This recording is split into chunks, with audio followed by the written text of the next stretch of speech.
Good morning. We're about to start the July 27th Planning Board meeting. Our first item is preliminary matters, and we have 6 resolutions to approve this morning, and I will take them individually. So the first one is the Federal Plaza West Sketch Plan. Do I have a motion for approval? Move to approve the Federal Plaza West Sketch Plan 2022-0100. Is there a second? I second. All in favor? Aye. Aye. Aye. All right, I think that's 5-0. The second is the Federal Plaza West Preliminary Plan. Do I have a motion for approval? Move to approve the Federal Plaza West Preliminary Plan 2022-0140. I second. All in favor? Aye. Aye. 5-0. The third is Sligo Apartments Preliminary Plan Amendment. Do I have a motion for approval? I'll move to approve the Sligo Apartments Preliminary Matters 2022-011A. I second. All in favor? Aye. Aye. Aye. That's 5-0. The fourth is Sligo Apartments Site Plan Amendment. Do I have a motion for approval? I'll keep it going and move to approve Sligo Apartment Site Plan 8-2022-017A. I second. All in favor? Aye. Aye. It's 5-0. The fifth is Kingsview Station Preliminary Plan. Do I have a motion for approval? Move to approve Kingsview Station Preliminary Plan 1-2021-0210. I second. All in favor? Aye. Aye. Aye. Aye. That's 5-0. The last one is Kingsview Station Site Plan. May I have a motion for approval? All right, I'll go for the full set. Kingview Station Site Plan, move to approve 8-2021-0130. I second. All in favor? Aye. Aye. That's 5-0. Thank you. The next is the approval of the minutes of July 13th, 2023. Do I have a motion for approval? I move to approve the minutes of July 13, 2023. Seconded. All in favor? Aye. Aye. Aye. It's 5-0. Our next item is item number 2, record plats. We have 7 record plats to approve this morning. We will do them as a group. The first one is called Jesus House. The second, Key Bridge Estates. The third, United Therapeutics addition to Silver Spring. The fourth, Potomac Chase. The fifth, Creekside at Cabin Branch. The sixth is Amelin Bethesda. And the seventh is Indian Spring Terrace, Section 1. Do I have a motion for approval? Move that we approve the 7 subdivision plats. I second. All in favor? Aye. Aye. Aye. This is it's 5-0. So our third item is regulatory extension requests. We have 2 this morning. The first one is the Buck Lodge Track Preliminary Plan Number 1, 1989-0032A. Regulatory extension request number 5. Do I have a motion for approval? I move to approve. Is there a second? Seconded. All in favor? Aye. Aye. Aye. Aye. That's 5-0. The last one is Aurora Estates Preliminary Plan Number 1, 2023-0050, Regulatory Review Extension Request Number 2. Do I have a motion for approval? I move. I second. All in favor? Aye. Aye. Aye. That's 5-0. Our next item is item number 4, a roundtable discussion with our planning director, Ms. Stern. Thank you. Good morning, Commissioners. Tanya Stern, Acting Planning Director. For my Planning Director's report today, I will have Chris McGovern, who is the supervisor of our GIS team, to give you a demonstration of our new data tool. This is our development dashboard. It pulls data from the ePlan system, which is the system that we use for reviewing all development applications, and is used by our department, by county agencies and other agencies who are part of the development review process. We have some really great data from covering several years' worth of those reviews. And so Chris is here to give you a demo. Good morning, Hi. Chris. Hi, thanks, Tanya. So thanks for giving me the opportunity to show you, I want to tell you a little bit about who we are. ISGIS, we're part of the ITI division on the third floor. And as Tanya mentioned, I want to show you this new dashboard that we created. I'm going to start by just opening up our montgomeryplanning.org webpage, just to show you kind of where this is going to be found. First, where we are in my section, the GIS section, we're under this little piece of under tools on Montgomery Planning. I mentioned that we run two different areas. We run the regulatory systems, which we call ePlans. It's a suite of different software components. And we run GIS. And GIS meaning, for instance, the MC Atlas website, for instance, would be one of those pieces. In GIS, we run the systems, the websites that display this data, but we also work on some of that data, like the zoning and properties. What I want to also highlight, though, under the regulatory plan section here in MC Atlas, we can turn on preliminary plans, for instance. The reason I want to show you this in the map is because what we've done is we've integrated our regulatory systems with our GIS systems, so that when somebody comes, as an architect or a land developer comes to our websites and applies for a new preliminary plan, we have a website where they can do this online and then upload their files without paper into that ePlan system. Anyway, when they do that, it will automatically show up in GIS. We've built some automations and integrations between the regulatory systems and GIS. So anyway, back to the other place where some of this can be seen is under development. On the Montgomery Planning page, if you click development, you get this little box here at the top. This is what we call the DAIC. It's the public-facing portal to our ePlan system. And so what happens is you would be able to type in a plan number here or a plan name here, and it would show up. Like I could type Cabin John, and I'm pretty sure there's a few things there. And there's a lot of Cabin John plans, and there's quite a few. Now, this is the link to every plan has a link page in DAIC. And on those pages, you would see the documents that were uploaded to ePlans for those that are being reviewed, as well as, who the people are. I guess I'll click one.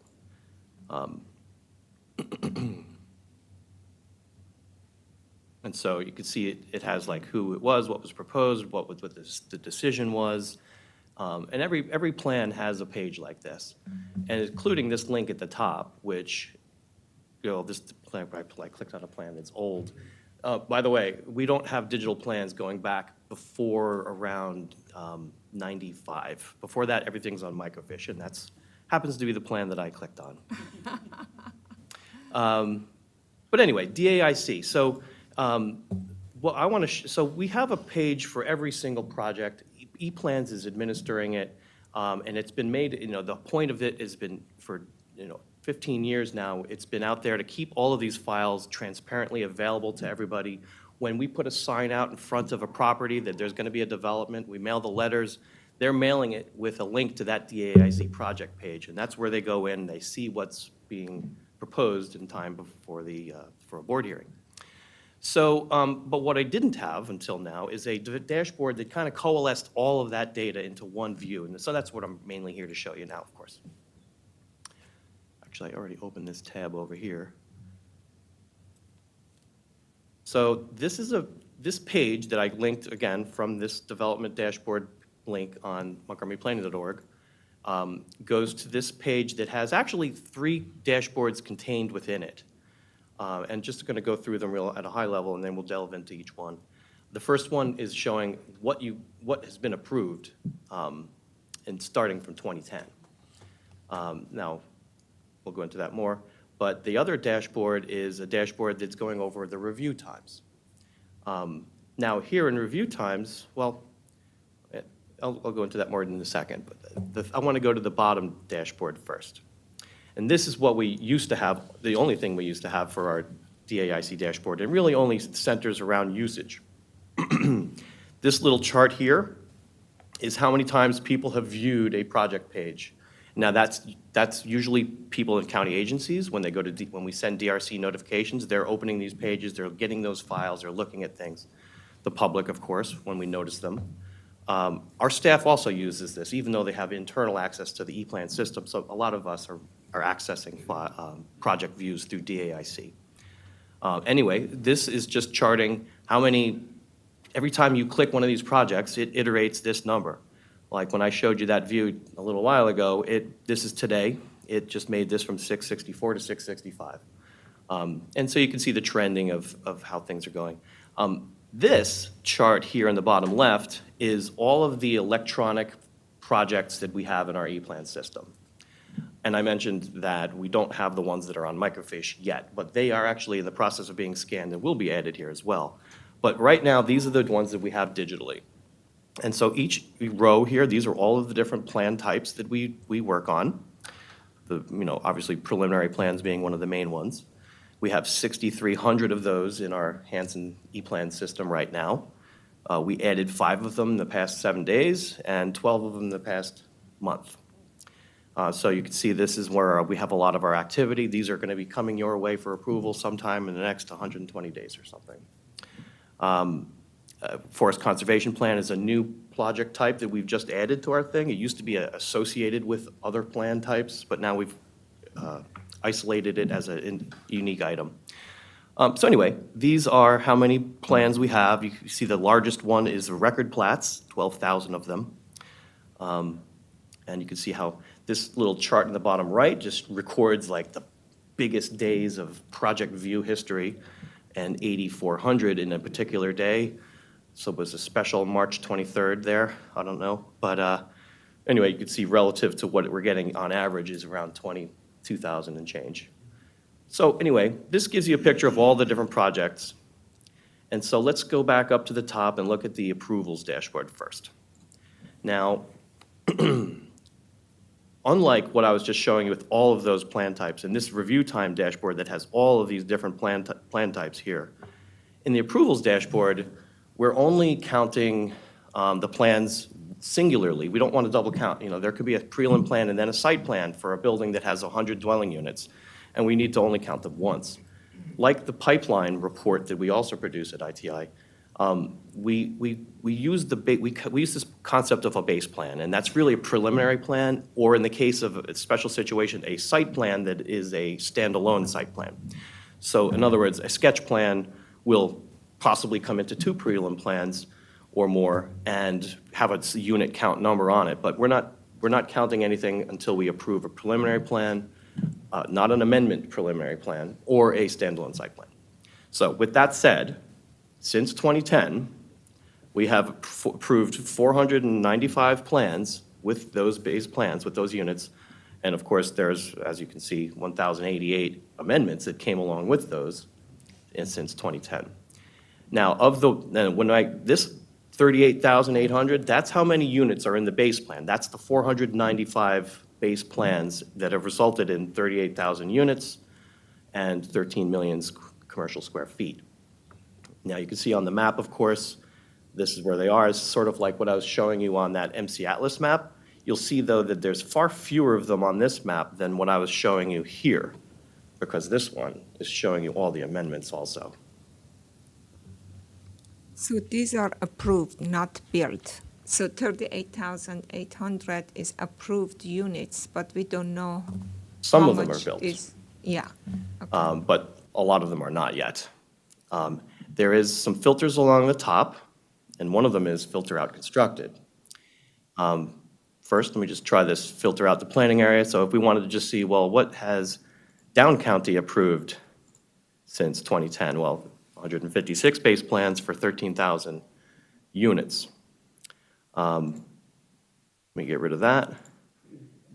And I could go to filter out the constructed. So we're back to 38,000 units. If I filter out the constructed, now we're down to 29,000, which means that there's 29,000 still in the pipeline. I'm going to reset that again. Now, one of the ways that this dashboard works, and it kind of describes it a little bit in the sentencing above the dashboard here, is that you can click on a year. and say, well, in this current year, we've approved 18 and 767 units so far.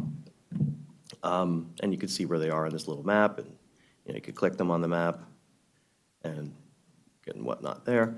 But when you leave all of the years here, you have, this is the 38,000, and now I have charted out how many we've approved over those years. Similarly with the commercial square footages. And so as you can see here, we had a spike and we had a big drop-off in 2013. Now, if you clicked, let's just say we wanted to click this year and maybe filter this down to, I want to see what's going on in Up County. Now I've got 10 plans. What I want to highlight here now is you can do this, open this table. And these are those 10 plans. And you could maximize this so you could see it.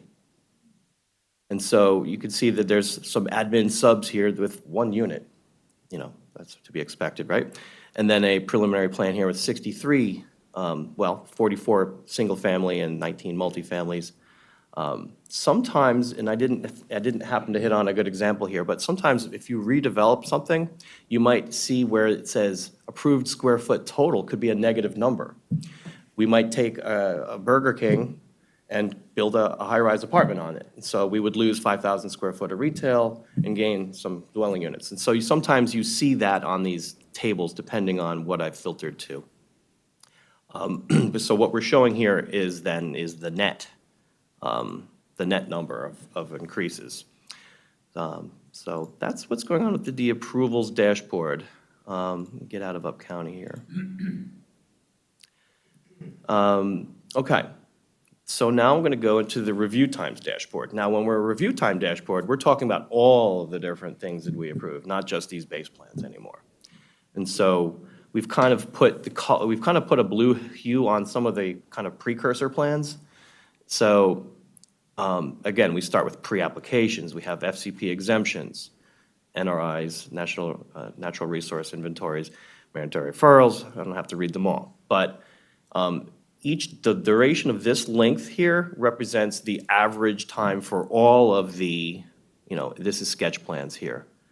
The average time for all 30 sketch plans that have been approved since 2018. By the way, this is 2018 for the review times dashboard because we've only went live with project docs in 2014. And the statistics and the data recordations that make this kind of reticulation possible the data doesn't go back that far without some manual working on that. So we can extend it backward over time, but it's going to take some labor to get that accomplished. But again, each one of these plan types has its 6-year average time, 93 days, for instance, for a sketch plan. Now, what's going on with the bottom chart? These are the overall time. Now, these times, by the way, there's definitions that are described here. The review time, the intake days, the average regulatory time. The average regulatory time here, as described, represents how long we took between the acceptance date and the actual board approval. The acceptance date, of course, occurs after the intake division, IRC, has had to work with the developer to upload all of his files and pay the fees, and then they say, okay, it's ready to go, and boom, that's the acceptance date. That's when it moves over to the down county, the up county, or the mid county divisions. But anyway, so our review time. So is that, when you say average, is it from sketch to preliminary to certified for one project, that how long it takes overall regulatory from the day they did the sketch all the way to approval of certified plan? Is that what it is, or is it for each stage separately? If we're talking about a sketch plan, so these review times are specifically for that plan type alone. Now, of course, depending on where you're building something, if you're building in downtown, CR zoning in Bethesda or Silver Spring, you're in a CR zone, and that requires you to do a sketch plan before you can do a site plan or a prelim plan. Now, when I show you this sketch plan time here, That's just the average review time for the sketch plans. This particular fictitious project I'm talking about, though, would also then subsequently also have a preliminary plan. And the preliminary plan average time over this entire time span is 205 days. So if I think I understand your question correctly, what you're talking about is the time to include of all of the sketch plan plus the preliminary plan plus maybe any site plan or record plat that came afterwards. That's the third dashboard. Yeah, that's very important. This is the point of I've heard- contentious for everybody, that how long is overall development review time? But, I like the way you have done it, but at the same time, I think that overall, everybody is interested all the way to go to DPS and then after DPS until they start construction. So these are very important, and it would be very handy for this development review work group that are working now. I agree. If I can just jump in for a moment, just wanted to note that, again, this dashboard includes the data that is essentially within the commission's processes up to board approval, or if it's an administrative approval, the planning director. But the subsequent steps, once those approvals are in place, when they go to DPS to get permits, things of that nature, that's the county's data, and that's outside of the system. But we have heard, those questions and are very interested in also, being able to see the county's data so that we can have, everyone can have a fuller picture of, regardless of who's the lead, what's the data from the very beginning, all the way through the end, which is, ultimately when a project is actually completed. And I know that it is possible to do that. You just have, because I do believe that DPS tracks those, so those data exist, and if you have all the data for the, all the way to the site plan approval, then it's just that to combine those two together to provide, this question has been around for the longest time. Yes, and we've been talking with Yeah. DPS about this. Okay, so one thing I wanted to highlight here is some of the other kind of queries you can do. So like here, I'm going to select prelim plans and the prelim plans with extensions, of which you guys just approved apparently a couple more. Now, the average time, when you take the plans with extensions, obviously if you take the preliminary plans that have had extensions filed, the average is up to 241. But if I take those plans out, now our overall average is down to 205. Now, let's take a look at this year. I was actually pretty interested to see that this year that we're doing really, really well. 110, 131. And this bar represents what those numbers are going to be. This, for some reason, this year had a couple of plans that were really big. But just going off of the ones this year, and let's also take a look at these preliminary plans with extensions here. Let's talk about these bottom charts. So this is the overall Mr. time. Alger, one quick question. What does applicant average mean? Exactly, that's where we're going. Okay, So okay, that review time, this 254 days here, is made up of our review time. That starts with the acceptance date. We start working on the review time. And then in between each review, like we might review one and say, oh, you have to fix the stairwells too close to the door or something. And then they'll have to, then that starts the start of applicant delays. The applicant has to address the reviewer's comments, and maybe it takes them a month to upload a new set of corrections. That's the applicant time in the overall average time. So what I want to highlight for you here is that the applicant time is generally the biggest one of the three. The review time is our review, of course, the applicant times, and when the ones with the extensions are naturally really long. And then there's always the report time. And the report time, let's just look at it overall again. So the extensions request goes into the applicant review time, correct? Yeah. Okay. Yep. And so looking at the overall thing, I just thought that if you look at this chart, you see how kind of generally it's before this 100 line here. And then this chart here, you see applicant days are actually kind of bigger. They're of all of the three charts, this one is the biggest one. You know, how long 120 days is how long it could take, but that's not to say that the applicant will let it be that long. Report days are, after we're done with our reviews, they've satisfied all of our comments, they've given us the last one, our reviewers are approving it, then it goes into staff report. The staff, and it's a significant point of time here, because they have to do the staff report, which can be pretty lengthy, but then they do a peer review, and they have to do that peer review and get it posted online, 10 or 14 days before the planning board hearings. So that's, it's a big, between the peer review, the writing of the report, and that posting, that's a big chunk of time. So that's a built-in kind of thing that goes into our timelines. Down here, you see this little tab here? This is the project's table. So if we were to just say, let's look at this year, let's look at preliminary plans here, there's 13 of them. This is the table. So here's the 13 preliminary plans that have been approved this year. Now, you see you've got a link that goes to DAIC for each of them. The column here, this column towards the end, is total days. These are the actual numbers that are being averaged out for that 110. And that, again, each plan has its acceptance date, and that this 119 would be the difference between the acceptance date and the decision date. The report time is the difference between the end of the review date and the decision date, and that goes into this column. So, that's how that's working. And we report this out, and this is automated, as things get approved. You guys approve something today, in a day or two, it'll be entered into the E-plan system as such, and these numbers will all increase, or, there'll be new plans that show up here. So that's the review times. I do have a little PowerPoint that I wanted to show, because it shows, well, let me just click one of these plans real quick. What we record is this, every plan has its own individual real-time tracker. And what this shows is the review time. Well, so you see the blue bar is our first review.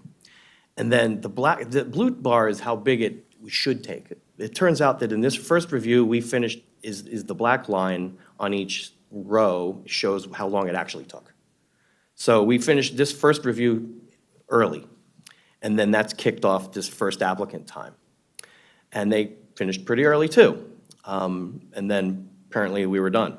We're review complete at that point, and then it was just, decision point. But you see how it has review 1, review 2, and then in between are these red applicant times. I came up with this PowerPoint, I just picked a random preliminary plan because I wanted to dive in a little deeper on what those reviews are to kind of highlight the power of what E-Plans is doing for us. So I've grouped all of these ones, this is review cycle 1, into yellow. So that's the first review on some other plan. And I want to highlight that there's all of these different people that are involved in here. You got people from DOT, PEPCO, a municipality, WSSC, DPS. Chris, would you mind putting this in a PowerPoint view? It'll be easier to read. Hopefully that's a little better. Yes, that's better. Thank you. So the beginning time for this review cycle is all the same, 5:24. And then whoever finishes last is the maximum time for review cycle 1, and that's when that review cycle ended. And in this particular case, it was 12 days was review cycle 1. And what happens with E-Plans is this is just after acceptance. The intake has accepted the plan, it starts the review. It kicks off the lead reviewer to identify all of these other people that are going to be involved in the reviews. And when they do that in E-Plans will email all of those people, hey, you've got a review, and here's a link in the email to review all the documents for the plan. So it's coordinating a lot of different people, and of course, not having to mail each of these people a set of plans and paper is also what we've been doing since 2014 when we went live with E-Plans.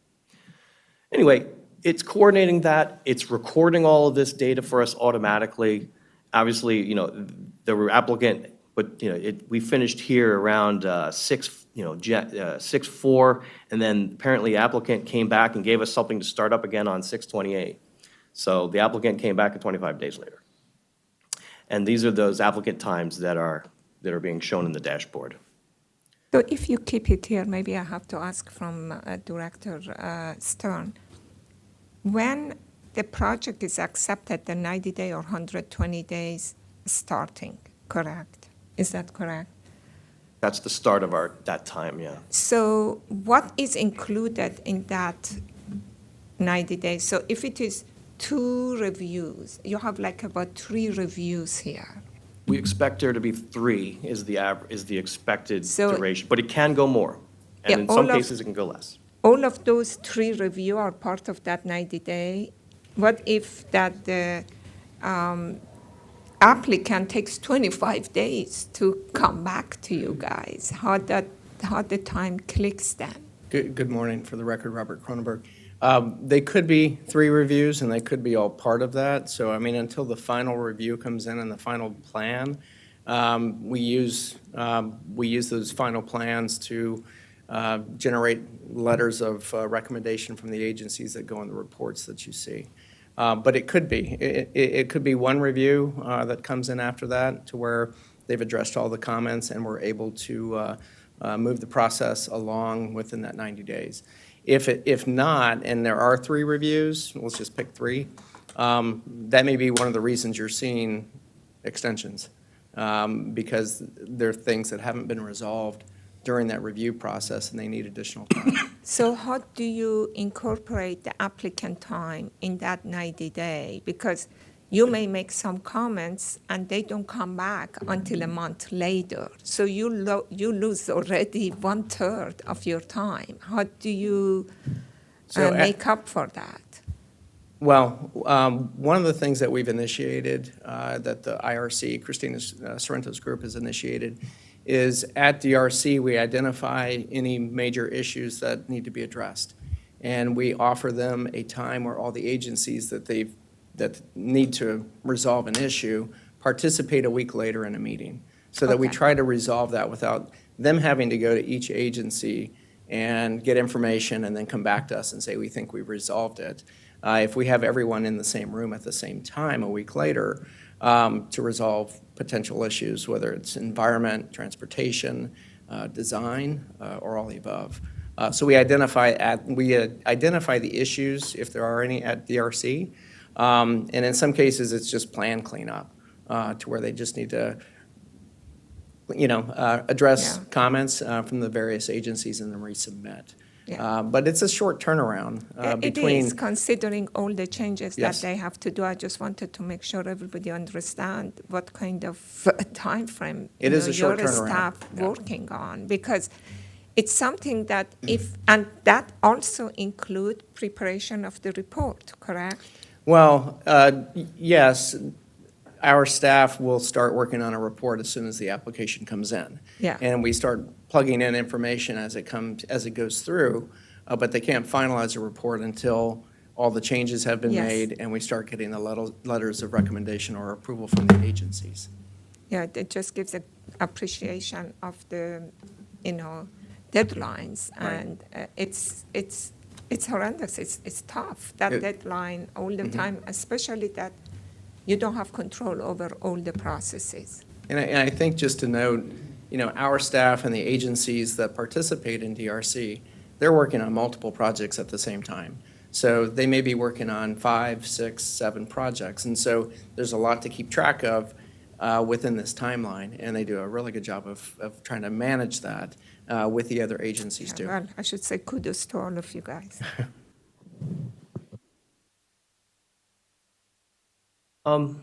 I think there's just one more thing, I think that, unless there's questions, to show you, which would be what, this concept of all the related plans and the bigger picture. This is just showing the picture of each plan type one at a time. But, if you click on a plan, you go to the project page for that plan, we've always had this attribute at the bottom here of the related applications. So you can see that this thing started with an NRI, and then this is a preliminary plan, and then it ended with 2 record plats. So the bigger picture is, for this whole thing, is all 4 of these things together. So we started to put the third segment on this dashboard here to try to address that. And so here you would put in a plan number, and you would, well, this is the plan we're talking about, the preliminary plan, and then these are the durations of the other plans that were there. And so what we're trying to accomplish here is to try to display the bigger picture here. It's a little bit of a work in progress, though, because we want to turn these bars horizontal and make it more like a Gantt chart so that you can kind of see, because sometimes there's overlap. A lot of times we do a site plan and a prelim plan at the same time. And sometimes there's huge gaps between an NRI, and then for some reason, they don't submit a prelim plan for years. So, how fast things could go, how fast things do go are sometimes out of our control. And then I've already showed you the usage statistics. So that's it. We basically, we've had a lot of data with E-plans. We've been crafting these workflows to guide the workflows for all the staff here and all the other outside agencies that we're communicating with, doing it paperless. And now with this dashboard, which we have some great new staff, we just hired an ITI who are really, we've upped our game on our dashboard making, I think. But we've always had this great amount of data, and now we're able to give you a bigger, higher level picture than one plan at a time. So that's what we did here. So just wanted to say in closing, thank you so much, Chris, for giving that demo. And, having this data tool available with this dashboard or dashboards, plural, this is a really great tool, not only for the planning department to be able to track our pieces of the review process, but also the agencies that participate. The applicants can also see, there's a record of their timeframes. And now this is also available for anyone in the public to be able to take a look at it, for community members, anyone who just wants to get a better idea, not only about the processes, but also, again, this shows the amount of housing units that the county is getting from approved projects as well. So this is a really great tool, and we're very excited that we now have this available. I do have a comment. So I think it's a great tool also, and I appreciate the explanation. I've used the GIS tool for other information gathering, but this is very comprehensive and it's understandable, and I commend the software developers and the team in coming up with this. How would you propose that the commission use this information? Because I've heard stories about housing deficits in Montgomery County and how Montgomery County is not keeping pace with other counties in the government region, like Northern Virginia, Prince George's County, Fairfax County and whatnot, and how our approval process and, shovel to the ground process isn't occurring as rapidly as other counties. Can the commission use this information to speed up the process so that we're on pace to meet the outstanding housing needs that are projected in the area? Thanks. So Robert, you want to address that question? One thing I did want to mention, there is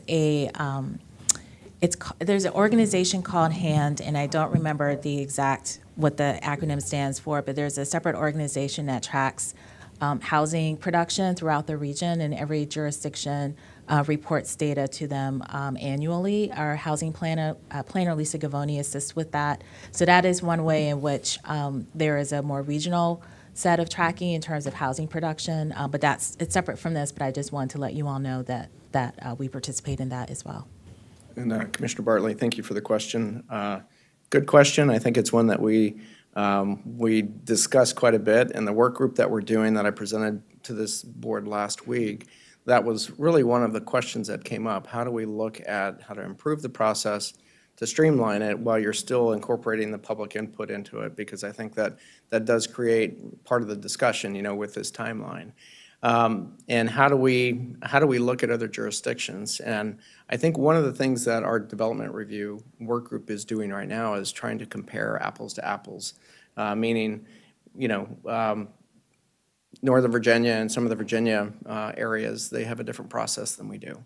And so if you compare like pre-planning all the way through to permit, that seems to be more of a better comparison. And so I'm not sure that the work group is going to get into the level of detail to look at jurisdictions and how their process goes versus ours.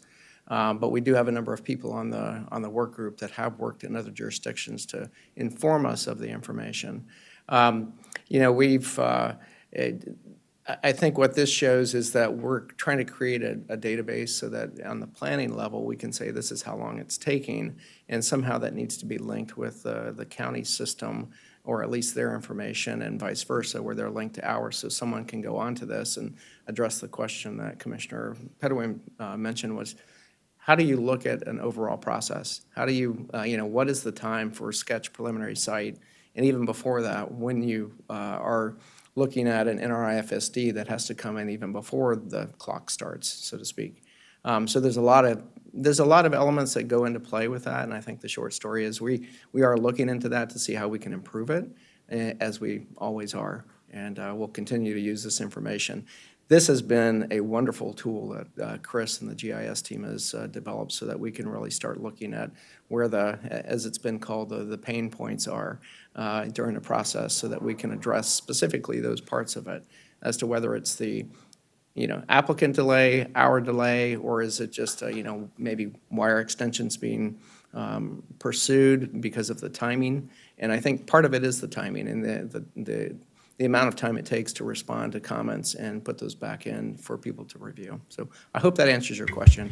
It does. When I look at the extensions and the requests, it doesn't look as though it's the planning staff's delay as opposed to a developer's delay or market trend or change or stuff like that. So just wondering how we could speed it up. But most of the extensions and things of that sort, from the information that I get, it's not on the commission as opposed to a developer's timeliness. Well, I would agree on some end. I mean, I think it's a combination of all the parties, especially if we come to DRC, and if our staff and others say, we think maybe there's a design that might be better, that's going to take time to address, and they may have to go back and change their stormwater management concept, which we've instituted on one level, but at the same time, there are delays by applicants and by other groups that they're trying to resolve a particular issue that's come up, and they need more time to do it. Sometimes it's tough to do that in a week or two and get back to everyone and say we've resolved this one piece of it without it affecting maybe something else that's part of the plan review too. Any other comments? Major Dune. Okay. I think it's really great, by the way. So I was trying to use it the last couple of days, and I wanted to see, and this is not a question maybe to answer right now, this might require some research, but we have, if you look back and you take out the constructed, the approval plans and things like that, we have, in a couple of years, 13 and 14, I think were the particular ones, we have like 4,000, 3,000 plus approved dwelling units that haven't yet been constructed. It's been sort of a 10-year process. Do we have any thoughts about why are those actually, are they still in the pipeline? Are they sort of zombie, kind of approvals? Like, we've got an approval of 38 total thousand, right, over this period since 2010. But we've got several of those that are more than 10 years old. Have we look into any reason why those haven't been constructed yet? Where's the delay in that? And if we can move them along, or if there's any possibility of ever seeing those units come to actual, homes for people? Again, this is something I was looking at. You don't have to give chapter and verse right now. I can maybe respond to some of that. I mean, the units that Chris is showing here would be in our pipeline. And I think this goes to the question of, I think that some of the commissioners had here about APF validities and plan validities, where you have, 5 years or sometimes longer to actually get your plat approved and pull a permit. And, depending on an applicant or a developer that may have a project going on in one area of the county, they may be stretched to start another one in different parts of the county. So it's hard to say why someone hasn't moved ahead with a project. And in some cases, and as you can see in the data that Chris has provided, there's amendments that come in too. And sometimes those amendments kind of dictate what the project might do in terms of them moving ahead, because that's a big move financially for a developer to kind of pull the trigger on sediment control and building permits. And we do understand that, but we'd love to see the projects continue moving on. I mean, there's a lot of effort that goes into the approval part of it and all through permitting as well. But I don't know if Chris can weigh in on any more of that. But I don't have a whole lot to add, but there is a lot of old projects in the pipeline. Yeah. Anecdotally, I've seen, looking at some of the projects, I see that some of those projects are multi-phase projects. Yeah. that's And true. so I think that might be part of it. Another aspect that, when digging into this a little further with this constructed filter that we have here, is that there's a little, our previous pipeline reporting is reporting out the gross approval numbers. Yeah. Whereas what I'm reporting here is the net increases.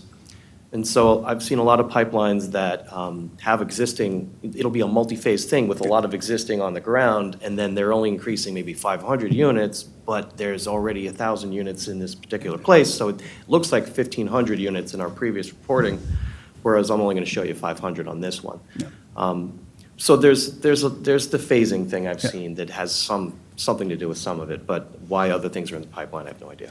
Our We do research- have, I'm sorry, I was just going to Yeah. mention that there have been council extensions for validity periods that we've experienced since probably 2010. Yeah. And they've usually been 2-year increments to deal with market changes, to deal with COVID. just real estate in general. And I think more recently, COVID had a big issue on supply chain. And so I think that's, even though we've seen a lot of construction over the last 4 years, that was an issue, I think, for a lot of development groups moving ahead. But that's, I mean, there's a lot of things that contribute to why, I guess, they don't move forward with some of the projects. Our research team is actually looking into this right now. They're doing, looking into the pipeline and some of the phantom densities, so hopefully we'll have some, some findings from that to Okay. share. Great, appreciate And I it. think that if you add the projects that are in permitting, because many of these are now in permitting, that is still not built. So when we get the two systems together, then those could be, you may want to have another dashboard showing that out of these 5,000, how many are in permitting. So that shows that they are in the pipeline, but just the process is Yeah. taking time. I should say that I'm an avid supporter of the dashboards, if you haven't heard it or not. And I believe that you have made these dashboards, correct? You got the data, probably Yes. put it in Business BI, and you created them. This was created internally, yes. Yes, it's amazing. It's a lot of time that you have to put. I just say that in future for the ITI, you may want to go to a system that these dashboards are automatically generated. And I was working on that with DPS, and it's amazing. Right now, we create them. I was trying to create them. It's an amazing tool, and it's a very good eye-opener how things are going. And kudos for preparing that. Good job. Yeah, thank you. It is amazing, and maybe at some point there's this cross-agency thing where you can, they can merge the dashboards there, and it could be an overall one. So thank you for that. Thank you, Mr. Aldridge and Mr. Cronenberg. I see Commissioner Linden has his hand up. Yeah. Okay, I'm sorry. Yes, Mr. Yeah, Linden. yeah, thank you. Yeah, no problem. And Chris, yeah, I just wanted to echo what others have said. This is great, and kudos to your team. It sounds like a lot of effort went into this. I just had a couple of quick questions to see if, just questions related to things that I thought might be kind of helpful to explore further. I think it's great to have the filtered out constructed kind of option, and I was wondering if it's also possible to do the reverse, where we can filter in constructed, because I think that might help us get a little bit of, admittedly a generalized sense, but a little bit of a sense of kind of the time frame between approved to like units on the ground. Of course, it's a bird's eye view, but I think that might be like an interesting way to use this as well.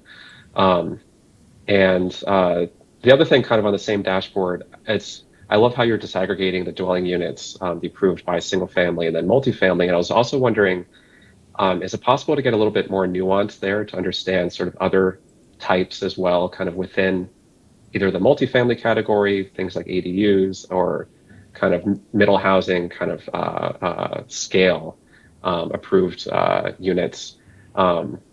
It could be interesting for our benefit, or for the planning department and others' benefits, to sort of understand a little bit more disaggregation of the approved units, so we can get a better handle on like what sort of types are actually being approved and then constructed on the ground. But those are my only two questions or comments. And just thanks again to your team and all the good work you're doing. Thank you so much. Those are great suggestions. We will definitely take a look at that. If I could, I'm looking at the Development Activity Information Center. It'd be great if there was some date specific as to start date, right, when it started. And so it could give everyone a reference point of where they are in the process and when it started. So when I'm looking at the dashboard now, it shows plan number, plan type, project name, but there's no like start date. And I was wondering if you could include that. I think there's an acceptance date in DAIC, if that's what you're talking about. On The start date might be But on different the than. dashboard, on the think front it- page, it doesn't populate automatically. I'm not sure where you're referring to, but I will, so on the project page, this is just some random preliminary plan. It has this acceptance date, so that's not when it But was once you submitted. click on it, so I'm looking at I'm looking at the page that it has all the plan numbers in the pipeline. So if you click on the individual number, then it pops up. Let me see. Are you referring to this table here? No, I'm at the MC Atlas Development _info default. It's the DAIC. But yeah, I see it now. If you click on the individual hyperlink of the plan number, it does pop up. Okay. So in the general chart. Yeah, Okay. yeah, I got so, it. yeah, thank you, and this has been great, and we appreciate it, and we'll go into our next item in about 5 minutes. Right, you have, and then Ms. Stern, the HAND stands for Housing Association of Nonprofit Developers. So- Thank you. Okay, thank you, all right. Thank you so much. Okay, so here's, oh, sorry.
Good morning. We're on item number 5, the Capital Improvements Program Transportation Priorities.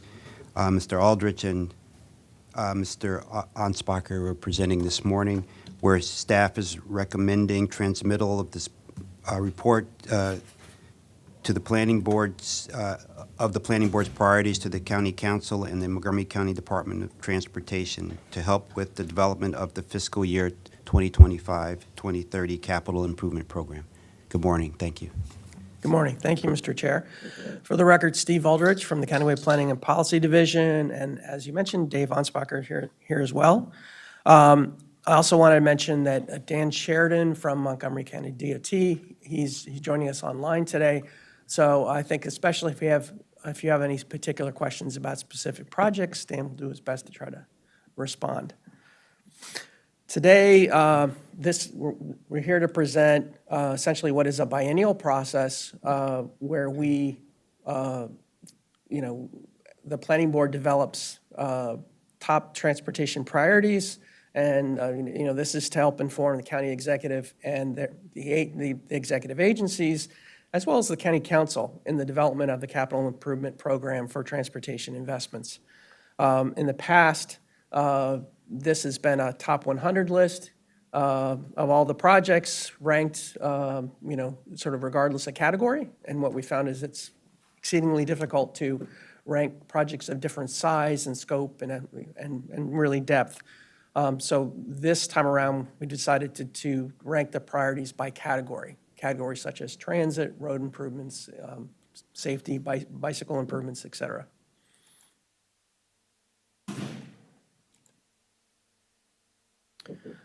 So back in 2021, which is the last time we did this review, there have been some changes. The major change is that we've included a prioritization technique that was developed during the pedestrian master plan, which is called the bicycle and pedestrian prioritization. We found extremely useful to help evaluate transportation projects, especially multimodal transportation projects. And so we've used it to a very high degree, looking at when we prioritize bicycle and pedestrian improvements. As I mentioned, it's no longer a top 100 list. If you go back to the 2021 staff report, there were 100 projects listed. This time around, we've actually evaluated 120. And since 2021, we've included approved master plans, planning efforts, and the Fairland Briggs Cheney master plan, which does have planning board approval, but is under council review now. So the way the methodology has been modified is that we've started with the previous planning board rankings, essentially the 1 to 100, and then we looked very carefully at safety, equity, and bicycle and pedestrian priorities. And using those 3 categories, we've used it to re-rank all the projects, but primarily only by category. There is one exception, which is that we have a top 10 list, because everyone likes a top 10 list. So for that, we've included what we really are the big ticket and high priority items, and we limited it at that. Since 2021, we now have 27 new projects to add to the list. Some projects were taken off the list because they were completed. And we have new projects, really, many of them are to support approved master planning recommendations. And, the ones listed here are the major ones. The rankings that we've developed for your approval, they aim to be reflective of county policies, actions, and directions. So, in some cases, I think consideration of approved actions from Thrive Montgomery 2050, some were sort of overarching policy directions. We certainly, took that into consideration as well. And we feel like rankings within the categories allow for a better comparison of similar projects within the categories. For the total transportation projects, there's actually an error in the staff report. It says 119, it's actually 120. And this sort of gives you the breakdown. The highest category is bikeway projects, and while there are 46 bikeway projects, many of these bikeway projects also have pedestrian benefits. Certainly a side path serves both, but a side path project in this list is categorized as a bikeway project. Second highest category is road improvement projects, followed by pedestrian projects. This list is, and actually I'll say transit projects, and this list has changed over the last 10 years. It used to be a lot more road construction and road improvement projects, and the focus has really changed. So as part of this evaluation, we look very carefully at benefits to Vision Zero. Does the project provide safety benefits to roads on the high injury network? And so we look very carefully at proposed projects. Were they actually within roads that are considered to be in the high injury network? And I'll show you in a little bit a map that was in the staff report that shows the high injury network. And one of the things that we are moving towards, which we weren't able to do for this version, is really focusing more on something a little more finer grained than the high injury network, which is the use of the predictive safety analysis tool, which was developed by the planning department, I believe, a year or two ago. And that allows for really sort of an extrapolation of high safety risk locations that may not have all experienced actual crash experience, but that they show characteristics of locations that have a safety risk. We think it's a better tool in that sense, so we will be making more use of that in future reviews. Also, I would say equally important, we've sort of increased the use of our equity criteria for this review. While we were working on this, we were aware of other efforts within the department, including the community equity index. And we do have in our staff report comparisons of our project rankings that we've developed, as well as the CEIs. But for this evaluation, we chose the BIPA score from the pedestrian master plan because we felt like from a transportation-only perspective, it was a great tool for looking at the wide range of transportation benefits, whether it's road safety, connectivity, as well as level of comfort, level of service, and as well as equity. It's really a multidimensional tool that is very transportation focused, but I think in future reviews, we'll also look at the CEI as well, because I think the CEI provides, I think even just the scaling from the negative to plus provides a pretty stark, very quick way you can say that this is an area that is advantaged or disadvantaged. And so, I think for future ones, we'll be probably using both to try to help us do our equity evaluation.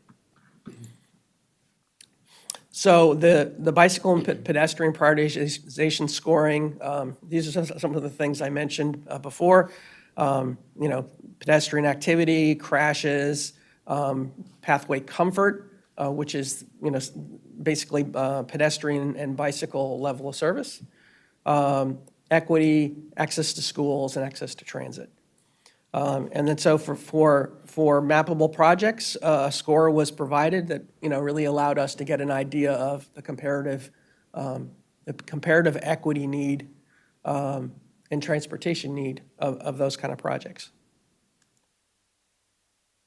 So some of our findings, I just wanted to present some key new projects that have made it onto the list.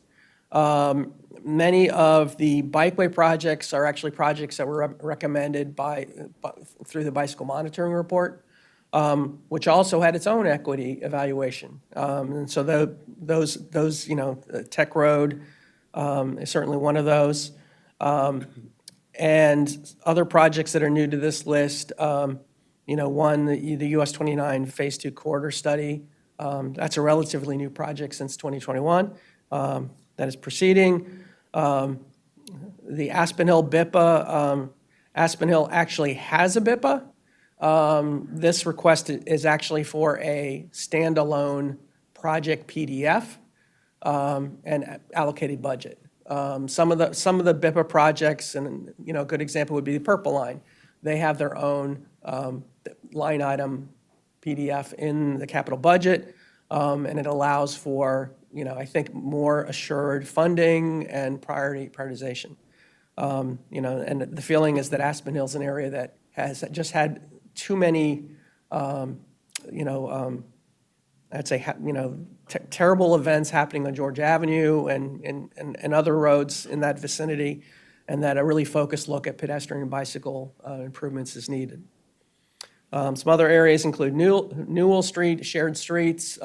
This review actually has 4 shared streets, which is a new category in our list this year.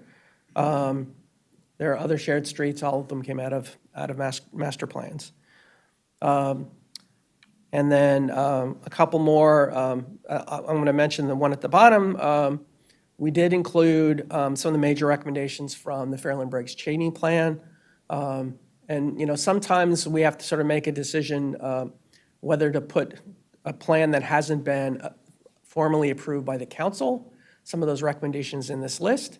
And I think that the determination that we made on projects in the Fairland Briggs Cheney's plan is that the planning board has already spoken. And these are the planning board's recommendations. So, based on that, we felt comfortable including that in this list. For the 120 projects, this is really sort of a breakdown of projects by category, and as I mentioned, bikeways are the largest category, and this has been a consistent trend probably over the last 2 or 3 of these reviews. This chart looked much different 10 years ago. This map shows you the high injury network. These are roads that these roads account for a very high percentage of total crashes within the county, and where I think it cost effectively. The county DOT has decided to invest pretty heavily in trying to address safety. And what we found from our review, based on the recommendations, is that 47% of the projects in the 120 list are located in the high injury network.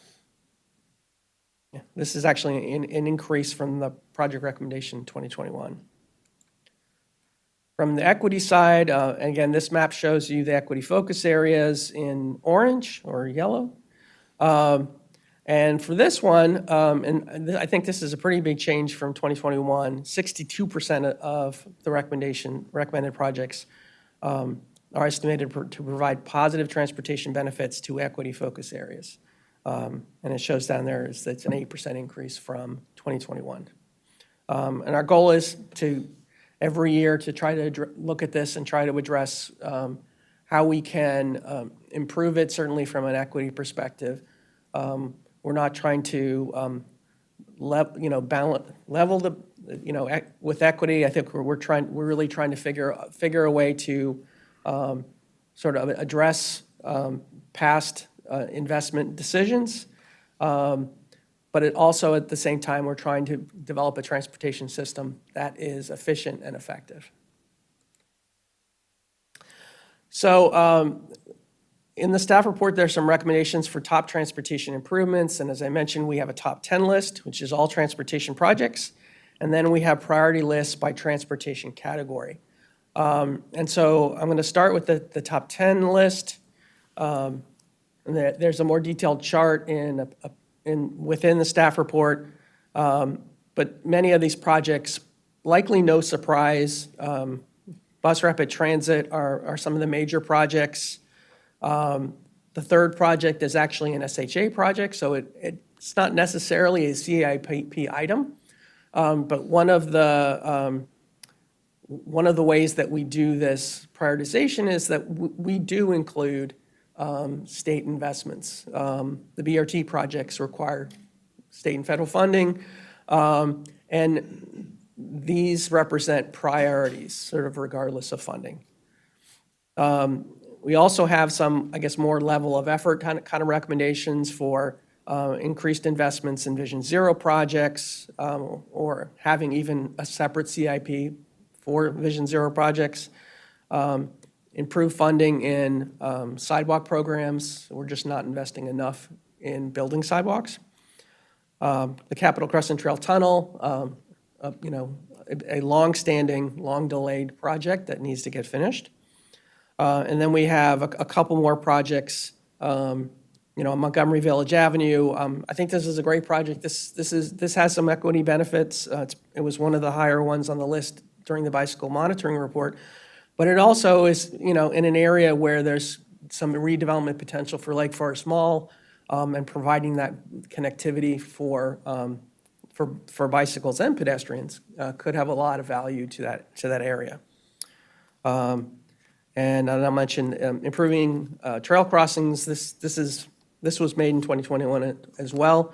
We need to continue to work on improving not just our trails, but the crossings on state county roads, and trying to improve how those crossings are designed. I mentioned the Aspen Hill BIPA, and the last item on the list is the Forest Glen pedestrian tunnel. I think in the CIP actually might be referred to as the Forest Glen Passageway. This is a pedestrian connection that would connect to Metro, and would allow people to get from one side of the street to the other, I think outside of the fair area. So I'm wondering if this top 10 has been coordinated with DOT, and if they agree that these are, because just looking at like the tunnel under 355, it may be a priority, but it may be sitting there for years and not being built due to the high cost. And you may just lose a good, I don't know how realistic this top 10 is in regard to actually make the CIP. So this biennial effort, it's something that's really done independently by the planning department. And so we use really the, primarily feedback that we obtain within the department. We hope that many of the priorities will be reflective of overall county priorities. The one place where I'll say it is much closer to the county priority list is the BRT. We actually had a meeting on the joint priorities letter back in January or February of this year, where the executive and the council were to write a joint letter and ask for planning board input. That input was provided. And then the council and the executive submitted a letter, which was slightly different than the planning department's recommendations. The priorities that are shown on this list are not the county executive and the councils, it's the planning boards. So in that situation, we kept to the priorities that were identified by the planning board. So when you make these priorities, you don't consider the cost or the possibility of that being happening within the next 2 years?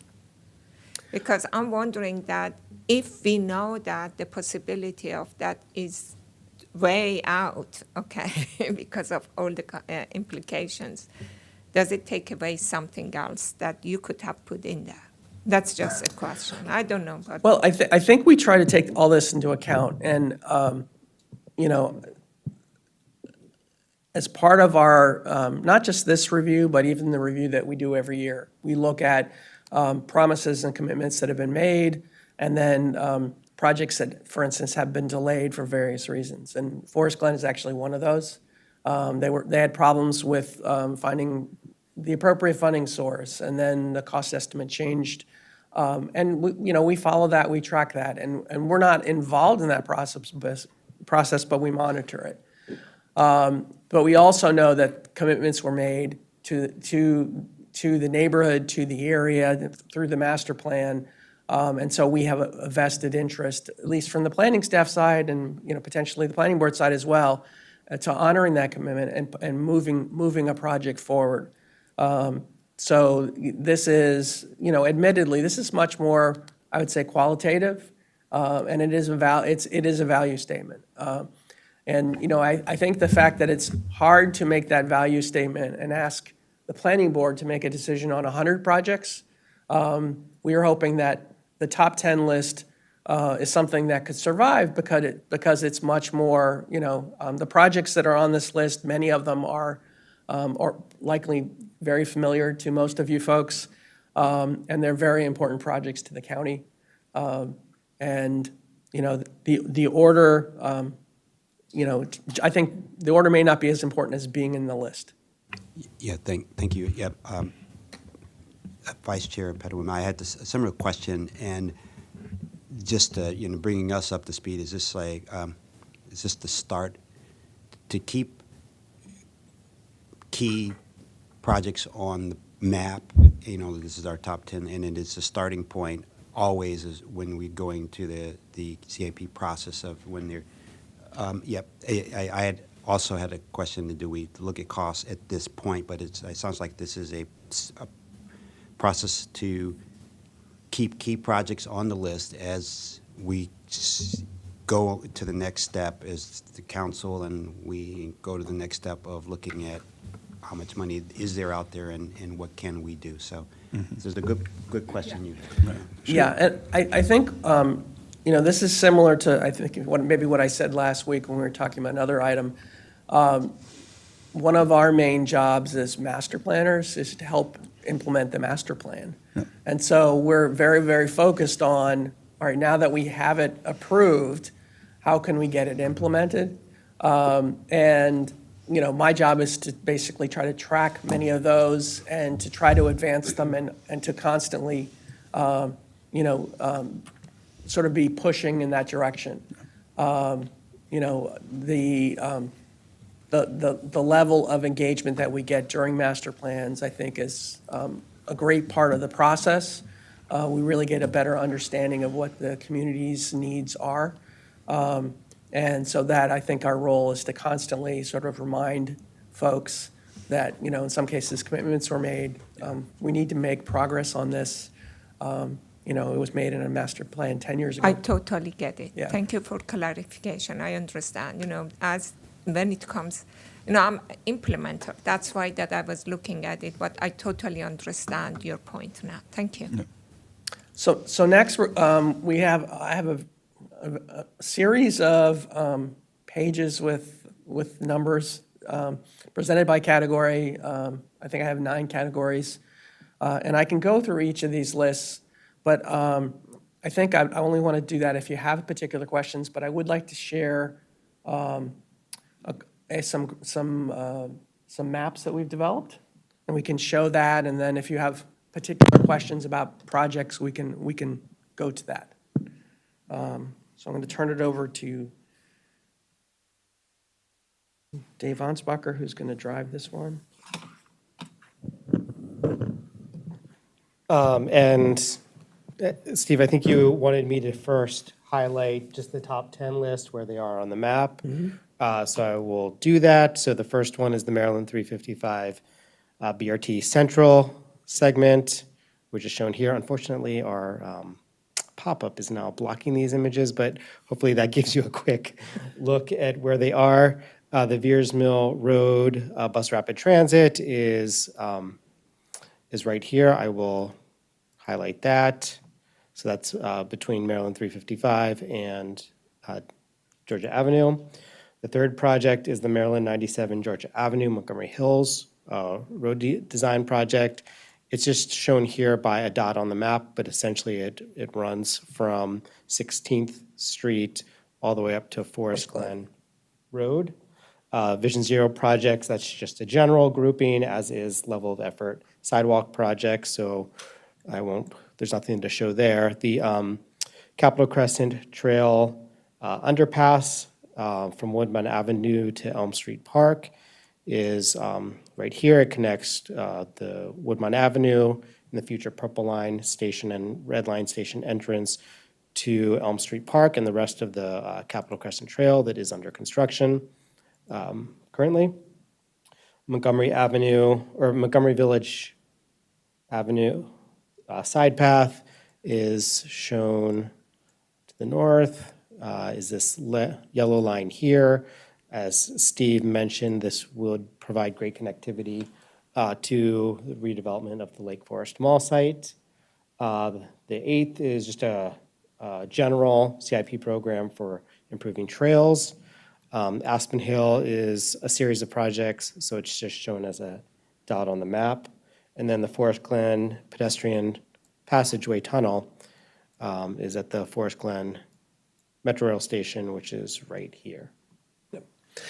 And, one of the reasons we provide this graphic, which, we track all projects, and so we have this database that we've developed, is to sort of visualize how our transportation recommendations balanced across the county.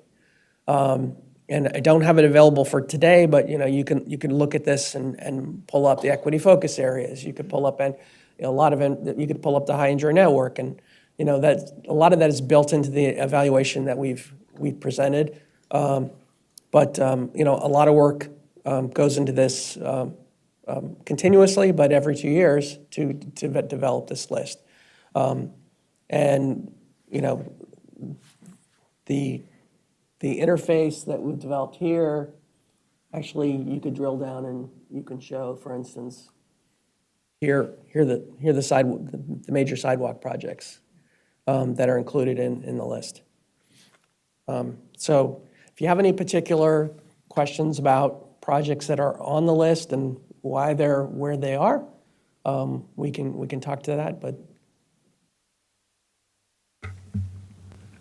I have one question, not in regard to this specific project, but in regard to the vision and goals that you have, especially for pedestrian and bikeways and Vision Zero and, intersection improvements. I think that from what I had seen, the biggest buck for our money is those level of effort projects. Because it's flexible and it allows an ease of implementation and construction. So I would definitely, I do not know if that is something that could be included into your scope of the work, to look at some of those level of effort projects and try to refine them to include some of these in those, because the money is already there. Yeah. And they could just include it and build it. I think the problem right now is that we have so many things under consideration, and yet our pedestrian network is vastly underinvested. And for instance, some of the sidewalks that exist in this county were built by SHA, 30, 40 years ago, and the standards are way behind what we would like to see. And if you've ever seen someone riding a bike on a sidewalk on Georgia Avenue, it's scary. Many of our state highways in particular have those kind of challenges, but some of our county roads have I would say less, not up to date bicycle and pedestrian infrastructure. So there are a lot of needs, but there are also a lot of needs to complete new projects. And I think the problem right now is that level of effort programming. The share of the budget is just not as large as it should be. And we don't really have any answers of how we get there because we have too many other things that we want to get constructed, including bus rapid transit, which is very expensive. But there needs to be a focus because sidewalk connectivity, it is a Vision Zero need. It's also an equity need, access to transit. And so a lot of the things that we look at they're all trying to drive towards identifying where we could build this. I will mention that the pedestrian master plan did not purposely kept away from identifying particular projects.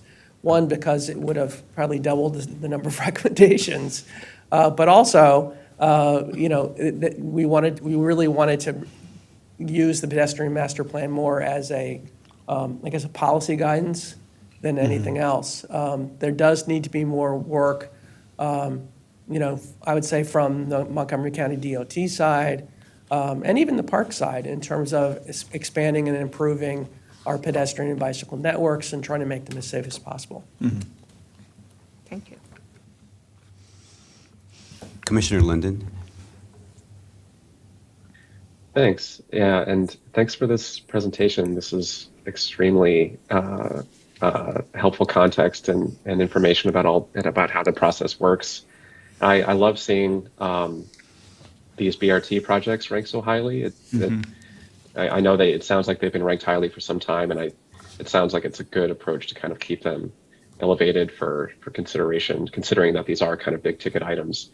I just have a couple of questions to sort of help me understand the process and the placement of different projects. I noticed that, just as an example, Maryland 355 BRT, it looks like there's 3 different components that are ranked in different places: north, central, and south. And I'm sure there's a reason for that, but I was just wondering if you could kind of help us understand how those decisions are made. Is it related to sort of the projected construction phasing of the project or other things? And relatedly, kind of on the bike and ped side, it looks like there's several projects that are kind of similarly broken into pieces or into kind of discrete segments for prioritization and funding. And so I was also wondering if you can just help us kind of understand the process when it comes to sort of, singular projects that may be broken into pieces for the sake of prioritization. Certainly. So for the 355 BRT, the segmentation, I believe, was actually the segmentation that was originally proposed by Montgomery County DOT when they were doing their study. And so when it was reviewed by planning department staff and county council staff, they were ridership estimates and for each of the 3 sections, and they're pretty discrete segments. The central is from Germantown to Rockville. Yep. The south is Rockville to Bethesda, and then the north is Clarksburg to Germantown. Mm-hmm. And I think there was pretty uniform concurrence that the central really helped to provide a lot of missing transportation links. I know during Quarter Forward there was discussion about expanding the Red Line and the need of the Germantown area, to improve connectivity to metro and public transportation. So it's certainly seen as the best part of the 355 BRT project. That doesn't say that the other 2 aren't valuable, just not as valuable. The northern section, I think there's still a lot of work to do. Certainly Clarksburg Gateway Master Plan that your folks are going to be looking at may help to refine some of those. Exactly how do we make those connections to the north? The section to the south, I think there are some opinions. I know with the previous planning board, there were some commissioners with some pretty strong opinions about what was referred to as a redundant service. We already have Metro. Why do we need a BRT along the same road? And I'm not sure it's as simple as that. I think there is value, but if we're looking at how do we spend our money and what do we need today, that's why the segmentation makes sense. As far as bike projects, maybe Dave can respond to that better than I can. I can. I guess it'd be helpful if there's particular bikeways that you've identified in segmentation. We can talk about those. Or Steve, if you can bring up the list of bikeways, we can go through that. While you're doing that, for the record, Jason Sartori, Chief of Countywide Planning and Policy, I just want to add also that the projects that are on this list are in various stages, right? So some of them are ones that have just been identified in master plans. Others are projects that have been on the CIP for a number of years. In some cases, they've been delayed. In some cases, they may be moving forward in some fashion that could be under study. And so as they go through that process, and this is really a process that MCDOT owns, they may, when they study a project, they may find it advantageous to split it up in some way, I think that also gets to the earlier questions about funding. In some cases, there's no concept yet of how much some of these things will cost. Others have been in the CIP, and we do know. So, we're kind of dealing with a whole range of projects in different stages of their of progress here. I can tell you that being a CIP implementer, there is a very good reason that they make them in those stages. It's just to be more manageable. And if something is not manageable that way, it never gets done. So if you think about implementation, you have to put it in a range that's manageable and it makes sense, because they may have completely different characteristics and different audiences and different pot of money. Great points. I also think that some of these bike projects, and it would be the same for the pedestrian projects, some of these projects are better at filling connectivity gaps. Areas where there's no facility today, or even an area where there's some unsafe road conditions. And it's pretty challenging, say, for bicycles to commute. And so all of those things go into this list when we're trying to factor out how to prioritize. Yeah. Great.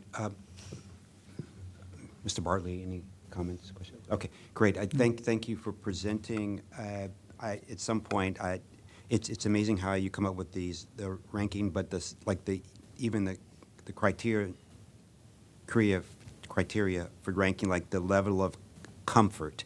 It'd be interesting at some other time what goes and how do you measure the level of comfort, and then also the BIP scoring.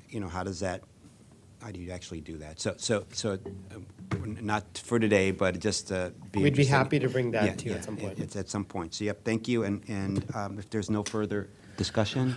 Well, I guess I moved it to the last slide, which is the staff has a recommendation. And the recommendation for the planning board is to forward the list of the top transportation project priorities to the county council and the county executive to inform the development of the next capital improvement program, providing guidance as projects are considered for inclusion by executive branch agencies. I just want to jump in and say that I thought it was really good priority. I'm happy to make the motion to transmit that, transmit the priorities as is. Is there a second? Second. All in favor? Aye. Aye. Aye. Aye. Thank you very much. Thank you very much. We'll take a 10-minute break and we'll start with the next session. Thank you.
Good morning. We're on item number 6, permanent closure of West Bard Avenue at River Road, number AB 786, where staff is recommending approval and transmittal of comments to the Montgomery County Department of Transportation.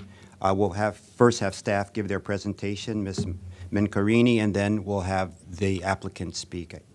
Online, I believe, is Mr. Michael Chin Young and Deepak Samarajan of DOT, and then here we have Mr. Benjamin Mann, who is also a representative of the applicant. Okay, thank you. All right, my pleasure. So good morning. Well, I guess it's afternoon, in 2 minutes away from afternoon. I'm Katie Mencarini for the record with Down County presenting AB 786 West Bard Avenue at River Road public right-of-way closure in the West Bard area in Bethesda. You're going to hear me say this multiple times, but even though it has that AB number assigned by MCDOT, this is a right-of-way closure, not an abandonment. This follows the same process, so that might be why they do it, but all right, we'll just jump right in. Okay, so before we get into the specific case, I want to briefly summarize the process for closing a public right-of-way as it's specified in Section 49, Article 6 of the County Code. So by way of resolution, the County Council may close to the public any county right-of-way, which includes sidewalks, bikeways, sewers, paths, etc. Any person or government agency may file an application with the Montgomery County Department of Transportation with a request to close or abandon a county public right-of-way. Before the council can act, the county executive or designee must hold a public hearing. Prior to that hearing, the county executive must solicit comments from the planning board and other agencies, such as Montgomery County DPS, DOT, WSSC, Police Department, etc. The agencies then have 60 days to reply, or the executive will presume that the agency does not approve the proposal as presented. As a point of clarification, this is for a road closure, not a right-of-way. MCDOT will continue to own, operate, and maintain the roadway should whatever the outcome be. And then that brings us here today. So what I'm showing you here is the 5500 segment of West Bard Avenue, highlighted here in blue, is a secondary residential street that runs north to south from River Road to the north and Ridgefield Road to the south in the West Bard area in Bethesda. Now, south of Ridgefield Road, West Bard Avenue changes to a town center boulevard and connects to Massachusetts Avenue and the West Bard Shopping Center. The 5500 block of West Bard Avenue has speed humps, on-street parking, and it restricts left turns on River Road. So it gives you a sense of the character. Okay. The subject petition seeks permanent closure of a public right-of-way at the northwestern terminus of West Bard Avenue, shown here with the red dashed line. The petition seeks restriction to all motor vehicles, including emergency vehicles. Access for bicyclists and pedestrians is supported. Now, staff received this petition for a road closure from MCDOT on June 20th with a request for comments by August 21st in preparation for a public hearing tentatively scheduled for August 29th, 2023. Now, understanding that the board takes a recess next month, staff believed it was important to bring this petition as it was presented to you no later than today in case the hearing proceeds at the end of August, right? Now, if the petition or elements of the application is changed, we have heard from MCDOT that the application will be sent back to the board with an additional 60 days. So just kind of giving you a sense of where we are. All right. Now let's bring you to a little bit of context of what brought us here today. During the development of the 2016 West Bard Sector Plan, residents of the 5500 block of West Bard Avenue voiced concerns about trucks and through traffics using their street as a way of avoiding the challenging intersection geometry at Ridgefield Road and River Road. So that's the Ness intersection south on River Road over here. So they're skipping this one by coming down here. Now, to address these concerns, the sector plan included a recommendation to realign portions of West Bard Avenue and Ridgefield Road to make it easier for trucks and through traffic to access the West Bard Shopping Center and Massachusetts Avenue from River Road. Staff worked with MCDOT, MCDPS, Fire and Rescue, and sector plan stakeholders to reach a consensus on a compromise. And that compromise is the endorsement of the sector plan for the closure of the northwestern terminus of West Bard Avenue, and that should happen after the master plan realignment of West Bard Avenue and Ridgefield Road are complete. So what I'm showing you on the slide here, you can kind of see it. Oops, sorry. In blue, what you're seeing are the right-of-way abandonments, and then in red is the right-of-way dedications. Oh, it's not showing up? Okay. So It's really faint, isn't it? Okay, so we have kind of like a weird trapezoid over here and a larger piece over here of Ridgefield Road. Those are the abandonments that were needed. And then in red, this big triangle of Westbard Avenue and this other triangle piece over here are the dedications to make that realignment happen. So that was what was necessary there. This is supposed to make that intersection more attractive, so they'll stop using 5500. As a compromise, we still said that there's an endorsement towards a future closure after this is done. This is currently under construction right now by the Regency Centers of the Westbard Shopping Center, and we're estimating completion of this portion, I think it's October, the developer is anticipating opening that in October 2023. Now, all of that realignment has been upheld by regulatory approvals. I think that's important context to have here. The developer has gotten approval for a site plan and preliminary plan. Some of those conditions have said you need to do this, and then they also said you needed to get permission to get those right-of-way abandonments and dedications approved by council. That has happened, hence the construction. Okay. Now, before any sort of road closure can happen, we need to make necessary findings in compliance with Chapter 49. So we need to make one of two findings. One is either that the closure for a public that the roadway is no longer needed for current or anticipated use. And the second is that the closure or abandonment is needed for public safety. Okay, so one of those two. Now, in this case, the connection of Westbard Avenue at River Road is not needed for transportation once that realignment is done and open. Now, as we've conditioned in the staff report, it would no longer be needed for anticipated vehicular access as well. The sector plan endorsed closure of the road to improve the health and safety of the residents along the 5500 block of Westbard Avenue. A more detailed discussion of the findings is included in the staff report. We can get into it if you want to. Staff supports the closure of the 5500 block of Westbard Avenue as endorsed by the sector plan. However, we need to recognize that the recommendations that are made in a sector plan are very high level. This one especially came in kind of at the last minute, right when council was reviewing the plan and vetting it.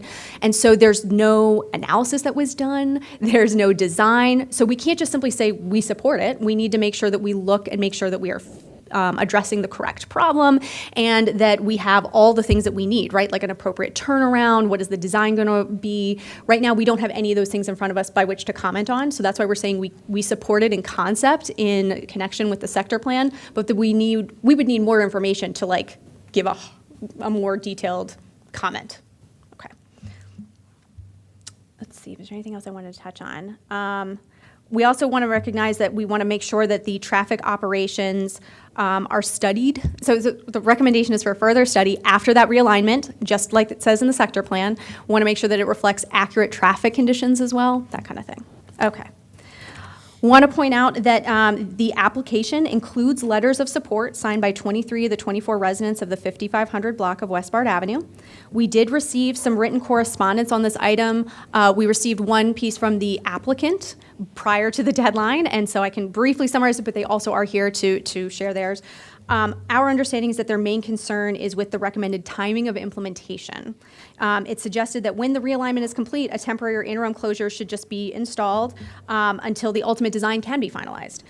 Staff appreciates the desire to implement changes as soon as possible, but as we discussed, those details really matter. And so this is why staff is supporting a road closure with further study. The sector plan makes transportation recommendations at a very high level. We talked about this. And we want to make sure that we are analyzing it thoroughly. The letter also voices concerns that the recommended study could include design alternatives other than a total closure to motorists. Now, as discussed in the staff report, staff is recommending a study to make sure we have a full grasp of the current conditions after the realignment is complete and that the final design and traffic control addresses the issue appropriately. As I mentioned, testimony also came in late last night after the deadline, but I do want to summarize it briefly. This came in from the Springfield Civic Association. They are concerned that a closure of Westbard Avenue at River Road could have negative effects on adjacent roadways. So they asked that the study include analysis of potential impacts to the street within the larger neighborhood context. They say they support further study after the alignment is complete. However, they ask that the study occur after the Ridgefield Road is fully reopened. Right now, the 5500 block of Westbard Avenue is closed at Ridgefield Road. They want to make sure it's fully open by the time that study takes place. All right, let's get to the conclusion. Could you show where was closed? What you Sure, just let's said? look at a map. Let's show you. Okay, So what's happening here is right now, this is closed. So this part is open on River Road. That's the only way to get in and out. But this part of Ridgefield Road is closed. And so they're saying after this realignment is done, they would also like the study to wait until after this is also reopened so that you can actually see what traffic is doing. Where's this civic where is that located? Which community? Do you have a sense? So it does include some of this area as well. I don't have a boundary Okay. map for you. I apologize. It came in late last night. I Okay. would have loved to made a slide for you, but I don't have that. It is in this, it is relevant to this Okay. area. Okay, thank you. Sure. Okay. Sorry, I don't want to make you dizzy. All right. So therefore, staff is recommending delaying closure until after the realignment of Westward Avenue is completed to study potential roadway design and also traffic operational alternatives at this intersection to ensure the final design responds to the updated traffic patterns in the vicinity of this intersection. Staff is requesting permission to transmit comments to MCDOT prior to their public hearing, which is, I mentioned before, tentatively scheduled for Tuesday, August 29th at 2 p.m. And that concludes my presentation. Okay, great, thank you. We'd like to now hear from the applicant. We have two, one here and one online, and then we can have DOT speak up if they like, okay? So we have here Mr. Benjamin Mann. Please state your name and give your presentation. Thank you.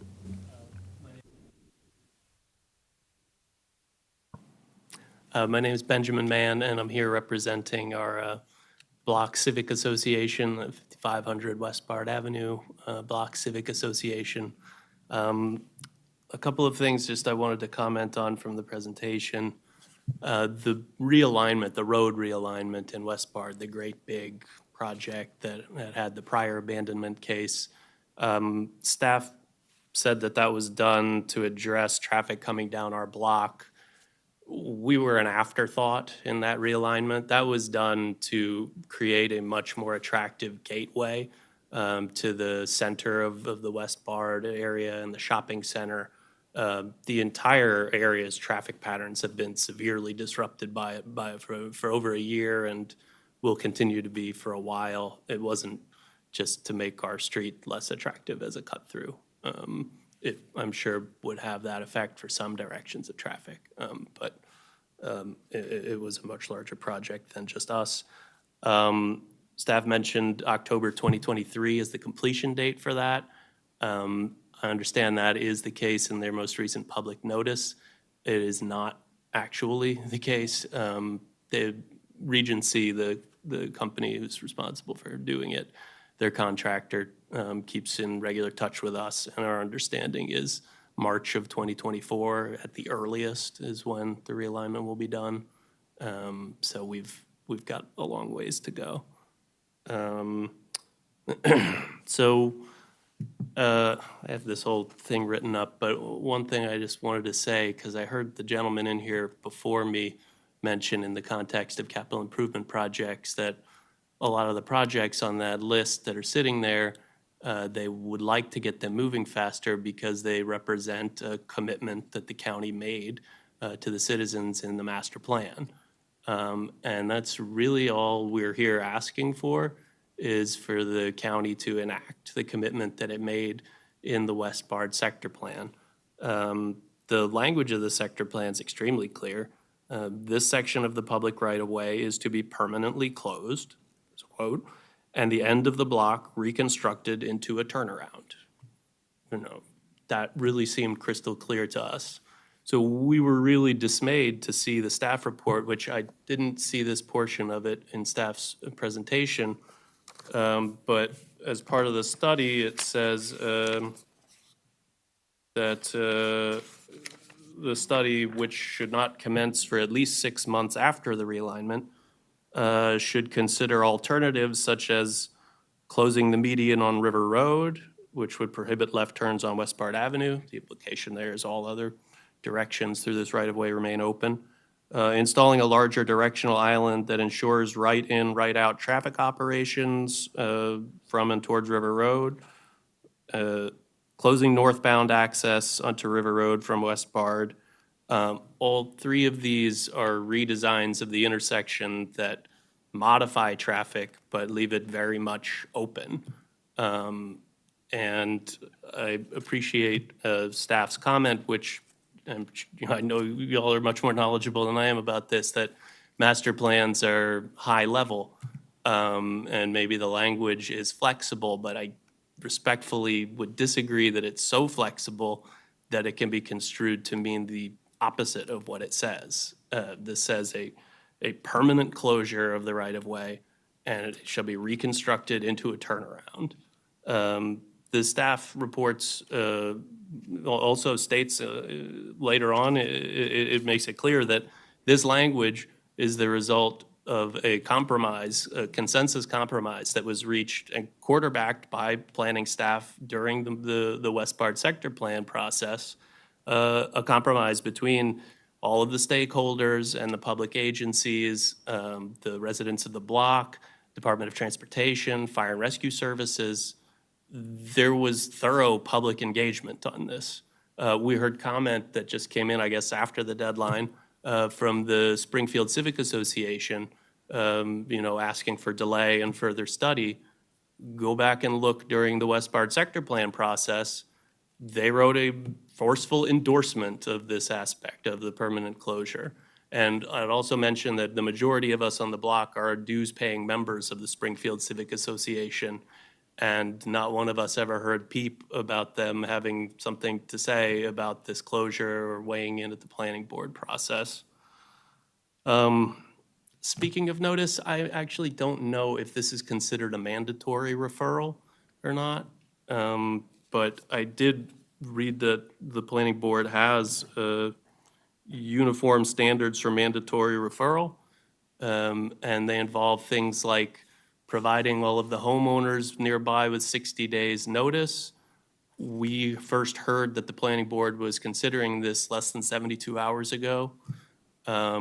No one was reached out to. If anybody on staff had reached out to us, I think there would have been less confusion or less misunderstandings. What we're really asking for, and number one, we don't want this to be considered as, throwing the cul-de-sac idea out the door. We would like the enactment of that, and we would like, once the construction is complete, so the problem here is we don't have a design for y'all to look at, right? We're not a developer. Usually in an abandonment or a permanent closure petition, someone comes in here and they've spent, $10,000, $20,000 on surveys and planning and all of that, and they'd be able to say, this is the cul-de-sac that we are proposing. We don't have that kind of money. We don't stand to gain ownership of any land. We don't have that kind of financial interest in it.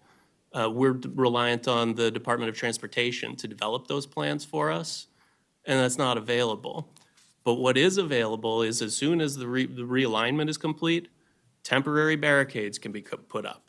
The permanent closure can be approved upon completion of the road realignment project, and a temporary barrier can be put up and remain there until such time as the Department of Transportation finalizes its design. And that's really what we're asking for. It's very consistent with the West Bard sector plan, and respectfully, I don't think that the staff report is consistent. Its recommendations are consistent with the sector plan. I understand the desire to do additional study, but again, respectfully, the study says a comprehensive study of motor vehicle volumes, travel directions, and vehicle speeds on the 5500 block of West Bard Avenue. I fail to understand why we would need to study the traffic on our block in order to close the right-of-way and reconstruct it into a turnaround. It's a little bit dismaying, also because many of us were either part of the process in 2014, 15, 16 to formulate the West Bard sector plan and expected this compromise to be fulfilled by the county, or have subsequently bought homes on this block, seeing this in the master plan and expecting that this would happen promptly after the road realignment.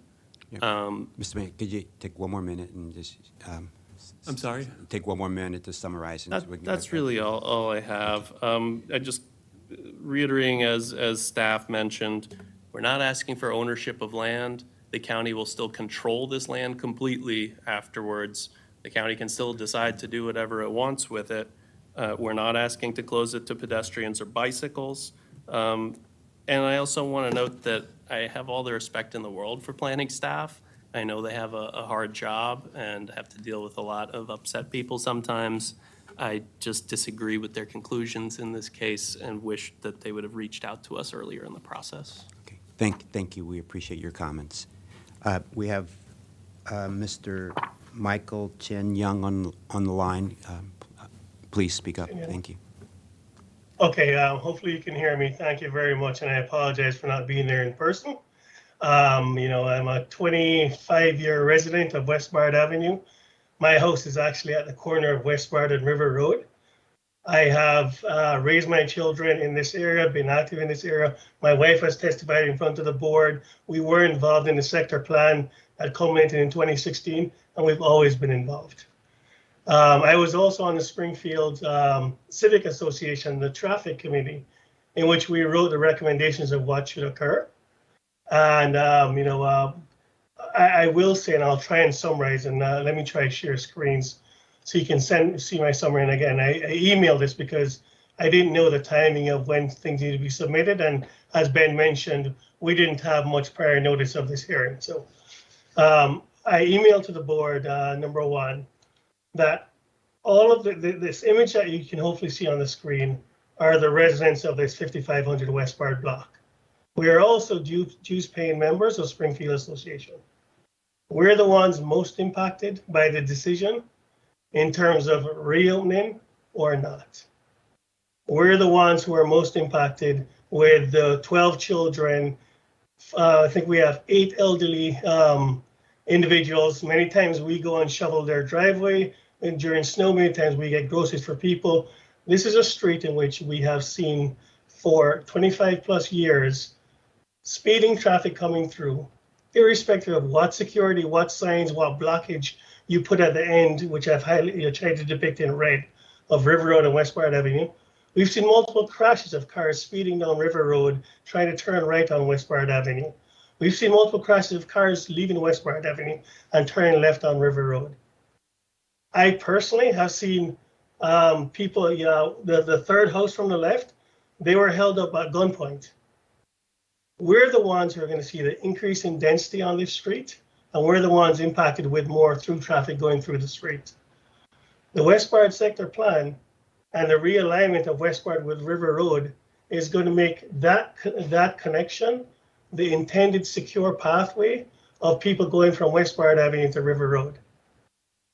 It should not be this hidden or this dangerous intersection right now, which, by the way, is effectively temporarily closed and has been temporarily closed since June of 2022 when the construction began.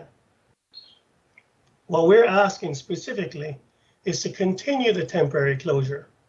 Now, some folks may say, well, it's reopened right now temporarily. Yes, because the other end of Westbard and Ridgefield is closed off. So residents we had to reopen so the residents can get in and out and get to their homes. But there's no through traffic and has not been any through traffic in this area since June of 2022. What we are specifically asking for is for that temporary closure, and then the permanent closure. Yes, we'd love to have occur, but we are the ones who are going to be impacted with the through traffic coming, the trucks coming, everything coming through, speeding. We're the ones with children at danger. We're the ones with elderly adults at danger. And we've been part of the process since 2014 on let's have a plan, let's support the developers, let's support the area. And now we feel as if, oh no, now we're being given the Heisman, now push it off, let's do a study. We fully understand where this push of let's do a study, I agree. We should study to see is the intended traffic with the new connection of Westbard Avenue and River Road working as designed. That is the plan. To me, that is what should be studied.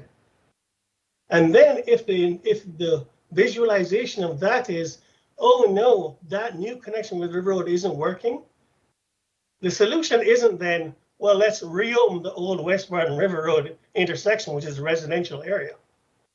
And so I'm not sure what the study will show. And in fact, it's a better use case of continuing the temporary closure of this road to through traffic. There were studies done in which 75% of the traffic that was coming through our part of West Barton Avenue, my house is the first house to see all the traffic. I work and I look out at the road continuously because I have the blessing of working from home. This traffic is going to impact us. We've seen speeding, we've seen car theft, we've seen crashes, right? All those are not necessary in terms of let's do a study and reopen this when you have the main road being reopened at West Barton River with millions of dollars spent on that. And so I respectfully ask the board, I respect to ask the committee, let's do the study, sure. The study should be continue the temporary closure of our part of the West Barton block while you see if the new connection, which is where the intended traffic is supposed to go, is taking place. With respect to, and because again, as Ben mentioned, we did not know that Springfield Committee was going to submit something asking for a delay. But by the way, I was also a member of the Springfield Committee Traffic Committee, right? And I know the individuals involved. I know that they originally said they're supportive of closing it.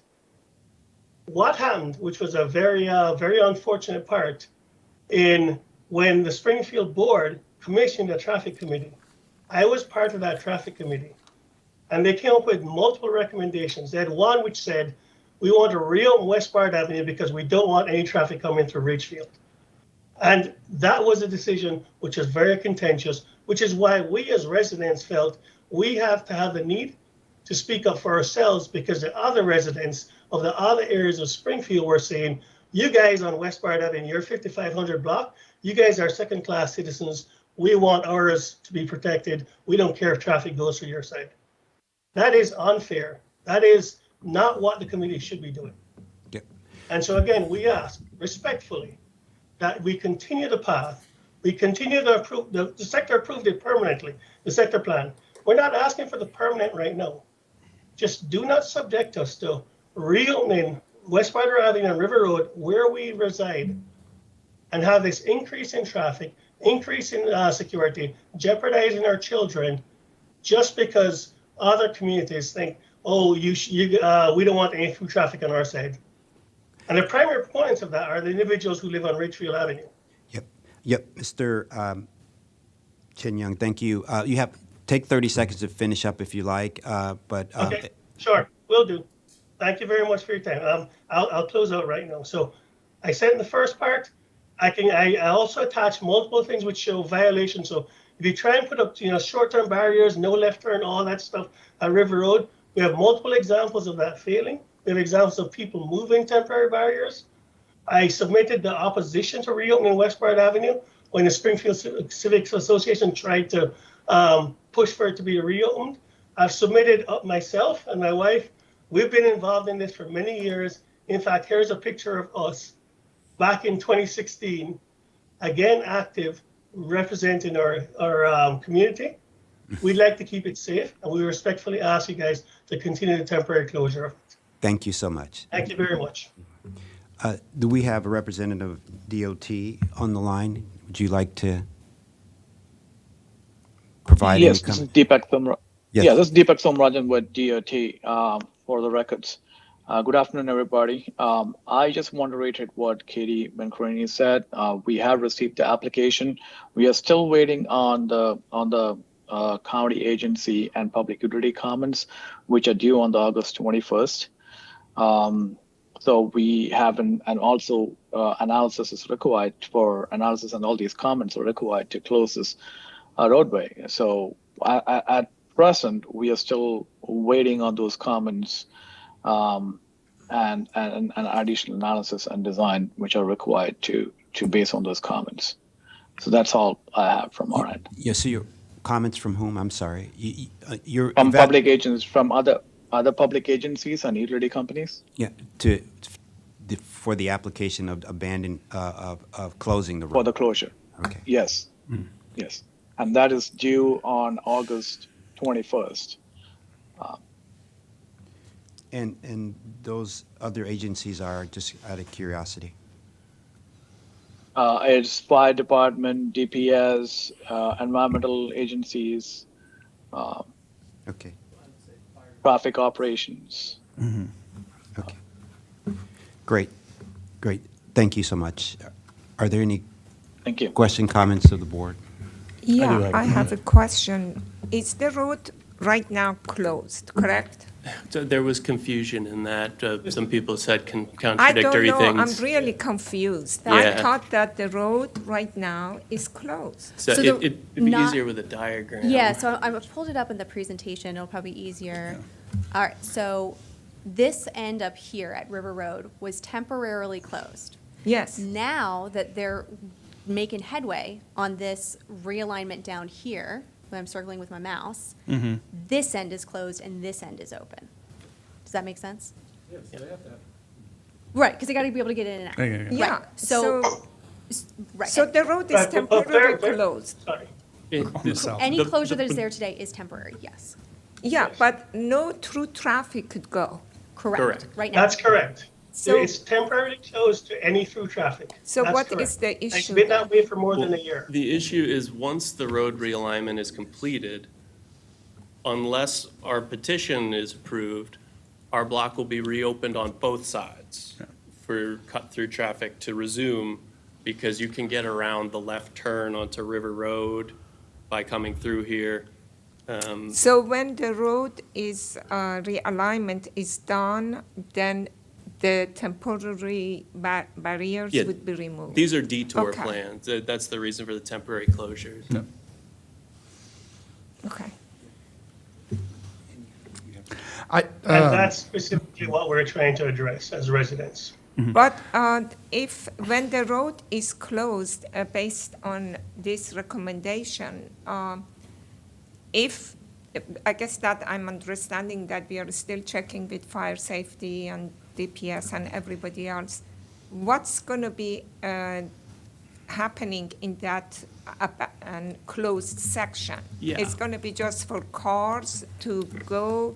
I guess at one end is going to be a cul-de-sac. We don't know which end is going to be a Oh, cul-de-sac. well, we would know which end. I'm sorry, I want to be clear about that. So if there is a permanent closure, it would be at the River Road end, which is shown in red here. Okay, so the yeah. public still use that, and it's going to be opened for just local traffic and bikeways and pedestrians. That's the other end. This end, the request is for it to be a cul-de-sac, and it could not be, it would be for vehicles to use, but only to turn around. Yes, not to I go through it understand to that. River. Yeah. Okay. And If I may add, and again, I'm sorry I'm not there, so it's hard for me to fully articulate. The most important part for us as residents is to not reopen for through traffic when the new connection of West Barton River is opened. That is what we're trying to accomplish as a block.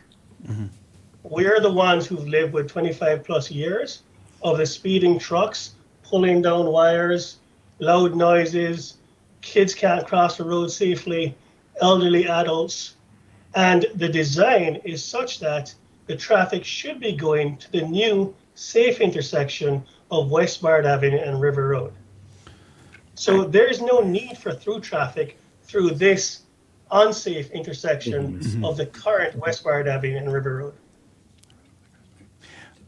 That's the most I had important thing for us. can we, a little more discussion about what the problem with maintaining the interim closure during the study process would be? Because at the moment, I tend to lean toward being fine with an interim closure while the study because I think the study is then mostly for how to design for maximum pedestrian and bicycle safety. And unless DOT has an immediate issue with it, and I believe in the staff report, there was I think it was a mountable curb for emergency access on that end is the eventual thing to cut off River Road. What really is the obstacle toward maintaining interim closure once Richfield and, is it Richfield and West Bard, the south? Right, Yeah, once Ridge the Road. realignment. Yeah, once the realignment is open, either in October, as it's potentially in March, what really is the major opposition or the problem for just maintaining the interim closure on I guess at this point, reintroducing the interim closure for River Road on the north side. And Right. So there's a couple of things there. One, we do want more information. We want to know, like, is this still an issue? Like, is this still, and if you close it off, we can't get that data to really support why this is needed. The second thing, though, is that when there was an interim closure, you see a photo of that in the staff Yep. report. It was those Jersey barriers. We have since found out from MCDPS Fire and Rescue that that was not the preferred design. that's concrete barrier. Yeah, that was yeah. intended. We don't get That I involved in interim understand, yeah. closures, don't get me wrong, but like that's another reason why we have some concerns because, you know, MCDPS Fire and Rescue contacted us and contacted MCDOT saying, we don't recall approving this, we don't like this, this makes it really hard for emergency vehicles to get in if necessary. Yeah. So I don't feel comfortable weighing in when I haven't seen an interim one that's successful. Yeah, I think for the first, I'm okay with interim as a general best practice. I understand that we don't know the traffic patterns, but we can sort of presume and from existing or I think, you know, we can sort of go with best practice there. I would, if there is an interim closure, to be before construction of a mountable barrier, if there's an emergency access concern, that is something that I would want to. Is there a possibility or an available option for interim closure that allows emergency access, but no other access either practically or you know, I can know that can be difficult to have, but is there an option there that would allow for emergency access? That I can't answer for you Okay. because I would defer to DPS to make that call. Okay. I'm not saying it's impossible because I have Oh, to yeah, of assume that course. interim closures happen. Yeah. The only thing I would just point out is that at the time that the sector plan was done, we didn't analyze it then. And so Yeah. I just feel like we don't have all the information, and so it Mm-hmm. would be beneficial to get that. And I will also just add, Elza Heisel-McCoy, Chief Down County Planning for the record, is that this is DOT's review, this is Yeah, that's DOT's them, yeah. right-of-way, this is DOT's design. We're providing technical comments. I think in our letter, if it was the will of the board, we could add a recommendation that, you know, the board, if an interim access point could, you know, would limit traffic while also allowing emergency vehicles, I think the board could add that endorsement to sort of something else to consider. I would ask the board maybe consider that as an option because I know we want to study it. I think it's sort of reasonable to accept that as a sort of best practice for access from that road through that shouldn't be a cut through street in general, right? I mean, what's the whole thing? I think we can add that. I would say that I would support and I'd maybe ask the board to see if they would support you know, us transmitting comments that say we support an interim closure as soon as the road is opened up on the south side and there's that access is open, as long as there's an option for doing it that allows the emergency vehicles there. And of course, it's DOT's their decision and things like that, but I would support putting that in our recommendations. Thanks. Yeah, thank you. Thank you for that. If I could make one last comment. So I think, Please, it's time for the board to discuss this now. Thank you. I would like to comment also. When I look at this through the Thrive Montgomery and Vision Zero, and then hearing the concerns of the citizens, I would side with Mr. Hedrick in saying that the closure of River Road and West Bard Avenue makes sense when we look at it through the lens. Mr. Chin Young points out the safety with regards to his family, his children, and other residents with using that street. And when I look closely at West Bard Avenue and how it connects to West Bard Square, and then taking into consideration his comments with regards to speeding trucks, speeding cars, I think it makes sense to have it closed. Now, what I do find curious from a lawyer's perspective is that you want to study what happens when it's open and study the traffic patterns when the realignment is done at Ridgefield Road and River Road, and whether or not that will alleviate the traffic there. But the study that you can do now is take the comments from the community members and say, hey, there's no more speeding trucks, speeding cars, and our children are safer. And so I find it curious that their testimony and their personal experiences aren't studied enough, but I'm not a technical guy with regards to the procedures and processes that are needed to close off a street. But we know, when taking into consideration the road diet that was heavily contested here, that this would be in effect somewhat of a road diet, and a road diet of closing off a throughway to an industrious shopping center would greatly benefit the overall safety, health of the community. So I would look at this through the lens of Thrive, Vision Zero, and the idea of a road diet, and I would heavily favor a closure, temporary and then eventually permanent, of the access from West Bard Avenue and River Road and maintain the safety of that community. When I look closely at the character of the community and other access points on River Road, unfortunately, when I look from the intersection of, Goldsboro Road down to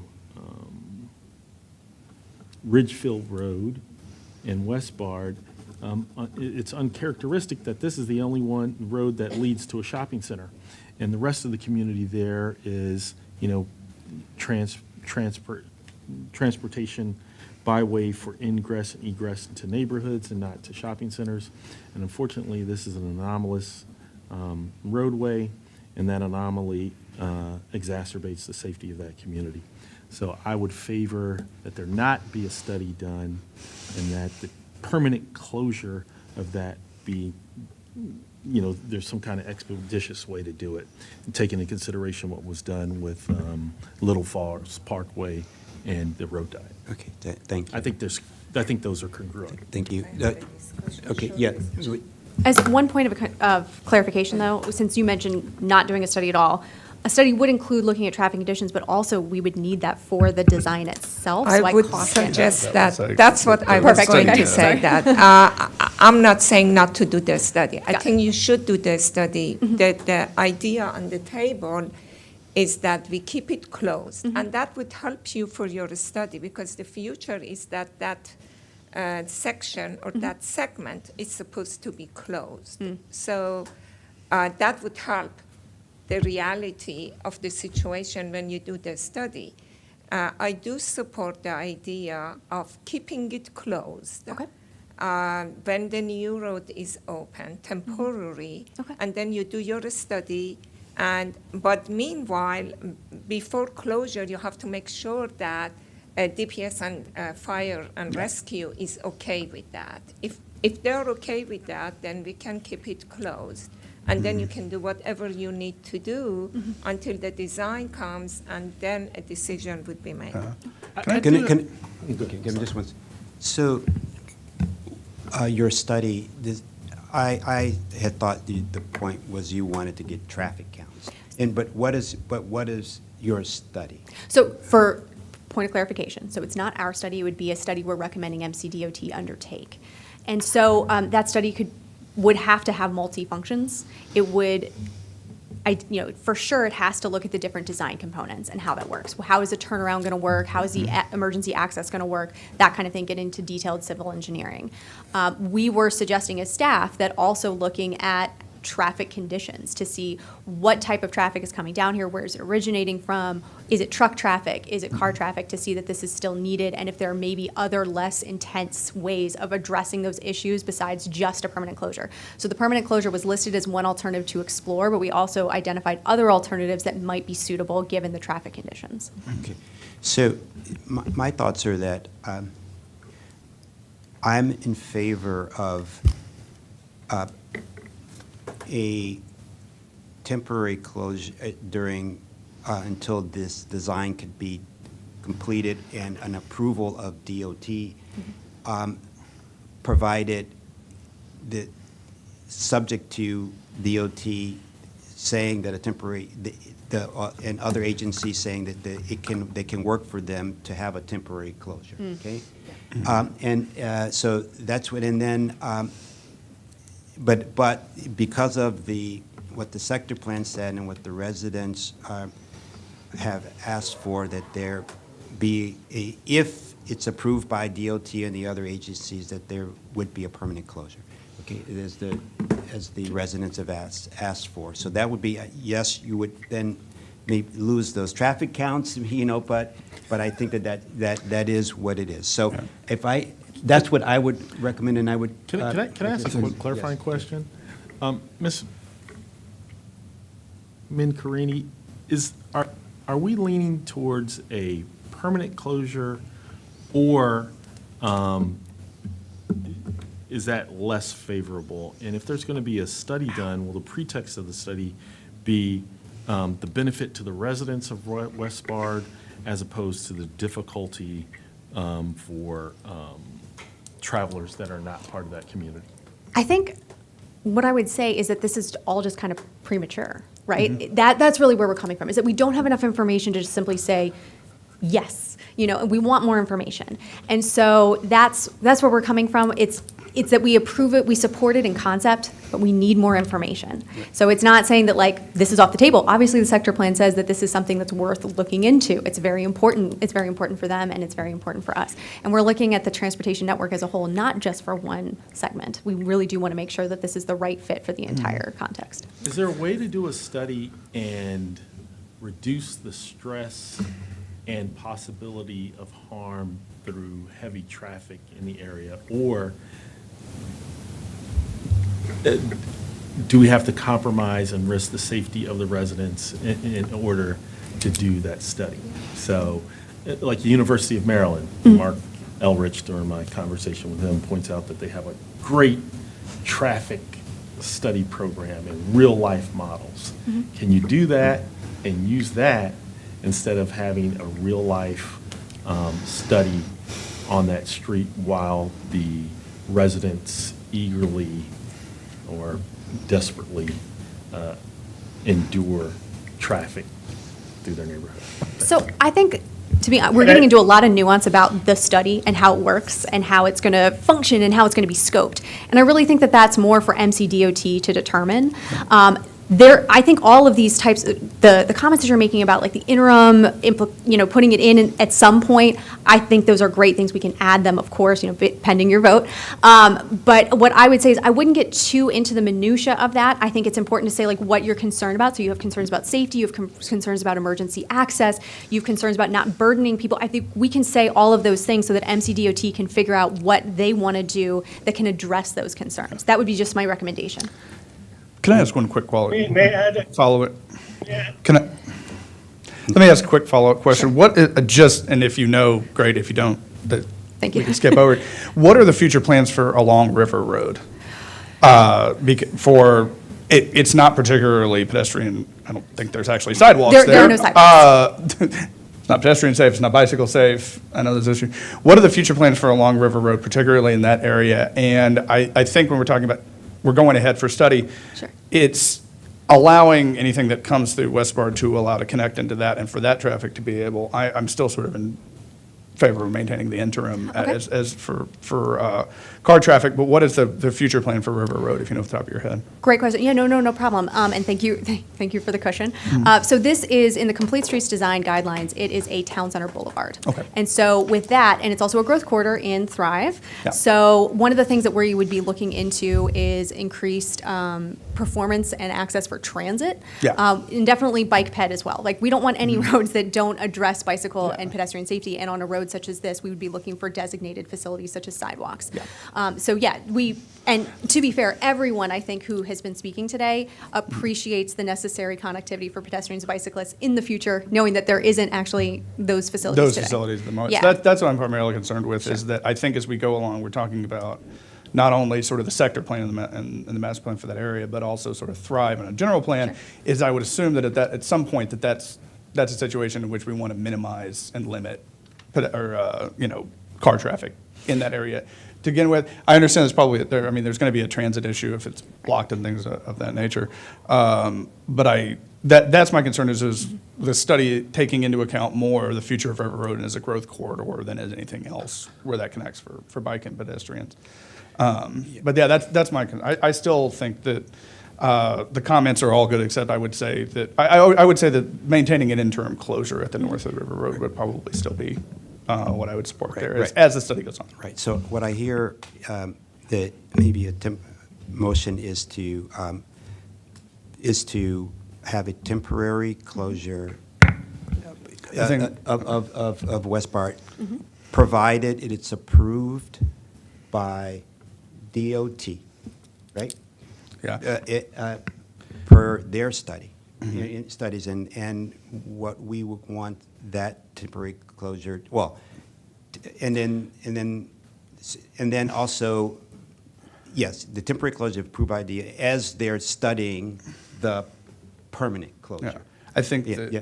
yeah, I think the motion would be that we approve and transmit the comments from staff with the addition that we think that we would recommend to DOT that an interim closure of West Bard at River Road be maintained through the study period once the realignment down in the south at Ridge Road is opened back up Right. for traffic, and then the study goes on. I think that would be our Yeah, temporary recommendation. As long as it does not jeopardize the safety of the emergency Yeah, with- vehicles. yeah, Yeah, with that's con- important. And I think that's Yeah. true. And I think that that part of the comments will be in there, and of course, they will also weigh in on their side, I assume, with the emergency services.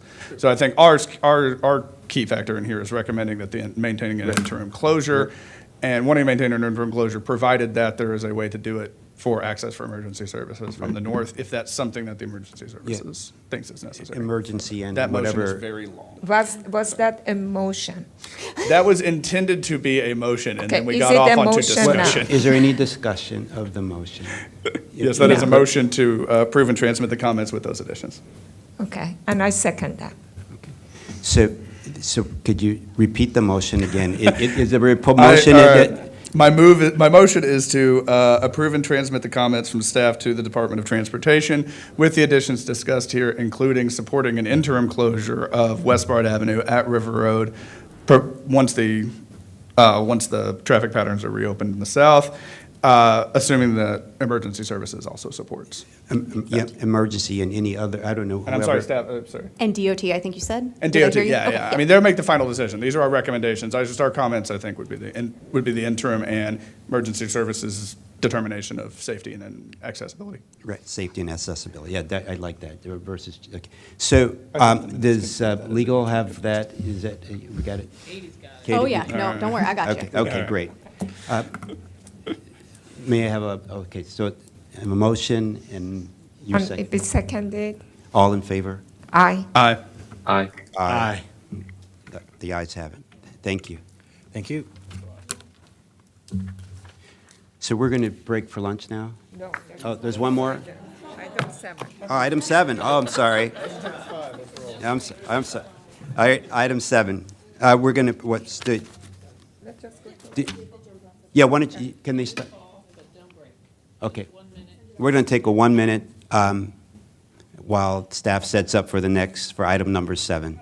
I was too ambitious.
Good afternoon. We're on item number 7, the Bethesda Annual Monitoring Report. And we have Ms. Kleben and here and Ms.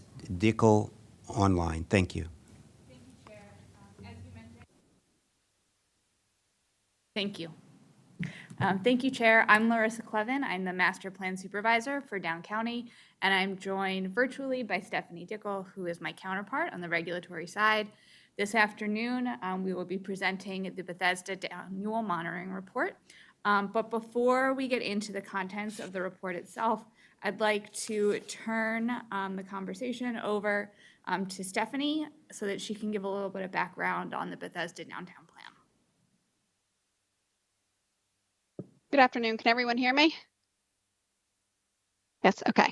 I'm Stephanie Dickel. I'm the Regulatory Supervisor for the Down County Division, as Larissa mentioned. I'm going to do a quick overview of the sector plan's implementation mechanisms. I have a lot of information that I'm going to say, so if you have any questions, just ask, and we are happy to answer them as we go. So the 2017 Downtown Plan fine-tuned earlier sector plans, and it built on past successes of downtown Bethesda. The plan contained overarching goals, including equity and sustainability, parks and open space, affordable housing, environmental innovation, and economic competitiveness. In order to achieve these goals, implementation mechanisms were created. So I'm going to talk about the first 4 tools that are on this slide: the Bethesda Overlay Zone, the Park Impact Payment, the Bethesda Design Advisory Panel, and the Implementation Advisory Committee. And then Larissa will talk more about the Annual Monitoring Report. So the Bethesda Overlay Zone, also referred to as the BOZ, was adopted to implement the recommendations of the sector plan. The BOZ set a cap of overall development at 32.4 million square feet. If or an applicant can request an allocation of density over their mapped base density, referred to as BOZ density, to build to the maximum height permitted in the zone as needed.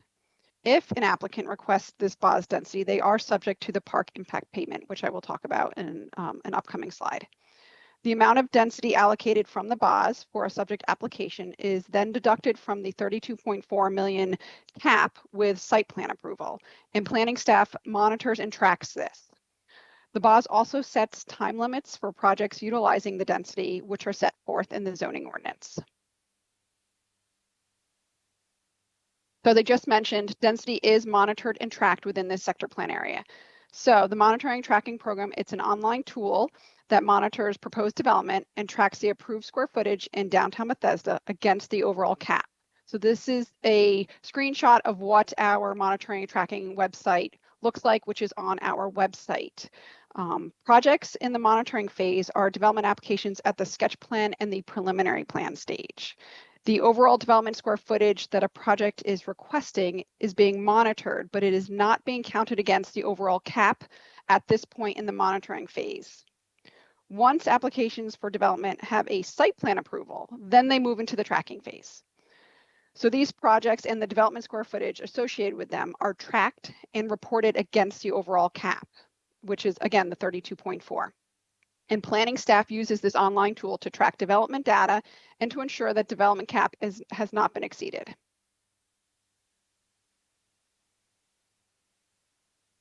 So if an applicant requests BOZ density, they're then subject to the Park Impact Payment, or the PIP.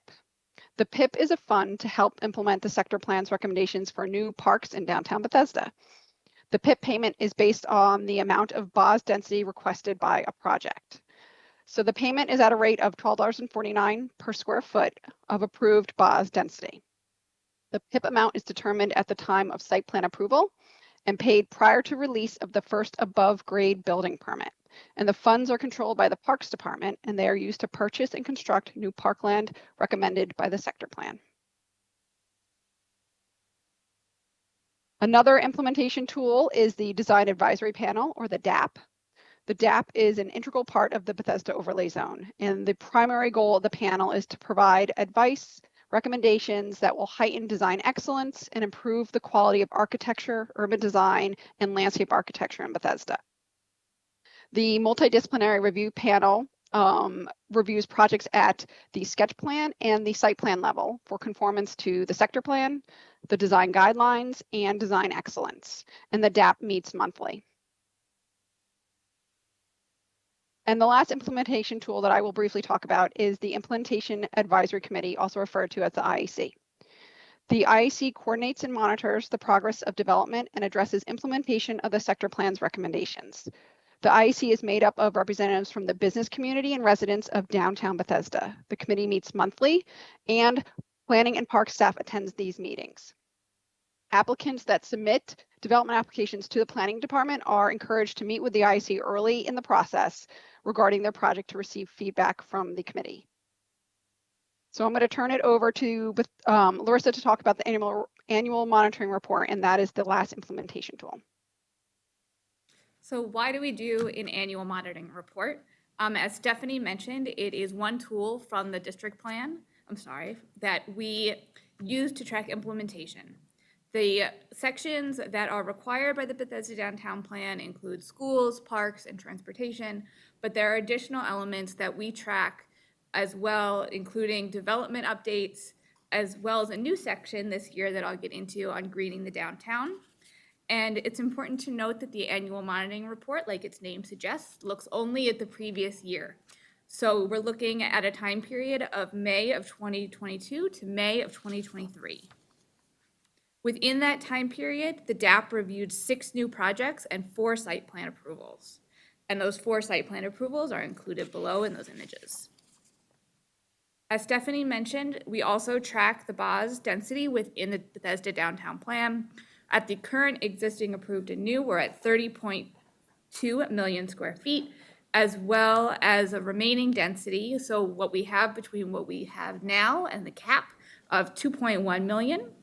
And there is a interim cap at which county council will do additional determination and review. And we are about 152,000 square feet from that. We also look at the trends of schools within the Bethesda Downtown Plan area. We've seen moderate enrollment increase in local schools from the high school to the elementary school level. We also look at facility utilization, which is a ratio of enrollment to capacity. We've seen a slight decrease at the elementary school level and a slight increase at the middle and high school level. However, there has been a determination that there is no utilization premium payment required, which would be if preliminary plan approval in certain areas determined that we exceeded the adequacy levels. Some great parks and open space updates have happened within the past year. Carolyn Freeland Park has been approved for renovation and its final design and permitting is complete. Its construction is anticipated in the fiscal year 2023. And the images on the right depict the upcoming and existing Norfolk Avenue Streetery. It was a pilot program that has become permanent. During the COVID-19 pandemic, there was a strong desire for both residents and businesses to have additional spaces to gather. And 2 blocks of Norfolk Avenue from St. Elmo to Cordell were turned into outdoor streeteries. In the effort to convert this temporary use into a permanent use, in December of 2002, the Planning Board approved a transfer of approximately $485,000 from the amenity fund for the implementation and construction of this streetery. There was additional funding that was secured by local partners, and the funding will be going towards site furnishing, plants, trees, plant materials, and pavilions. As Stephanie mentioned, there is the park impact payment. Since 2017, when the plan was approved and adopted, 18 development site plans have been approved, leading to $20.17 million in the PIP, and 10 have been submitted. So that's $14.5 million. And as of July 21, the PIP rate was updated and approved at the new rate of $12.49. As I mentioned, this report has a new section, Greening the Downtown. Our new section was in direct response to feedback that we received last year from the IAC and residents that there was interest in digging deeper, excuse my agriculture pun, into figuring out some of our tree canopy metrics and green cover within the plan area. This section covers both tree canopy and green cover, and I'll go into both. Tree canopy, which is defined as vegetation that is 8 feet or taller, is what's measured as part of tree canopy. It is approximately 20% in 2001 in Bethesda. This is not data that we collect yearly. It is done by pretty fancy technology that flies over an area and captures images. Just to note that in 2021, there was a major technological upgrade to the data that we had. Rather than capturing samples at 4 samples per square mile, that doubled to 8 samples per square mile. And that technological increase means that comparing this current data to the previous data gives you a little bit of apples and oranges. It doesn't work because things that could get picked up at this higher technology may have existed in the past, but couldn't have been picked up. So what we're able to do is we are expecting that in 2024, we'll have new tree canopy data, and we can compare the 2021 data to that data and moving forward. And more historical data is available on the website that you see on the screen. I would just remind you to be very careful about comparing them across all of that time span. The website also includes additional information about the importance of green space and tree canopy, how it's measured, and all of that is available to the public. The plan also sets standards for green cover for applications and development. The 35% green cover requirement can be met in a multitude of ways by an applicant, either by providing a green roof, additional tree canopy, or a combination of the two. As of the timing of this report, there was 288,000 square feet of green cover in the downtown. And green cover compliance, we looked at all of the projects. This is a new section. Rather than just looking at the past year, we looked at all of the projects since the plan had been adopted. And there's an average green cover compliance rate of 34%, which is pretty great, being as 35 is the requirement. You'll notice that the low end for compliance is at 15.7%. It's an outlier of a project that did not have new construction, but needed to go through the review, so I wouldn't be too alarmed at that number. We also do a variety of transportation updates within this plan. In an alternating basis, we do an update of the non-auto driver mode share, or NADMs, as well as road network performance. We are anticipating additional data that will come in. Unfortunately, there were some malware issues with a consultant that DOT consults out with, and once that data is provided to us, we'll be able to complete the report and share that supplement with you and with the community.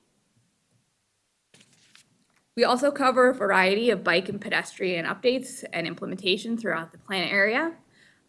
There are a variety of 2 on-way separated bikeways.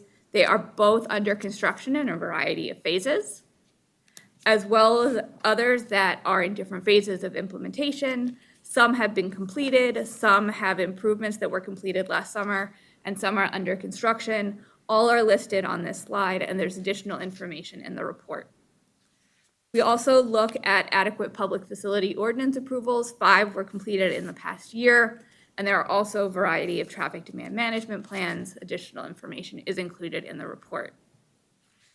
A little bit about the engagement that we do on the report. Once a draft is completed, we share it with the IAC, which is the Implementation Advisory Committee that Stephanie spoke of. We sent them the report on June 23rd and asked for their comments back by July 17th. And we met with them and presented at their meeting the full report to just share highlights and ask for comments on July 14th.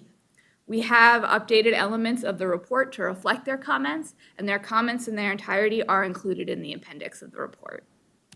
For next steps of the annual monitoring report, with your approval and comments, we will be transmitting it for information to County Council. And I'm happy to take any questions that you have. Thank you very much. This report is very comprehensive, and so I appreciate you putting it together, you and your team. A couple questions. One, on this DAP panel, who sits on the DAP panel? Is that independent of the planning department, or and I know they give recommendations about design excellence, but is planning on the DAP panel, or is that a separate organization? So Elsa Heisel-McCoy, Chief Down County Planning for the record. So the 5 panel members are independent. They are nominated by staff and appointed by the board. I think the board did this most recently for the Silver Spring Design Advisory Panel. Our chief urban designer, Paul Mortensen, sits as an ex officio member and provides comments. Atul Sharma from the director's office and as staff from Down County participate in the meetings and provide comments as well. Okay. So how was that started? I mean, what was the impetus for versus like Silver Spring? You know, how it worked, or another area, like why does Bethesda have a DAP panel? I'm just out of curiosity, and other areas don't. And my second question is, maybe it's,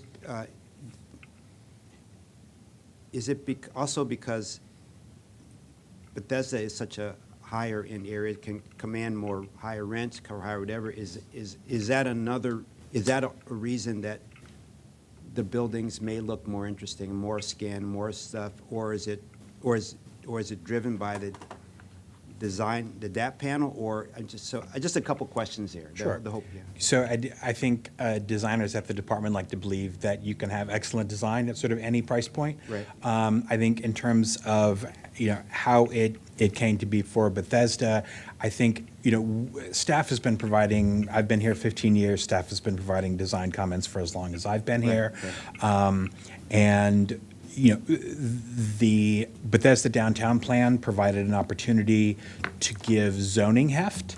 So the Bethesda overlay zone says that you have to, substantially conform to the design guidelines and requires the appointment of a design advisory panel independent of staff to make that determination. So in terms of formalizing the panel, I think was really to give a push to design excellence and to bring in outside experts in addition to staff to push the designs in the right direction. I think same with Silver Spring. I think Silver Spring is not Bethesda, but I think design excellence is important, and having this review process that everybody who went to architecture school is very familiar with.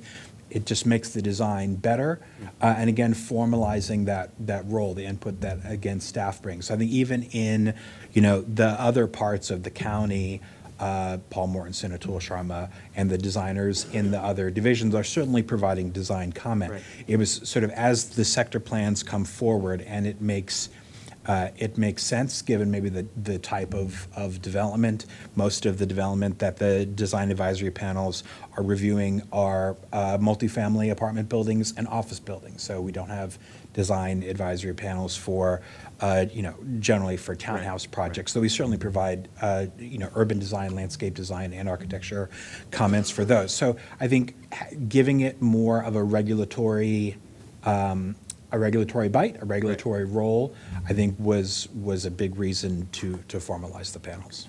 Great. And that was not to say the staff is not doing a great job of that. I was just trying to get an understand of the, and then also this BOS density. So do you think it's a problem if they hit the cap? I mean, was that cap based on what they thought was the community could support, or was there enough infrastructure for it? I mean, how did that, when you... So I think the initial cap was based around traffic and schools capacity, and the sort of additional measure of protection that having that number in the overlay zone, as opposed to, or in addition to, the growth and infrastructure policy that the council approves every 4 years, which sort of looks at adequate public facilities for everywhere else. There was sort of an additional measure there. I think as we move into the fall, with the potential for sort of hitting that initial cap, I think we'll be having some more of those conversations. Okay. Thank you very much. Just on that topic, because that was my question also. This 32.4 million square foot. What is it? Is it commercial, residential? Is it a separation? All of the above. So it's basically, Okay. it's every, can you go back to the bar chart? So it's every square foot. So it looks at existing on the ground. It looks like so you can see here in the gray, it's originally it was the existing on the ground in 2017 when the plan was approved. We updated it last year with some better numbers. So it includes all the existing development, and then the yellow bar is the new development built since 2017. And then the sort of the yellow piece above that is sort of the 4 million square feet in site plan approvals. So it's every square foot Okay. of development in the Bethesda And you overlay zone. calculated based on the zoning, Bethesda overlay zone, that how much would allow? How did you come up with 32.4 million? It was that arbitrary, and while Robert is coming here, is that why do we have that? You just said that for additional measure for Bethesda. Do we have it other places? I think Silver Spring has, and I don't know if there are other places that we have this overlay zone to have a second measure for APF. It looks like that you put that cap to protect adequate public facilities, So correct? Bethesda is the only overlay zone that has a total development cap in it. And why? And how did you come up with And it? we have that tattooed on our arms for those of us that worked on the plan. So 32.4 was, so as Elza mentioned, the real pressure at the time was, are we going to overcrowd schools, and are we going to have, what kind of impact are we going to have on the transportation network? So that was, when we did the evaluation on basically what kind of density could Bethesda kind of take in, how could that be absolved in this overall network? And there was a lot of discussion about no cap. Should we be at 30 million, 32 million? And I think and the commissioners at the time, there was definitely a different perspective from each one of them about, where should we be in terms of a cap for this to really ensure that there's some metrics put in place to provide some securities for overbuilding or not. And so the 32.4 was really evaluated from the school impact and from transportation and what kind of capacity we could really achieve within that area. It wasn't arbitrary at all. It was something that we went through a lot of discussion with in terms of capturing the density that was there in Bethesda already, and then looking at kind of what that gap might be to fill the overall capacity. So it was a long discussion with our board and the council when we were going through this as to what that cap should be. And we did have to go back and do more studies. As Elza mentioned, we continue to continually update the amount of density that goes in, because the amount of study that went into this, the existing on the ground, to really understand, okay, what density do we have? How are we capturing that? Through what kind of data? And it was many months of review to figure that out, and then we could kind of figure on top of that, how much density do we have available within the cap? Yeah, so is this the absolute number, or is being evolved? Because every year when you build and you develop more APF and more public facilities, Right. and the new construction comes, they do some relief in existing, supposedly they build a new school or they build a new road or improvement and so on. So that could go up. Do we even look into, because you come here and you monitor all of this, but do we ever look to see that? Not that I'm in support of anything, I'm just trying to understand the methodology and the monitoring that you're doing. Are we going to look at that cap also? So the 32.4 million was the total cap, so we can't go beyond that unless something changes in the zoning ordinance. Because it is listed in the zoning ordinance as to this is your maximum that you can achieve. The check-in and the discussion that we're having now was also indicated as you need to do an evaluation at this stage when you hit 30 million or 30.2 million, which is 2 million below that original cap. That way we have an understanding of how active has it been, and then how active do we really think a projection would be to reach that 32.4? And if so, if it's going at such a fast pace, which we're at a pretty fast pace already with the projects, then what's next? And I think where we are is what's next. So I don't, you want to add to that, Marcy? No, the only thing I would add is that we are conscious of the cap, as is the community, and we know that, we'll have ongoing discussions of what happens as we get closer to it. Yeah. Sorry. Thank you. So two guys, can we go back real quick? First question is, what is the potential county council action when the density hits 100, well, when it gets to 2 million below 32.4? Like, does then it just go for reconsideration, or what's the sort of, is there any more mechanism than, hey, we're 2 million below, you guys should look at it?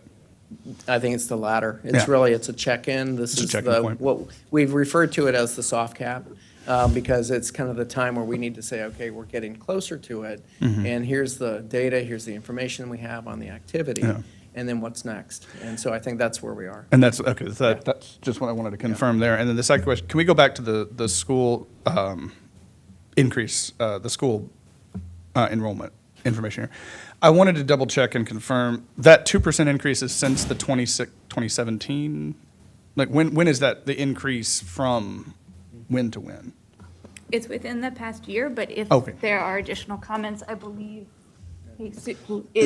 our school's planner is here if you would like additional detail. No, so that was my question is like, so we had the on the ground, we've had the amount of square footage of development, the BOS overlay since 2017 that you had put up there, plus the unbuilt aspect. I mean, I would think that if we get to that point, that's the thing to look at, and we're not seeing the development just blow the schools out of the water. We're seeing very minor increases in enrollment of that. 2%, 1.6, 2.8, like that.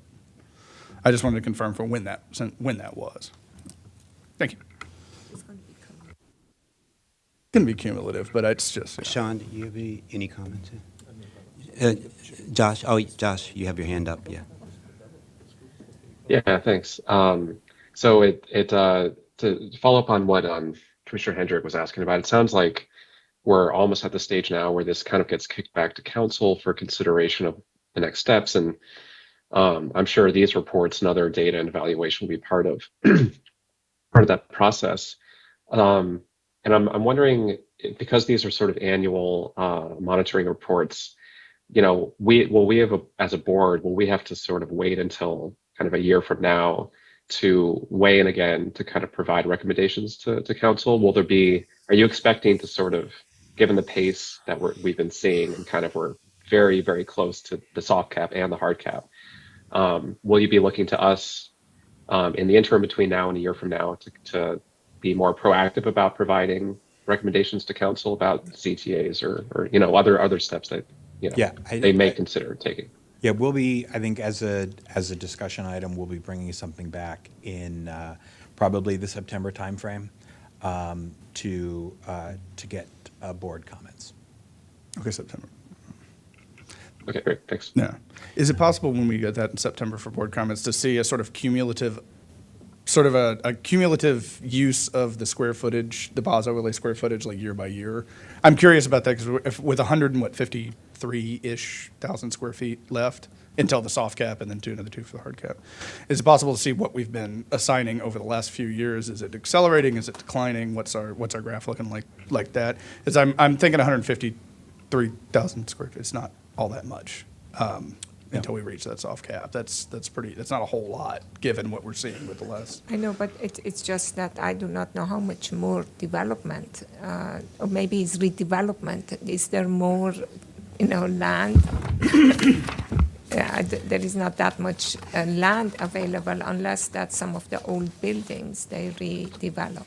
Yeah, I mean, most of that, so I think in the fall, I think we expect to see a number of larger projects. I think the Bethesda Market project, which includes the South Elm Street Park. They got sketch plan approval a number of years ago, and I think they're moving back.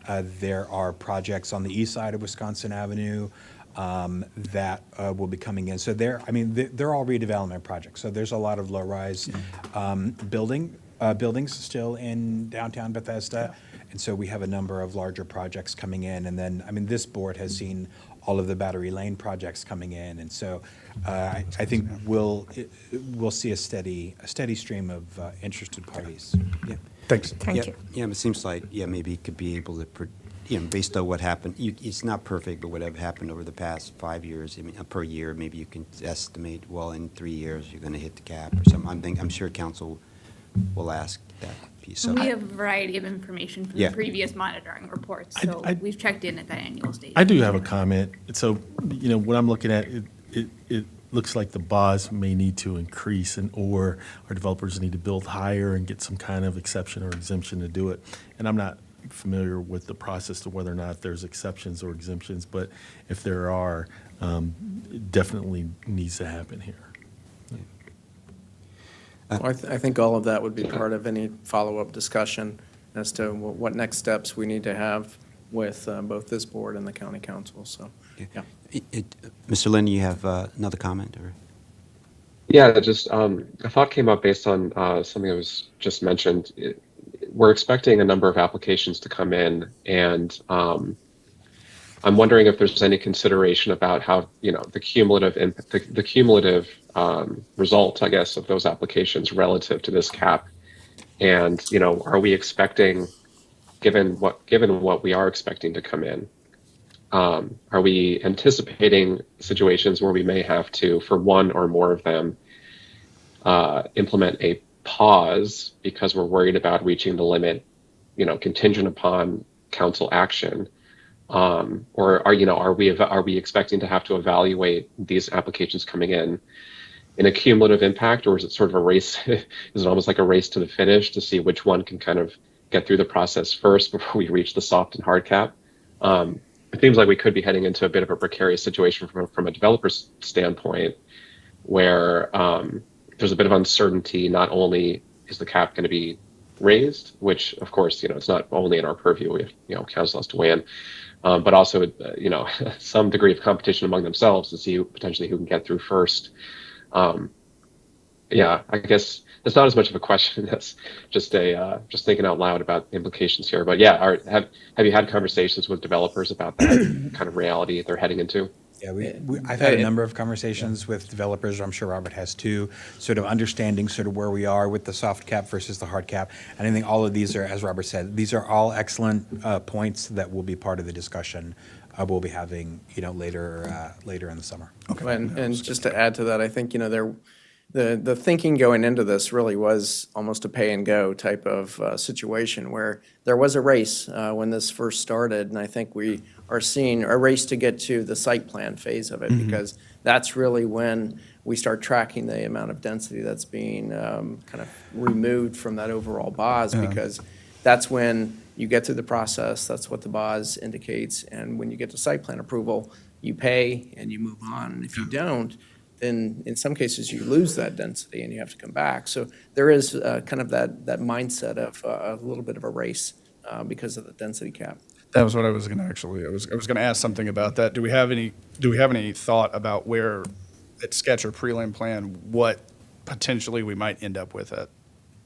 What the developers might be wanting, or where we are with that, with other plans that are in the pipeline? Does that make sense? Like, we got about 2.2 million-ish square feet left, right, in the BOS. So we, in the or do we monitoring, calculate that at all, or is that something? For sketch plans, we're already oversubscribed. Okay, So that's the board has what I already was saying. approved more than 32.4 million total square feet. Okay. At sketch plan. And at site plan, you got to get site plan first. First one gets that set. If we run up at site plan up to we got 32.4. The next site plan that comes in, even if the sketch has it, we're out. Right now, the zoning ordinance in the Bethesda overlay zone says that with every approval, the planning board has to find that the total is less than 32.4 million square feet. The site plan. So were that to be crossed, then no more development would be able to be approved in Bethesda. Well, let me just ask you this. Is this a commitment that was, I don't remember, was made to community that we're not going to overdevelop? And if it goes over, it's going to be another public outreach needs to be done. Because it looks like that, you know, it could just be a moratorium in development if we get to that. Is that how it's going to come out? So I think because the number is in the zoning ordinance, in order to change that number or to take another approach, there would be a public process. So there would be a zoning text amendment that would, you know, there would be outreach for that. It would come through the planning board. The county council would hold a public hearing. So there would be extensive public outreach and engagement for any updates. And to be clear, just to clarify, So go that ahead, would Saurabh, be sorry. a timely, it takes time, and you may have to put development on hold until that comes. Is that correct? Well, I think this really comes full circle back to this soft cap. I mean, the whole point of it was really to kind of alert everyone, including us, you, and the public, that we're at a stage where we need to start thinking about what the impact would be as we move ahead. And so I think that that's where we are, and these are the same kind of questions we've been asking. I think to answer your earlier question, though, the public was very engaged with this when we were going through the Bethesda Master Plan and even the BOS. And so I think, you know, part of this 32.4 was a commitment to make sure that that we're evaluating it in a very thoughtful way, and that when it gets to a certain stage that we need to have a discussion about it, which is, I think, where we've started here today. Yeah. Right, And yes. just- I'm glad. Oh, one more sorry, just one, and at the point at which we reach the BOS overlay, that does not actually put a moratorium, right? That just moves us back into the standard zoning ordinance, right? Or we're out at that point. Yeah, but you don't get to 32.4 buy is the it max. up. But that's the max, but you can still develop and not get the extra FAR, right? Like you can still. No, It is so a hard. you would be able to, the board would be able to approve sketch plans. Sketch plans, but nothing not site passed. So it's not, it is more of a moratorium than Yeah, and I allowing think, a you know, standard process. I don't think, you know, it's in everybody's interest, I think, to avoid that. Yeah. And, you know, we still have 2 million square feet. If you look at, Yeah. on this chart, you know, it's since we've built about 3.1 million square feet, that's a lot of square feet. Yeah. It took us 6 years to do that. So there's some time, I think, to the chair's point, we want to be able to look at the data and sort of see how that progresses. You know, there's a lot of market uncertainty, so those are, again, there's lots of factors to talk about. Absolutely. Yeah. So- That's a very good point you made, that it takes time. I wasn't sure how fast 1 million would come. I wasn't sure, but with what you said, so we are okay. Yeah, Yeah. but we also had a couple of years which was COVID and a very big slowdown. Like that's in there. We could, yeah. Yes, so, yes. But anyway, from the Yeah. construction standpoint. So thank you. This is, this is a great report, it's a great planning tool. You said we're hitting the yellow light, and so we need to, you know, have discussions about that. So thank you so much. Yeah, and this is great. I mean, there's much detail you guys put, I mean, it's just wonderful, like the greening, percent green, and so I've been in some other cities recently, and I look at our tree cover in our county, and I go, wow. And I go in some other communities, and it's like, it is very limited tree cover, very warmer. It is not as inviting. So it's important to track, even though some people may think a little esoteric, it's important to track this, and it means a lot to have those types of amenities. And Well, and especially now when we're dealing with some of the hottest temperatures on records, the tree canopy provides much needed shade for folks who are outside. So I think it's very important. And the only other thing I would add is that on the website, it includes information about tree canopy, variety of geographic locations, so it's not just Bethesda. Thank you so much. We'll end now for lunch. And, Thank you. And we'll come back in what Thank you. time?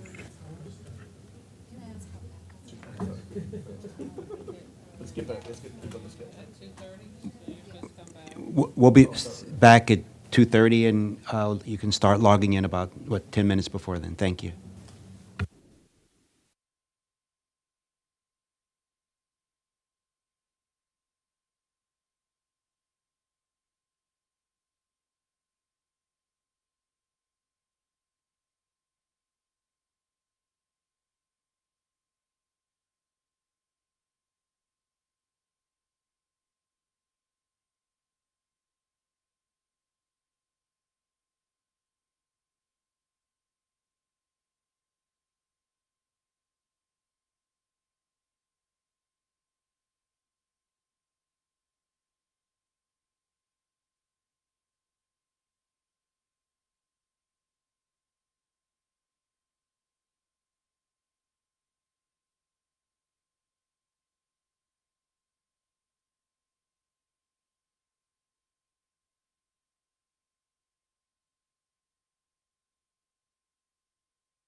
Good afternoon. We're on item number 8, and which is the Washington Science Center Parcel M Site Plan Amendment, where staff is asking for approval with conditions, and we'll also have a resolution, so we'll also have a motion to adopt the resolution. All right, thank you. And this, we have Ms. Parker Smith from the staff to provide to talk this through with us. Thank you. Good afternoon. For the record, Parker Smith with Mid-County Planning. Today I'm pleased to present Washington Science Center Parcel M, Site Plan Amendment 8, 1983-080C. This application proposes to increase the capacity of the existing daycare facility within an existing office building to a maximum of 190 children, as well as add a natural service play area and a paved access walkway to the existing daycare facilities. Included in the project is also the implementation of proposed natural surface trails that are recommended in the 2018 White Flint 2 sector plan. Staff is recommending approval of the site plan amendment with the conditions enumerated in the staff report. So before you today is a site plan amendment to increase the capacity of the Children in the Shoe daycare, which exists today in the ground floor of the existing southern office building on site. The amendment will allow the daycare to have up to 190 students, but will leave the number of staff on site unchanged at 60. Also included in the amendment is the implementation of a second outdoor play area on site to be located in the wooded area at the west of the existing office building. The amendment will also include the implementation of natural surface trails at the west and south of the site that are prescribed in the White Flint 2 sector plan. These trails, as well as the majority of the proposed new play area, will be mulched, resulting in limited disturbance of the natural settings at the south and west of the site. The applicant has received an exemption from having to submit a forest conservation plan by virtue of this limited disturbance and in accordance with the provisions of Chapter 22A. Staff recommends approval with conditions of the site plan amendment. This proposal will increase the capacity of the North Bethesda location of the Children in the Shoe daycare, a locally owned and operated daycare provider with 3 other locations throughout Montgomery County. The expanded daycare will take advantage of otherwise underused office space and provide vital daycare services for the growing population of North Bethesda and beyond. The new nature-themed play area will provide biophilic play opportunities for the increased number of children at the daycare, and the application provides master plan trail connections with Lux Manor Local Park to the south and with the pending 2115 East Jefferson development to the north. The subject property is located in North Bethesda, about 600 feet south of Josiah Henson Parkway along East Jefferson Street. To the west of the subject property is the Diener School and Green Acres School, as well as single-family residential neighborhoods. These uses are screened from the higher intensity uses along East Jefferson and Executive Boulevard by a tree buffer at the west of the subject property that will remain as part of the subject application. To the east and north of the property are more high-density commercial uses, including Pike and Rose. Directly to the south of the property is Lux Manor Local Park. The Children in the Shoe daycare exists on the subject property already, but is currently limited to a maximum of 120 children. The subject site plan amendment will increase this capacity to 190. There are no changes proposed to the square footage of the existing daycare space, which will be subject to approval by state licensing agencies. The property consists of 12.92 acres and is zoned CR 1.5, C1.5, R1, H100, although the subject application is being reviewed under its previous zone, which is I3. The site plan amendment seeks to increase the capacity of the existing daycare as well as improve its facilities with a new natural play area at the west of the property. The natural play area will be mulched with the exception of a rubberized cycle track and fenced.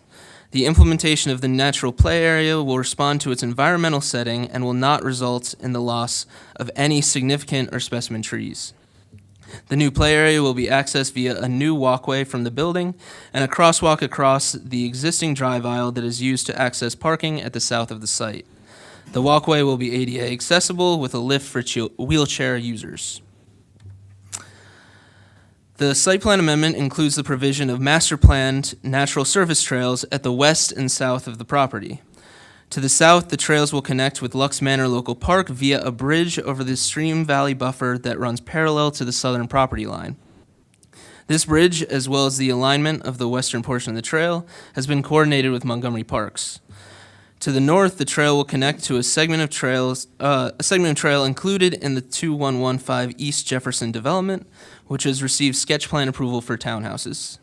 In keeping with master plan recommendations, the trail will also extend east, where the applicant is conditioned to connect the trail with properties to the east if and when those properties are redeveloped. All proposed trails will be mulched, which is also in keeping with the master plan recommendation that trails should utilize, quote, ecologically sensitive materials. We do have one addition to the conditions contained in the staff report, which is to add in a condition regarding an SHA approval letter we received after posting the staff report. The SHA letter approves the transportation impact study and defers to the recommendations of MCDOT. The subject applications are consistent with the provisions of Chapter 59 and Chapter 22A. Adequate public facilities exist for the project, and the applicant will be disturbing less than 5,000 square feet as part of this application, exempting them from stormwater management requirements.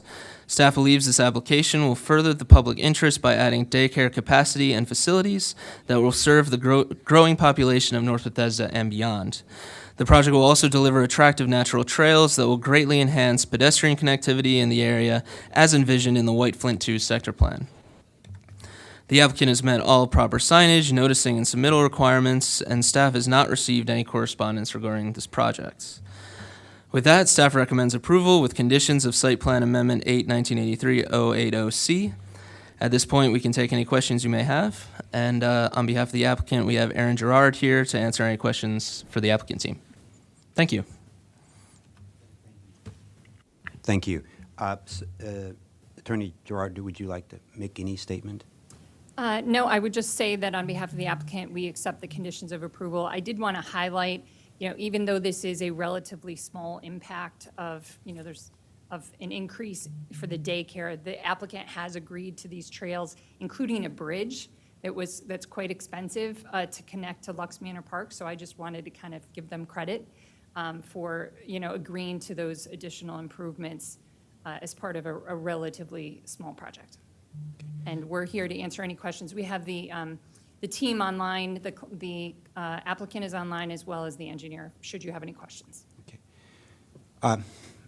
Commissioners, do you have any questions or comments? I have just out of curiosity, how can you go from 120 capacity to 190 capacity without changing without increasing the footprint inside the building? Yeah. So this actually, we had to phase this. The children in the SHU wanted to come in, and we were looking at what that would take. So we did an amendment about a year ago, and basically oversized the space knowing that this amendment was coming. Because we had to, in order to do this increase, we had to do a full traffic study and a deeper environmental review. So in the interest of time, we did kind of a Part A amendment and a Part B amendment to get to that full capacity. Okay, so the size was enough way back when for 190? It was but oversized. because of the- From the beginning, the plan was always to get to this number. Mm-hmm. They just haven't grown to that number until we got this in place. Okay. And just one more question. So if you have to put this bridge, there's no environmental approvals to do this bridge? The engineer actually already walked the site with Parks as to where the bridge would go, and we'll collaborate closely with them. Okay, thank you. Well, I'm sorry. I do have a question. I'm trying to look at this on Google Maps and just to understand the overlay better. Can you bring up the overlay again? Thanks. No, I think there was like a satellite aerial view. Okay. So what happens sometimes is, I guess the drawing doesn't necessarily match up with the overlay sometimes. But I have no further questions. I just wanted to understand where it was better. Thanks. Yeah, thank you. So it's always great to have more child care facilities, and this is wonderful that they're doing this. So being no further questions, do I have a motion to? I can do the motion to approve the Washington Science Center Parcel M, site plan amendment, 819830 ADC. I second. Oh, Oh, okay, I would say approval with condition and adoption of resolution. okay. I second. Condition as modified by staff in the presentation. Condition as modified by staff. All in favor? Aye. Aye. Aye. Is Commissioner Hedrick? Okay, so it's 4 commissioners, aye, 0 abstain, and 0 no. Thank you. Thank you very much. Thank you. Thank you. Good luck. Thank you. Okay.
Good afternoon. We're on item number 9, Wheaton Streetscape Standards Update, where staff is recommending planning board guidance and approval of the 2023 Wheaton Streetscape Standards. We have from staff Mr. Estrada and Ms. McVary. Welcome, and we look forward to your presentation. Thank you, Chair. Carrie Sanders for the record. Just wanted to give the board a brief overview as I will turn it over to Mr. Estrada in just a moment. This work effort follows the Wheaton Downtown Study that was adopted by the Planning Board in February of 2023. So it's a follow-up item to that. We actually feel like it's a really integral project for advancing Wheaton. And one of the things that we feel that it accomplishes is to make sure that the streetscape in Wheaton is really supporting economic development, as well as some of the new transportation policies that have come online since the last update. So the last time this was updated was 2002. So it's a good time for us to look at it again with the most recent policies in place. So with that, I will pass it over to Luis. Thank you, and good afternoon, members of the Planning Board. For the record, my name is Luis Estrada with the Mid-County Division. Since this is my first time with the new members of the Planning Board, I want to welcome you all. I'm glad to be here. I'm glad that you are here. As Carrie mentioned, this is an update to the streetscape standards that have been used in the area for the past 20 years. What we wanted to do today, because this is connected to the effort that the planning board reviewed in February for the Wheaton Downtown study, we wanted to do a very brief summary of what the study was all about as background. Then we were going to provide a briefing on what we are recommending with the update to the streetscape standards, and then we'll request of the planning board approval of the updated streetscape standards. The study, as mentioned, it was reviewed by the planning board on February of this year. The purpose of the study was to further the implementation of the 2012 Wheaton CBD and Vicinity Sector Plan. And the reason we undertook this study was 10 years after the adoption of the sector plan. And not enough development and activity had happened in the area as we had envisioned in the plan. So we took a look at the conditions in the area to see if there were strategies that we could put together that would further the implementation of the sector plan. As part of the study process, we reviewed development progress in the area since sector plan approval. We actually did an economic analysis of market conditions in the area. We worked with property owners and a consultant and evaluated market feasibility for new development by testing development scenario in a few key locations that our consultant identified as having potential for development. We also reviewed public investment in the area and available shared facilities like parking to determine where within the CBD a new development could be feasible, taking advantage of those amenities. We then proceeded to identify opportunities and challenges to realize those opportunities within the area. And to finalize, we developed strategies to revitalize the area in order to attract redevelopment and consistent with the master plan vision. And this is a summary that we have presented back in February about the connection between our strategies and what we've heard from the community. I mean, it's a 3-column thing. We actually had our outreach process involve community members, local organizations that are in charge of moving development through the area and in running the area, like the Wheaton Urban District and the Wheaton Urban District Advisory Committee. We actually had a very good conversations with property owners that have significant interests in the area. And we conducted a number of outreach efforts to try to understand what locals would see as a desirable thing, understanding as we did that they have all been involved with the crafting of the sectoral plan 10 years ago, and they had built a set of expectations about what the plan was going to deliver, and we try to help them, talk to them to help us clarify if you were to prioritize things, like what would be the things that you'd be looking to see happen first, given that development is taking such a long time to come. And what we heard was that there was a great deal of need for open space. Residents in the area like the idea that there's a lot of activities that are continually sponsored in the area, and they like more availability of open space that they can use when they come to the center. They spoke a lot about improving connectivity and walkability and improving multimodal safety in the area. The crossing of the 3 highways that circumvent what we have been calling, as part of this effort, the Central Triangle, is a big issue for the community. Getting to the center of Wheaton has always been an issue for pedestrians particularly.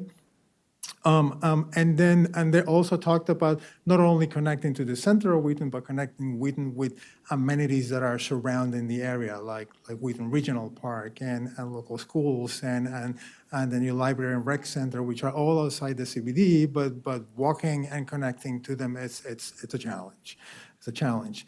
And ultimately, there is a great deal of interest in incentivizing development. The sectoral plan envisioned a significant transformation of the central business district in the area, which still has to come to fruition. So part of the work that we did in working with our consultants is try to understand where should our efforts be placed so that then we can get things to start to happen. And a number of the findings that they did, we summarized into 3 groups of strategies that are included in the Wheaton study. We broke them down into near-term, mid-term, and long-term strategies.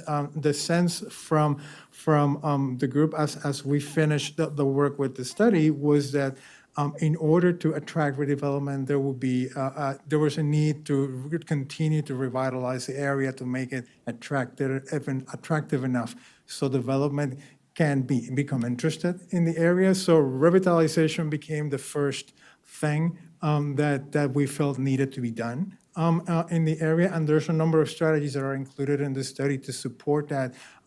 Part of the reason why we are engaging into the streetscape standards study is because one of the big priorities was to improve the conditions for pedestrians in the area and the ability for pedestrians to move safely across the area to reach local businesses to sponsor them. So in order to connect those two, then we're here today to talk about the sidewalk conditions. Our midterm strategies were to promote the creation of additional open space and to make permanent improvements to connections. And our long-term strategies are, of course, to incentivize development, and we have included a potential development map that we included in the study as part of this effort so that we can tie the delivery of public improvements to sidewalks with where development may be coming in a very long term. And I wanted to include this graphic real quick, which ties the priority categories that we define in the study to locations within the CBD. What we identified was that there were places within the central business district that actually had things that were happening at the time we were crafting the study, and we tried to anchor efforts and events to promote the implementation of at least interim strategies to start improving the area to those locations where things were already happening. And that's in general what those the yellow circles that you see there are trying to suggest. There's other things included in the graphic, like the notion that we had about how people connect to the area and the difference between, the white lines and the red lines are areas that people use today versus areas people would like to be using to connect to both the center and amenities outside from the CBD. But in a nutshell, there is a package of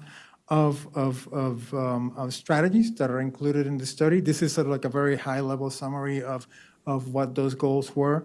And before I moved into the discussion about the standards, if you have any questions about any of this, I'd be happy to take them. I do have a question. We had a presentation last week, and they said that the term CBD, Central Business District, was changed to something else. Is that accurate or inaccurate, or CBD zones still exist? Carrie Sanders for the record. I believe the presentation was about the commercial residential zones. Is that the? Something about central business, CBD. Yeah, I think Mr. Cronenberg gave an overview of what you typically see in the central business districts in Montgomery County is the commercial residential zone. And that is actually the case too for Wheaton. So Wheaton does have the commercial residential zone throughout the central business district. We're still using the term central business district, but when we talk about zoning, we typically focus mostly on what you heard from Mr. Cronenberg, which is these commercial residential zones, which allow for the optional method of development. They allow development to achieve more density through public benefits. So that is something that I think is important for Wheaton. We have recently, one of the most recent projects we have is the Wheaton Gateway project, which was an optional method development, and it came through as a sketch plan. So we did have that, CR zone applied with the different public benefits associated with that. Hopefully that answers your question. Feel free to, if you had more, I'm happy to answer.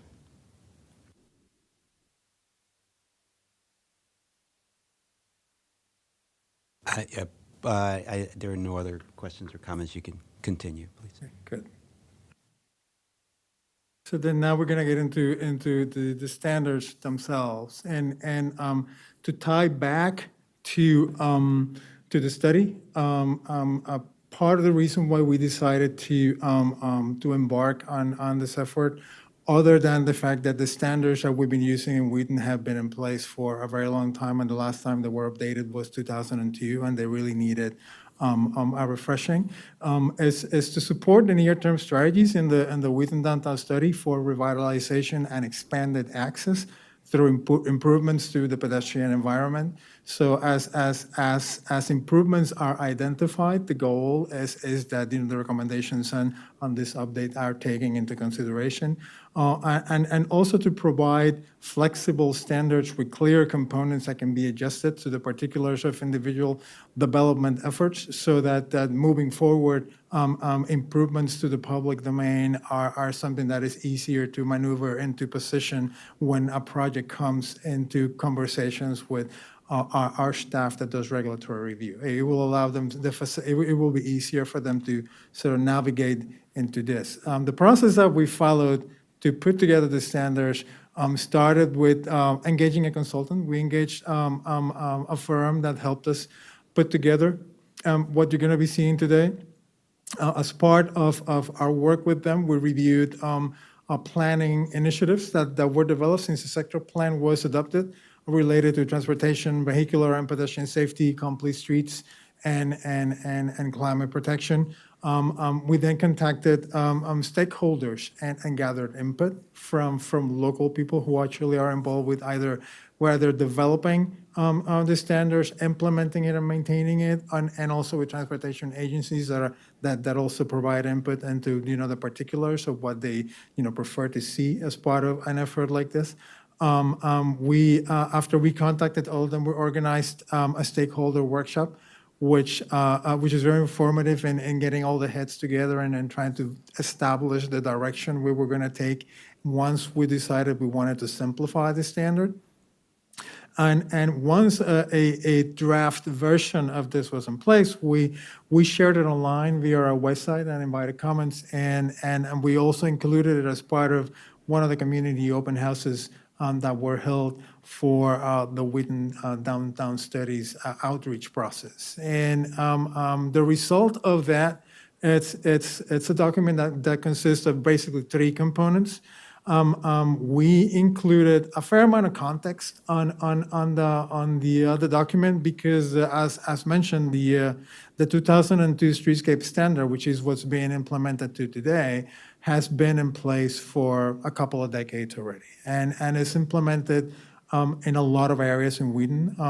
So in moving forward with a new standard, there's going to be transitions and connections that will have to be made to a lot of investments that have been made over the years. So a discussion on context was necessary. Also to bring to mind to the users of this document other notions that need to be built into the discussion about how streetscape is ultimately defined and implemented, like the discussion about complete streets, transportation recommendations that exist regarding bikeway facilities and access to micromobility and improved access to people with disabilities throughout the area. All those are elements that need to be discussed as part of a regulatory process. And also we have included information on development potential for the area. So, as we mentioned, the county, the standards have been implemented by a combination of private development and in-county investments. There's a number of sidewalks that have been improved by the county, and they have implemented retrofit versions of the standard on the current standard on those sidewalks. And as the county continues to consider improvements in sidewalks, we wanted to sort of get them to focus on areas that perhaps have longer term development potential and sort of focus our energies in there. Then we have the segment that is strictly about the streetscape standards themselves and detailing what they are and what's included within them. And then we also included a section on placemaking. We had strategies that are built around the notion of revitalizing Wheaton by using placemaking efforts to identify improvements in areas that are needed and then implementing interim solutions that could then lead to permanent solutions. And we wanted to tie all that effort to the requirements of the new or the proposed standard, which is why this is included in here. As part of the background and context information that we've included, this is a package of what's included in the document. We have a summary of what the 2002 standards were all about. And it's basically for coordination purposes. There's a few projects that have delivered significant streetscape improvements in relation to using this standard, and there will have to be transitions and connections to those projects, and those improvements are here to stay. So we felt it was important to actually have a discussion on the 2002. We also have reference to the Complete Streets Design Guide and what that means to zoning pedestrian environments so that we can improve safety and better utilization of sidewalk zones. We have a section that provides a summary of transportation recommendations so that any recommended facility that may have an impact on the delivery of streetscape environments will be taken into account as those improvements are considered. And as I mentioned, we have a discussion on development potential on the area, just so that we can better focus how improvements are delivered and by whom.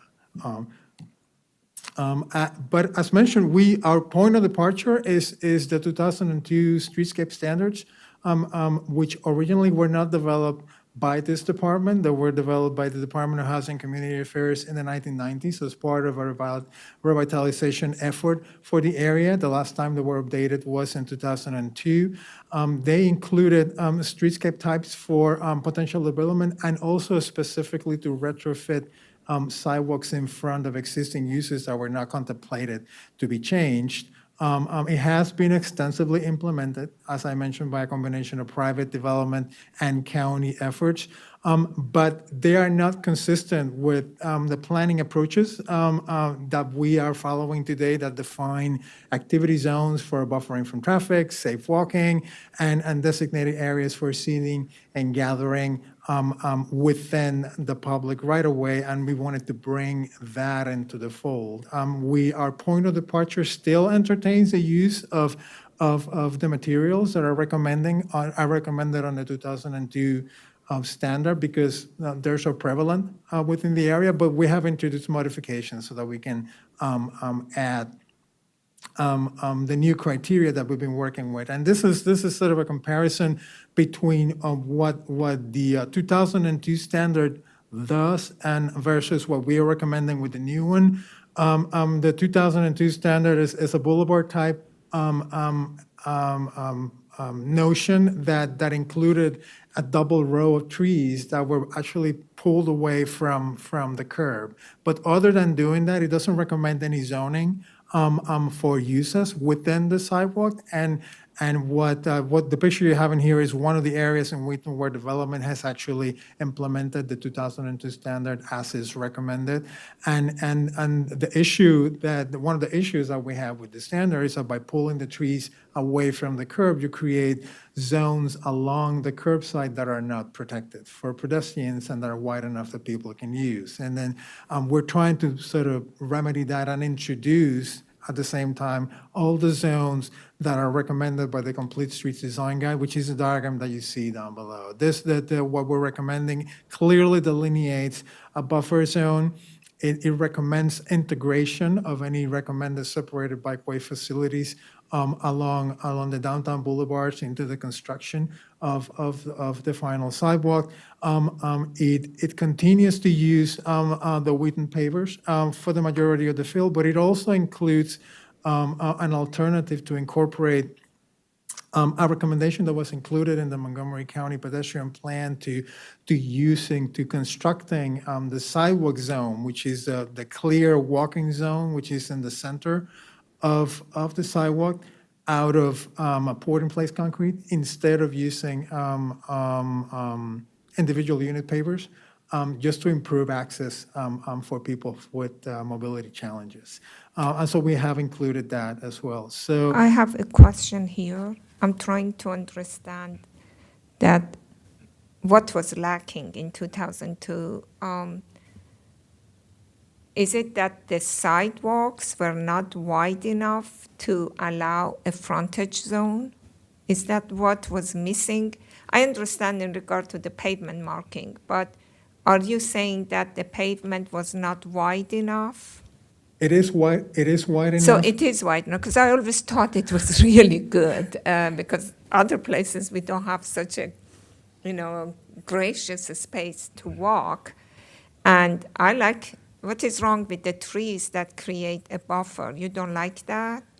We still do, the trees that create a buffer. I mean, the difference is that Yeah, what in is the the older difference? standard, now we have moved into a notion where we actually like to see the trees hugging the edge of the sidewalk Yeah. so that they create protection for pedestrians. And this standard doesn't do that. What this standard does is that it pulled the trees away from the curb, because the notion back then was that they wanted to be able to have rooms so that the tree canopy could develop fully Yeah. without having large vehicles clipping it.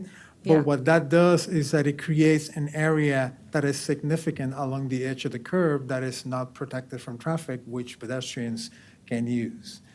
And we're trying to move away from that kind of exposure But to. people really don't use the space between the two trees. They use the space in much wider area. I walk there a lot, and I never walk between the trees.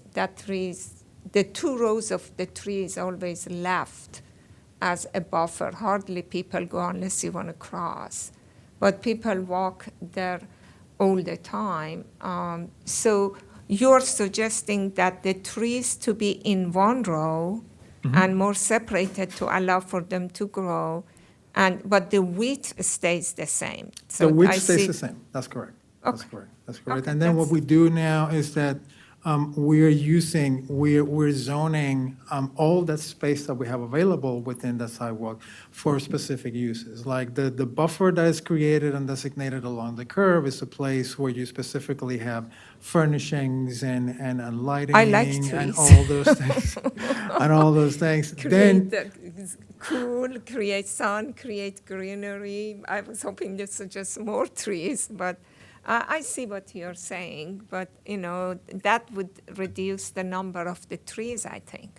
The way that This you're has less suggesting. trees than the old standard. The old Yeah. standard requires a double row of trees, which is Yeah, a reason. it was more trees. I like that. I personally like that better because it's more greenery, is more diverse. It creates people to be further away from traffic and create more shade and coolness. That's just the advantages. So what we're doing now, what we're using all the space for, is that we're also designating space that is significant along the frontage of the building so that other activities can happen, like seating and cafe space, for example, and keeping all that away from the clear pedestrian zone. That's one of the big goals That is more preferred. I'm just wondering because I personally prefer more trees. I don't know, but I guess you are the planner, not I think me. if I can jump in, Tanya Stern, Acting Planning Director, I think, we all definitely want more trees. I think what we're looking to do is to make sure that that sidewalk space can accomplish a wide variety, a greater variety of tasks than perhaps it can do now. Part of which is, and I know what you're talking about. I know when I walk along Georgia Avenue on the other side of the street where the Safeway is, sometimes depending upon how busy the sidewalk is, I may walk along the side of the tree that's sort of in between the outside tree and the curb. But the point is that there is no buffer there because there's enough space between the tree and the curb that somebody actually can walk there, but then you're actually walking next to traffic. And what we've done with the Complete Streets Design Guide, as part of that, what you see in a lot of different development applications is to make sure that there is a buffer between where, essentially between the curb and then where the sidewalk or a tree or any other feature may be, so that pedestrians always have a buffer. They're not walking right alongside a curb where the vehicles are. So I think You're showing bikes. If you look at it, to me, the bikes is create that buffer. You have bikes, you have trees, then you have people. That's fantastic. yes, so that is what we are proposing. Yeah. So it is creating more of a buffer for pedestrians. I think that adding 2 rows of trees is like a boulevard, makes it nicer. I don't know, but that's just a comment. It's not really what is better or what is worse. It's just, I guess, that is a preference that you have. But I'm suggesting that when we do that, I know that we are all now, we want to create more pedestrian, but you have to build it in a way that the pedestrian come. And for pedestrian to come, I want to see greenery. I don't want to sit there and just look at the traffic. I prefer to sit there and have a buffer of trees and planting before the traffic. And even though if it's a little bit less space, I would probably pick that space that is greener.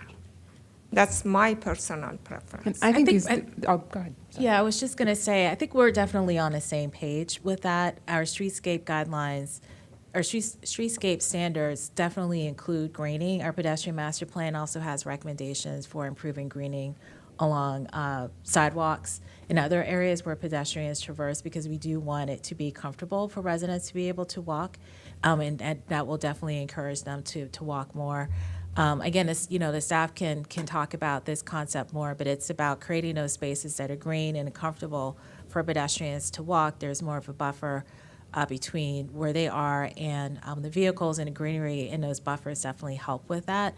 But also because, downtown Wheaton does have wide sidewalks in certain areas, there's also spaces closer to the building where you can have more, they're called activity zones. That is a concept that you will see sometimes in streetscape standards, where you can have defined places where it could be outdoor seating for restaurants or other, things of that nature, but it's very clear where that goes, and then there's spaces for pedestrians, and then there's buffers. Yeah, so, I think maybe there's also how the trees, the type of the trees and the size of trees, and I'm not sure if, when they mature, will they be touching even in the revised, so maybe, but I guess you're hearing, more trees are better than less, and more maybe makes it more inviting, so, yeah, so thank you, okay? Okay, so I guess That what I one, heard you- okay.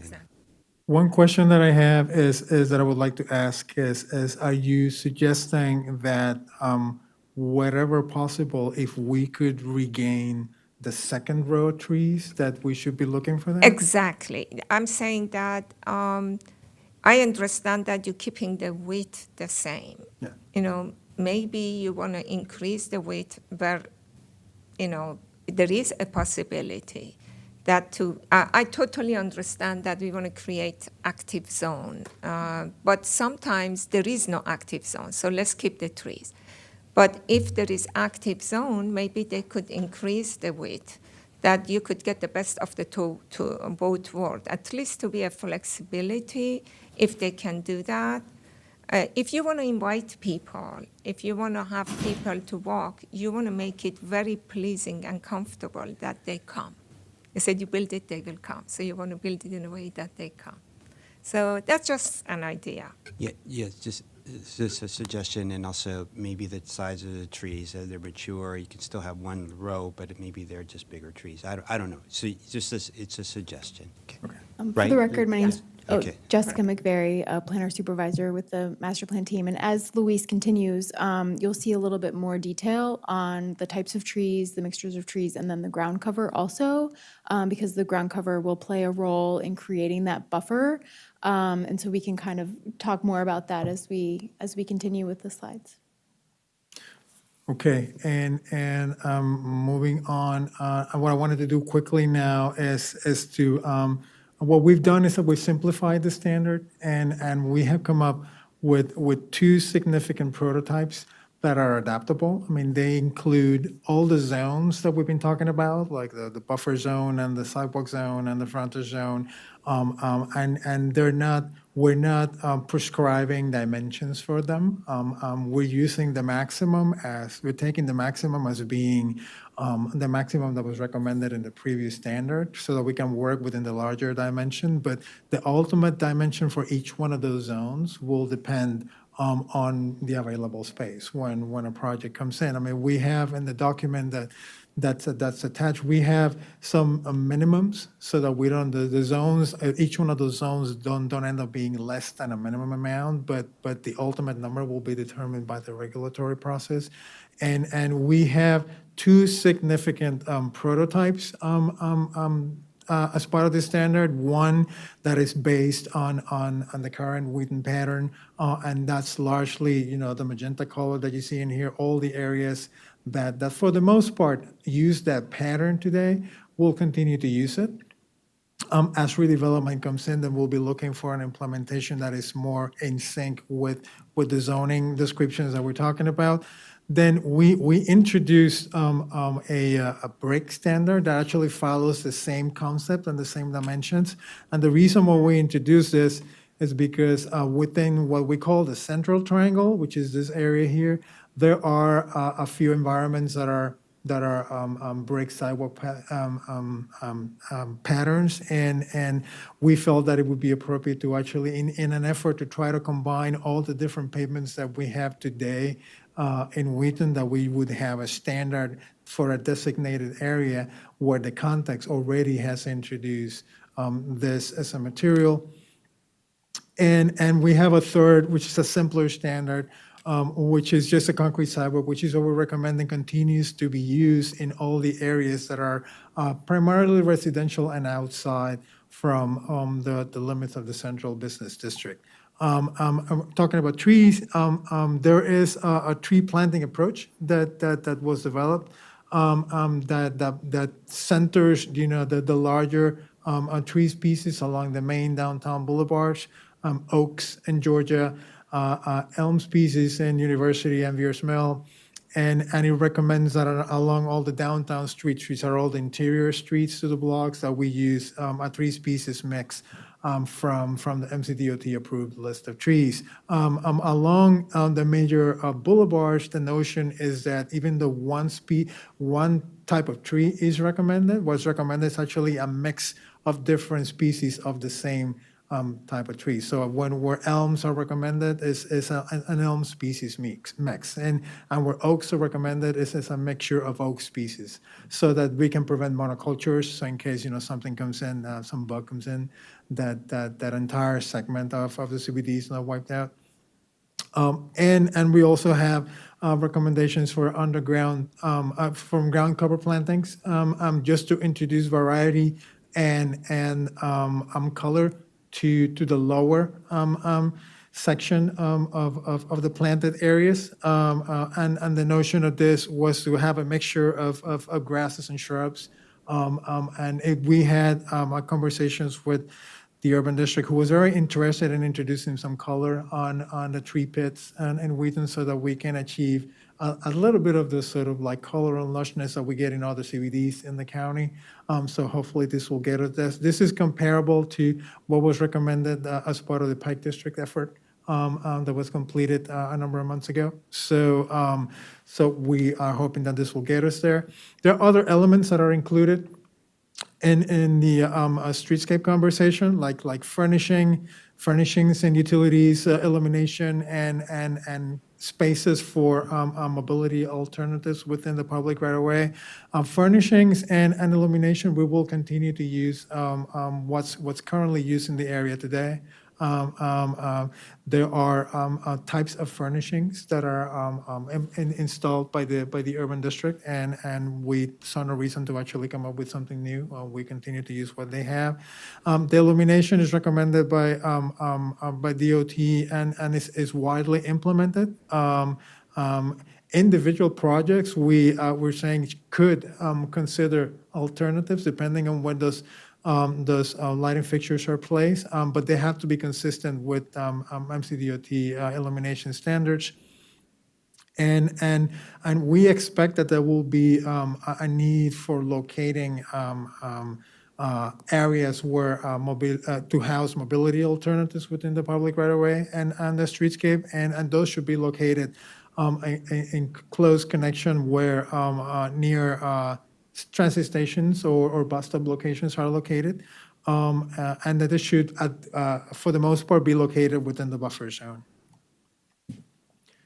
And then with regards to placemaking, what we did here is we wanted to include a tie back to the study and list some of the reasons why we felt that this was a good starting point to start revitalizing the area as a way to start identifying how to improve certain areas. As part of the study, we recommended improving pedestrian comfort and safety by providing buffer sidewalks where missing and adding short pedestrian crossings to major roadways, coordinating an enhanced pathways program to improve designated linkages throughout the CBD. As part of the outreach that we did for the study, we received a number of comments about ways that people use to get to the center of Wheaton and requests to investigate whether those pathways could be improved for safety and to provide better wayfinding. We think that those areas are the ones that are designated by the white arrows on the map, and we think that those are areas that could be investigated to improve better pedestrian connections to the center of Wheaton. But in addition to that, we think that placemaking initiatives could be entertained in the area to investigate how those areas can be improved and how existing locations that may be used for gathering activities today can be enhanced by means of implementing interim improvements. And that's in very general terms what we're talking about in here, so that we can then start the process of revitalizing the area by improving how people move through it. This is the last slide in my presentation. With that, I want to open it up to questions. If you have any more comments or suggestions that you want us to take into account. Thank you, Mr. Estrada.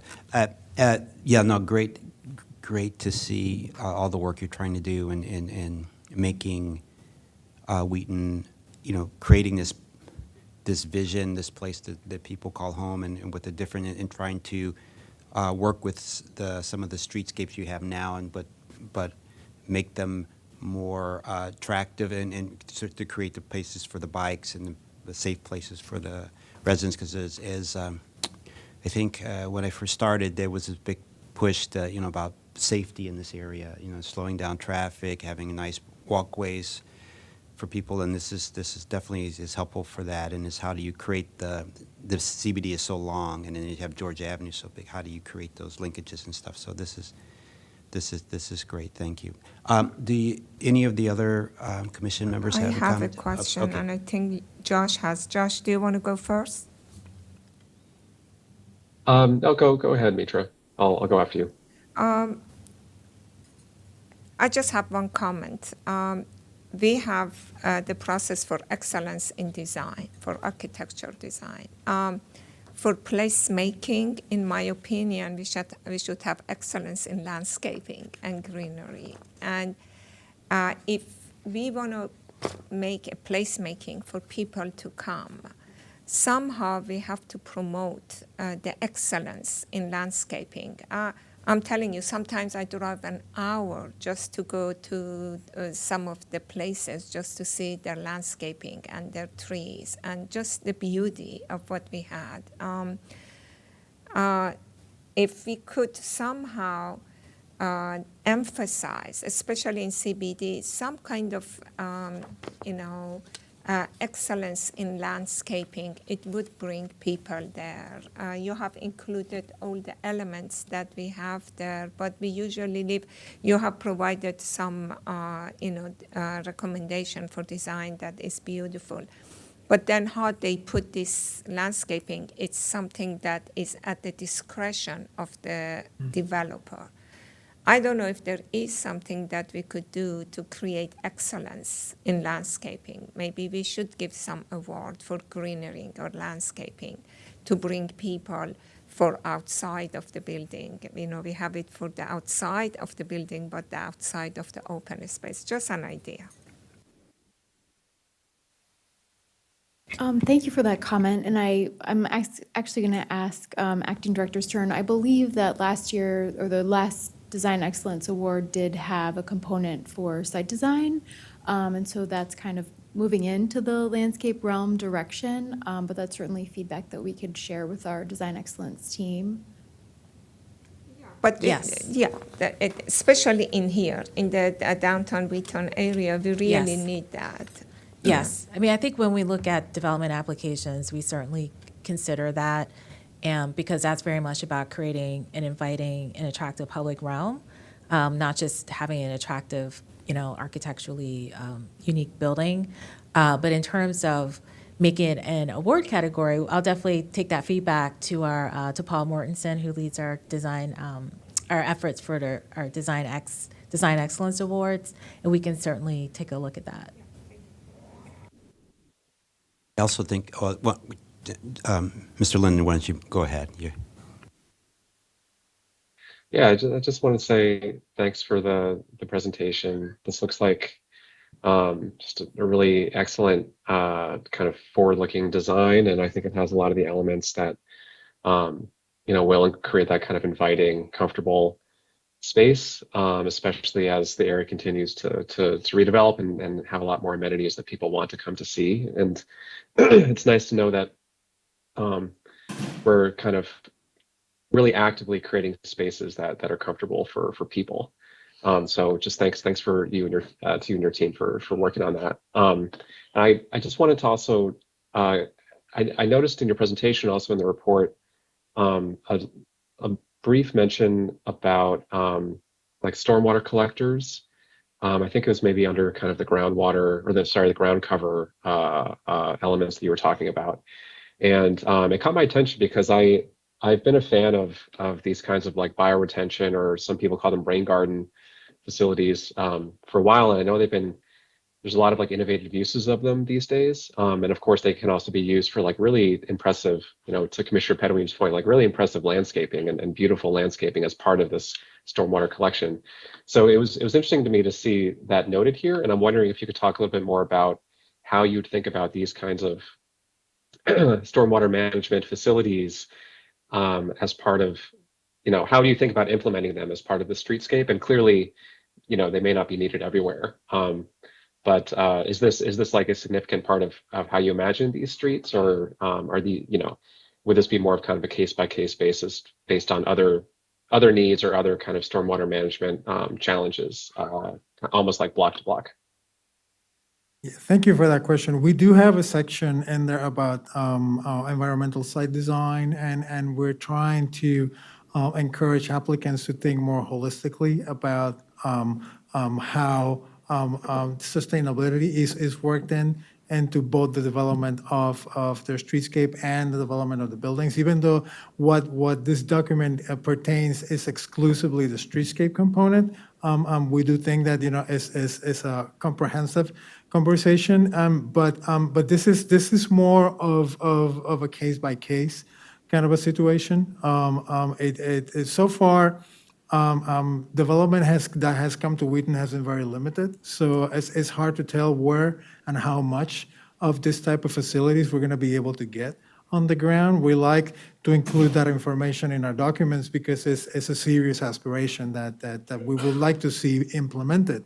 So thank you for flagging that. I'm highlighting it. But yes, I mean, it'll depend on projects coming in and doing it. Commissioner. Makes sense, yeah. Thank you. Yep. Commissioner Hedrick or Bartley, you have any comments, suggestions? None for me. I think it looks good. So I appreciate the presentation. I think it's great. Yeah. One last thing. Yeah, I believe, as Mr. Linden said and as Mitra said, as you move forward with this, I think the greenery will come. The greenery and in the planter boxes, the greenery. So I think, and then And also, I'd like, if your proposed enhancement of Veterans Park, if that can be done, that would be a lovely place with more hardscape and greenscape, and so I like the vision you guys are moving towards. So thank you very much. And I guess you would like us to recommend approval, and from that, would it go to the planning, to the council or anything, or to the county exec, or it's just adopted as some standards that you would move forward with? The planning board approves the streetscape standards. We do Okay. not have to submit it to the county council for approval. Okay, great. So is there a motion to recommend approval Sure. of the updated Wheaton streetscape standards? Yeah, move to approve the 2023 Wheaton Streetscape Standards. Is there a second? I'll second that. All in favor? Aye. Aye. Aye. Aye. Unanimous. Thank you so much. You have 5. At 5. Okay, so, we'll take a 2-minute break, and then we'll move to item number 11, the Willerburn Acres. Thank you.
Good afternoon. We're on item number 11, Wilburn Acres, where staff is recommending approval with conditions and also recommending approval of the resolutions. We have staff of Philip Estes to present the report, and we also have, following, we'll have public testimony, and then the applicant will be able to speak. So, Mr. Estes, please. Hi, good afternoon. I'm Philip Estes with the Up County Division of Montgomery Planning. I'm here with the review team for Wilburn Acres, which is an administrative subdivision plan to subdivide 1 acre of land into 2 lots for 2 single-family detached units. The application also includes a preliminary and final forest conservation plan to go with the application. And also, for the record, the planning board is considering this administrative subdivision plan because the application includes a flag lot, and also we have received objections to granting the subdivision. So for the record, the applicant has satisfied all the noticing requirements and sign posting requirements. During the comment period, staff received comments from the adjacent neighbor to the east and one unidentified telephone caller. The adjacent neighbor to the east voiced concerns over the impact of trees, mostly to trees that are on the shared property line with the neighbor and the subject property. Also raised concerns over traffic-related noise, the square footage of the proposed houses, the associated tree variance, the existing landscape on the property, and fire department requirements.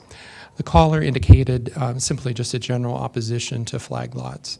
So in response to these comments, the applicant took a look at the comments and redesigned the project, and in staff's opinion has sufficiently and reasonably addressed these concerns. Mostly, the project was redesigned to relocate the driveway to the other side of the property line to reduce impacts to the trees and any noise or glare from vehicle movement. The building restriction line, sort of the setbacks for Lot 2 were moved an additional 10 feet from that shared lot line. And in addition, the applicant reduced the limit of disturbance for the project, mostly focusing on the rear and shared property line to the extent feasible to maintain the trees and vegetations along that property line. Here you see this is an image of the surrounding neighborhood and vicinity. This is located in Potomac. The surrounding area is developed with single-family homes, mostly. Within walking distance of the site, which is shown here highlighted in blue, within walking distance on 7 Locks Road, there are schools and other religious facilities. And then approximately 1/2 mile to, this is located 1/2 mile north of the Cabin John Village Shopping Center, which is on Tuckerman Lane. This shows the zoning map, which is R90 for the subject property and the surrounding neighborhood. This allows lots to be subdivided to 9,000 square feet minimum lot size. Some detail about the subject property. It's located at 11820 Gainsborough Road. It is within the Potomac Subregion Master Plan and subject to those recommendations. The property is 1 acre in size, and as you can see, there's an existing single-family dwelling on site. Environmentally, there are no streams, wetlands, or any other sensitive environmental features. This diagram shows the proposed subdivision plan for both Lot 1 and 2. Lot 1 would be 19,602 square feet. Lot 2 would be 24,198 square feet, meeting the 9,000 square foot minimum. There would be 1 house on each lot. The existing home would be removed to accommodate that. There's a shared driveway access, only one driveway curb cut for both homes. The proposed flag lot does meet the findings for a flag lot. It meets all of the development standards for the zone, including for flag lots, there's a minimum 80-foot separation required, and it is provided between the two homes and also with the rear lot and the rear building lot line of the adjacent property at the rear. This exhibit shows generally the neighborhood lotting and development the neighborhood lotting patterns in the surrounding the subject property, which is here highlighted in blue. As you can see, it's sort of typical with many subdivisions is that there's a variety of lot shapes and sizes. Here you see some that are more regular or rectangular shaped. There's also some trapezoidal or what we would call irregularly shaped lots. And also there is precedent for flag lots adjacent to the north of the subject property and then across Gainsborough Road to the just southeast of the subject property. So all of these flag lots, they have shared driveways? They just have one driveway to the street. There is one curb opening, or do they have two curb openings? That I don't know, but we could check on that. Okay, I was just curious that what exactly flag lot means. Does it mean that they share driveway or they can have two driveways? It's flag lot's not really defined by the driveway itself. Okay, just by the shape of flag. Mostly the shape, yes, yeah. Yes, it's the shape of the lot, and the driveway could be shared, or they could have independent driveways, just depending on the situation. One other important feature to note is the applicant will construct a new sidewalk to connect with the existing sidewalk network. Shown here, you can see the subject property dashed in red.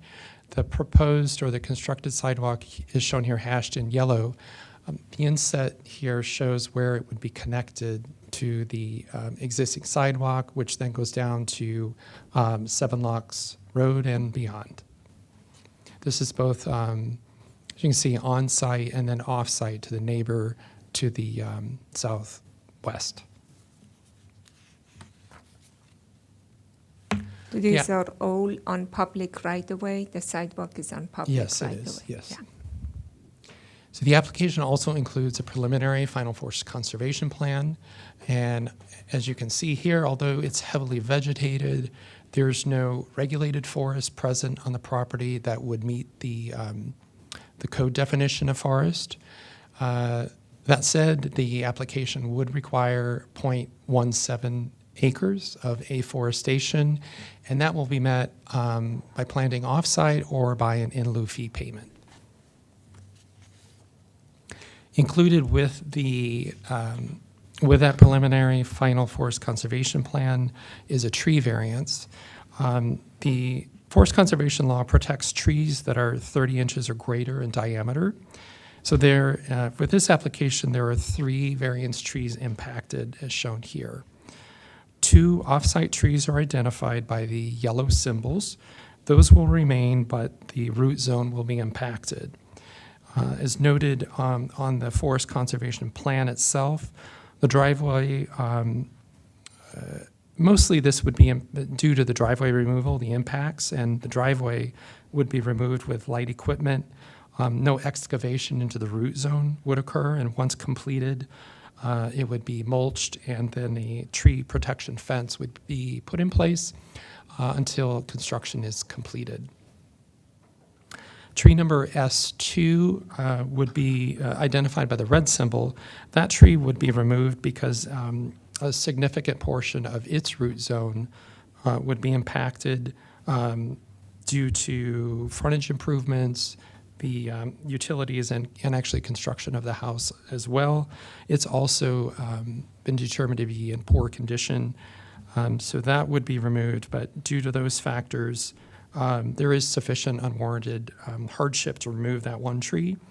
And to mitigate for its removal, 4 mitigation trees would be planted on site, and that's shown here with a green symbol. Those 4 trees are evenly distributed across the lot to provide as much shade overall as possible. And finally, we do have a revised condition for number 9 and number 10.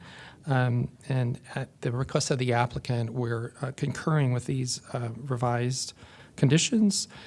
Condition 9, this revises the trigger point to the second building permit instead of the first. And this is intended to allow for some more flexibility in conjunction with the final driveway paving for both homes and other foundation work. And the condition 10, this is the trigger is also revised, but this would be to coincide with the construction of the first house so that there are not 2 driveways present. So with those 2 revisions, staff recommends your approval of the administrative subdivision plan, preliminary final forest conservation plan, and adoption of the resolutions. And the staff and review team is here for any questions or comments. Okay, thank you, Mr. Estes. Let's have the applicant speak. No, let's there's a public testimony by a neighbor, Mr. Was it Schwartzberg? Are you on the line, sir? I am. Can you hear me okay? Yes, welcome. Thank you very much. I just found out prior to the hearing that I've got 3 minutes, so I will try to keep my comments within that, and I'm setting my timer. So with that, thank you very much. Let me just pull up my comments. I'm going to read it very quickly. This is a statement I'd like to read. Thank you. Dear Montgomery County Planning Board Commissioners, thank you for providing me with an opportunity to voice my opposition to the request for an exemption to your subdivision regulations at 11712 Gainsborough Road. I noted in Mr. Estes' presentation it mentions 11820, so you might want to correct that. I have resided at 11718 Gainsborough Road, the adjacent property to the east, for nearly 9 years. It's a beautiful street named after the painter Thomas Gainsborough, and this section of the street is dominated by homes on lots in excess of 1 acre and approximately 6,500 to 9,000 square feet. I believe the lotting patterns were shown on page 8 of your report. As an aside, the neighborhood's rich history was recently highlighted favorably on a local NBC affiliate. Question: would your office approve an exemption from the zoning laws to allow the developer to build a 15-story office building in between Mr. Gallagher's home and mine? Of course not. I don't profess to be an expert on zoning law, but I believe one of the reasons they exist is to provide a general level of consistency with the surrounding buildings and neighborhoods. Providing this exemption to build a flag lot would result in 2 much smaller homes of approximately 2,800 square feet, according to the developer's plans, on lots less than a half an acre, surrounded by significantly larger homes on lots in excess of 1 acre, like my home. I believe the pictures of the other homes closest to this project are shown on pages 44 through 50 of the staff report.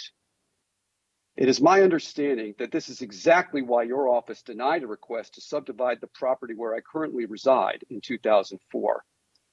This is also why the neighborhood residents are generally opposed to this subdivision.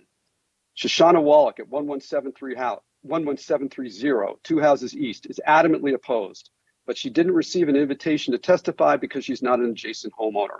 In fact, she's the one who brought the development to my attention. Nate Lewin and his wife live at 11723 Gainsborough Road, across the street from the project.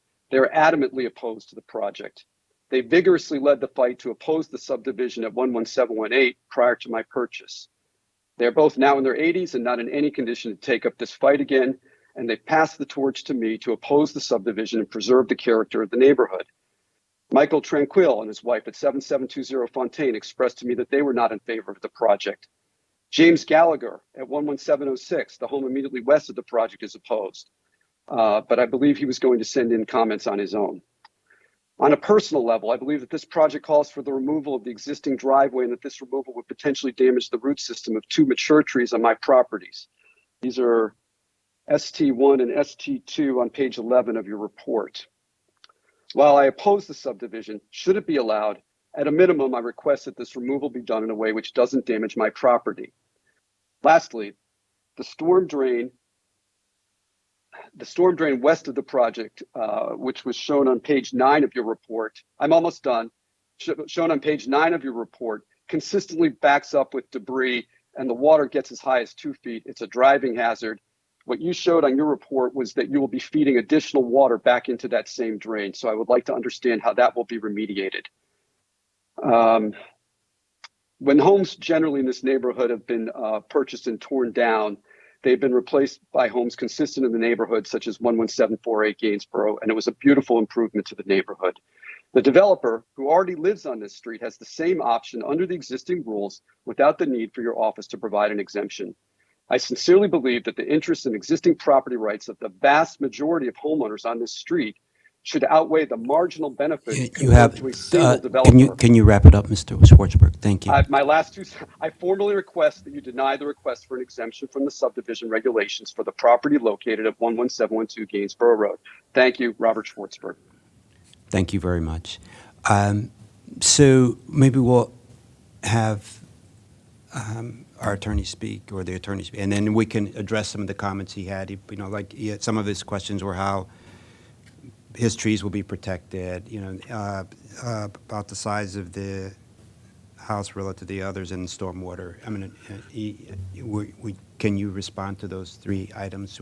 Should we have the attorneys talk first, or what would you like to respond now? We can do that, but if you wanted to give the applicant the opportunity to Yes, why don't we speak, do I think that? that would be appropriate. Okay, and we thank can you. respond to any questions you have, both Okay. of them and any of the testimony you received. Thank you. Thank you. Good afternoon. For the record, Sue Lee Cho with the law firm of Bregman, Burbert, Schwartz, and Gilday on behalf of the applicant. Very pleased to be before you this afternoon to present this application. We appreciate staff's effort. The staff report is very comprehensive. As you know, there are flag lot provisions in your subdivision regulations, and this is not, as far as I'm aware, an exemption of any kind, but it is in compliance with your subdivision regulations that allow flag lots under certain circumstances, which have been found to be in place in this case, per the staff report. While we recognize the neighbor's opposition, I would note that the original location for the driveway was adjacent to Mr. Schwartzberg's property. And in light of comments and concerns regarding the 2 trees and working with your environmental staff, the location of the driveway was relocated to the other side of the property to further limit impacts to trees. In terms of the character of the neighborhood, as you know, the standards for allowing flag lots were significantly altered with the subdivision regulations, the rewrite of the subdivision regulations. And as indicated by your staff, this application fully complies with current law. Any case example referenced by Mr. Schwartzberg of what might have been in place in 2004 that might have been applicable to his property is no longer the current law. And so, I would just put forth that this application meets your current subdivision regulations. I have with me Dave McKee, who is the engineer and a designer of the plans for which you're reviewing, and he has some information to share about the storm drain comment that I'd like him to address now. So we are required to do a storm drain study, which we did, and that's reviewed by DOT, and they found that the storm drain system was adequate to handle any increase. So, I mean, it sounds like from what I heard from the neighbor, it sounds like debris maybe be the problem. But the study itself, the pipes, the system itself that's in place is okay. So you do some stormwater management for the construction of the 2 new houses, and you make sure that these 2 are in accordance with the design guidelines that does not increase any stormwater to the neighborhood or to the street. Okay. Well, in fact, likely the original house does not Yes. meet the current stormwater regulations that are in place in the county. So despite the the two lots, I would. It may and I would- improve it. It would improve the situation I and capture understand much that. more water than what is currently taking place. Could you also, while you're there, talk about the impact of those three? What is the impact? Because it was a driveway, we removed the driveway. What are the other impact? The removal of the driveway would be good for the two trees. Ultimately, it'd be good for the tree. Short term, there's a little bit of disturbance within the root zone of the tree. Could they make So- sure that in the plans there are provisions that does not impact the trees? We actually have notes on the forest conservation plan, so the inspector will see that, and he'll be aware that there's sensitivity to that, and then we'll take those actions to make sure there's not any impacts to the trees.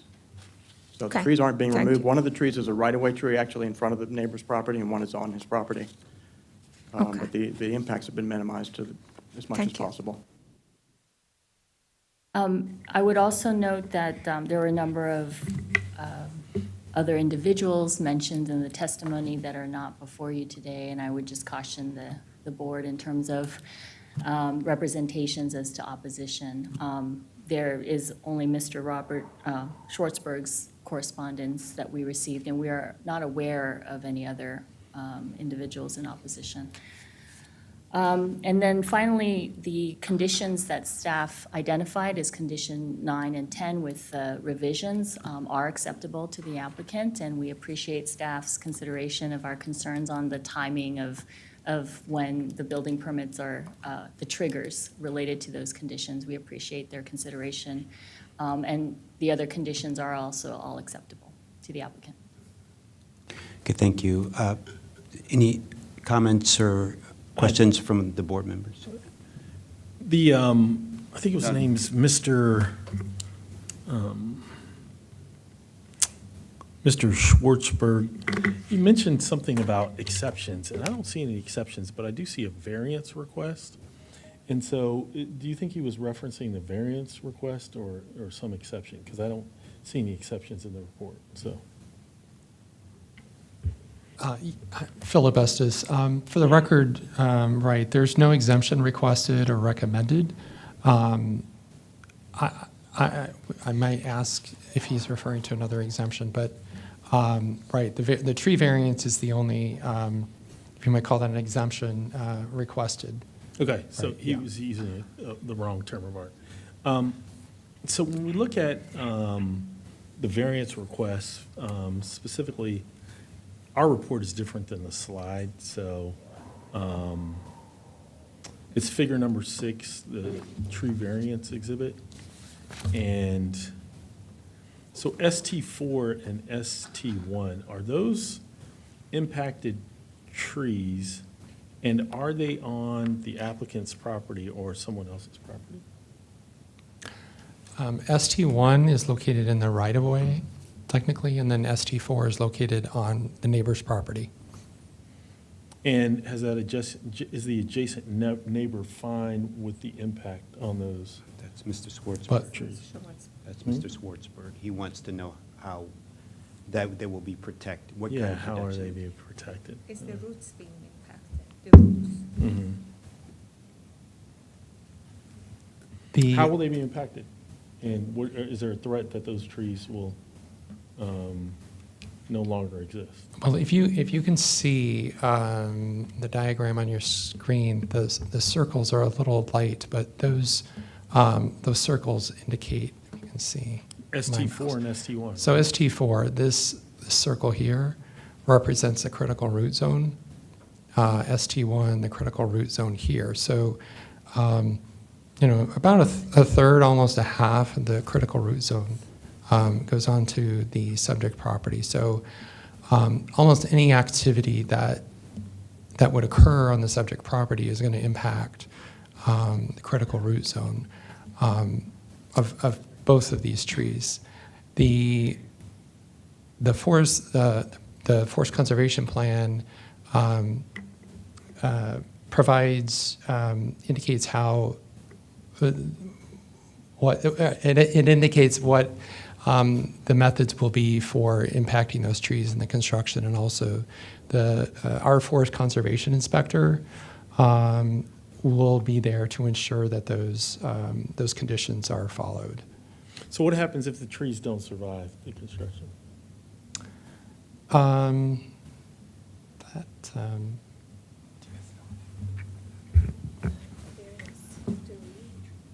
Yeah, do you want to go through any of the construction techniques that you're planning on performing to ensure this? Because there are conditions of approval that cover this, and there's, like, Mr. Estes was describing, there's a pretty standard procedure with our forest conservation inspectors. I don't know that I've actually encountered a situation where we had a projected impacted tree not survive construction based on the techniques that we use, but if you want to speak more specifically about the techniques that you're preparing to use on this site, that would be helpful. Let me just preface why I'm asking that, because other than, the negative impact on your neighbors with regards to those two trees, the code has changed, and it does allow for the construction of these lots, and you are taking steps with mitigation with regards to the trees that you will remove from the applicant's lot, but the consideration given to the adjacent neighbor with regards to his trees and or property is a curiosity to me. So that's why I'm asking. It's like, what happens if they don't survive? Okay, so before I have, go ahead. Before I have Mr. McKee detail a little bit about the construction, the unique and sensitive construction methodology that we understand will be done to help with this situation.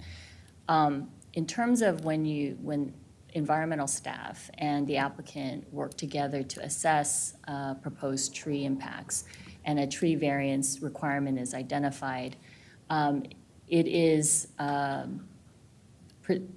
upon both the applicant and the planners to assess the level of impact that we're proposing. And the fact that the ST4 is being shown as to be saved and not removed is first indicative of the level of critical root zone impact being less than a certain threshold amount that allows it to even be qualified to be retained. If there were impacts that were too far above that threshold, no matter what construction methodologies we tried to employ, it wouldn't meet the standard of your planners to be able to be shown as a tree that is saved. So that's sort of the first. And then on top of that, we will be employing certain techniques in terms of removing the driveway and how it's supposed to be done, and the construction of the new house in order to save that tree, in order to make sure that it is not in jeopardy. So with that, I'd ask Mr. McKee to. I think that is correct. Basically, the tree would not have been recommended to be saved if it was the possibility, there is always a possibility, but if it was a good possibility of tree not surviving. Okay. And one of the trees is on the public right away, so it's just ST4 that is on the neighbor's property. And we have to make all the precautions because these are the specimen trees that they survive. And hopefully they survive, but there is no guarantee. And if they want to die, it takes a few years gradually. It's not going to be sudden. So, Okay. Do you have any other comments about that? No. Okay. Did you want to hear further from Mr. McKee? Please do. Yeah, the concern with ST4 is that there's a driveway on the applicant's property right next to the common boundary there, within close proximity to the tree. So we want to remove that driveway. It's asphalt. So the idea is to get in there mostly with hand tools, not get in there with big heavy equipment and tear it all up. Okay. Get in there with hand tools, remove the asphalt, that's it. Mulch it immediately so that the roots are protected. Any exposed roots that are underneath the asphalt are protected. Heavy layer of mulch, and then fence it. Okay. So during construction, nobody's getting in there with other equipment to damage the roots. That's the idea. Okay, thank you. I'm going to want to hear from the other board members, and then I'll come back to you, Mr. Schwartzberg. So, Mr. Linden or Mr. Hedrick, do you have any comments or questions? No comments. No comments from me. Okay.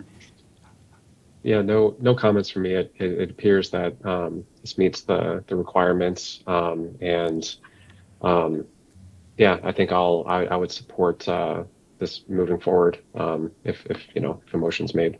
Okay. Yeah, so I, it meets the requirements of the law for a flag property, and they're putting in precautions to take care of the trees, and it looks as if the front new house is approximately, at least the footprint is the house to the west, and so, but regardless of that, would like to have a motion. I would move forward with the staff's recommendations with those modifications that they brought forward. So, do I have a motion that? I would move that we approve the administrative subdivision plan with the conditions included by staff. And I think we have to do the forest conservation plan separately, Yes, correct? correct. Okay, then I move approval of the administrative subdivision plan. A second. And resolution. Oh, and yeah, and the resolution separately, is that correct? Yeah. Yeah. And I second that. All in favor? Aye. Aye. Aye. Mr. Linden, I'm sorry, did I? Oh, I'm sorry. I thought I said aye. Okay, Is I'm that coming sorry. through? Okay. The ayes have it. Sorry about that. Thank you so much. Mm-hmm. And then, may I have a motion for the approval of the forest conservation plan? I'll move for the approval of the preliminary and final forest conservation plan with the conditions included by staff. And resolutions. And resolutions, sorry, and resolutions. That's right. A second. All in favor? Aye. Aye. Aye. Aye. The ayes Thank you have very it. much. Thank you very much. Mhm.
Yeah, good afternoon. We're at our last item of the day, item number 10, Century, where staff is recommending approval with conditions of both the sketch plan, the preliminary plan, and the site plan. And staff will first present Mr. Jeff Server and Ms. Sandra Pereira, then followed by the applicant.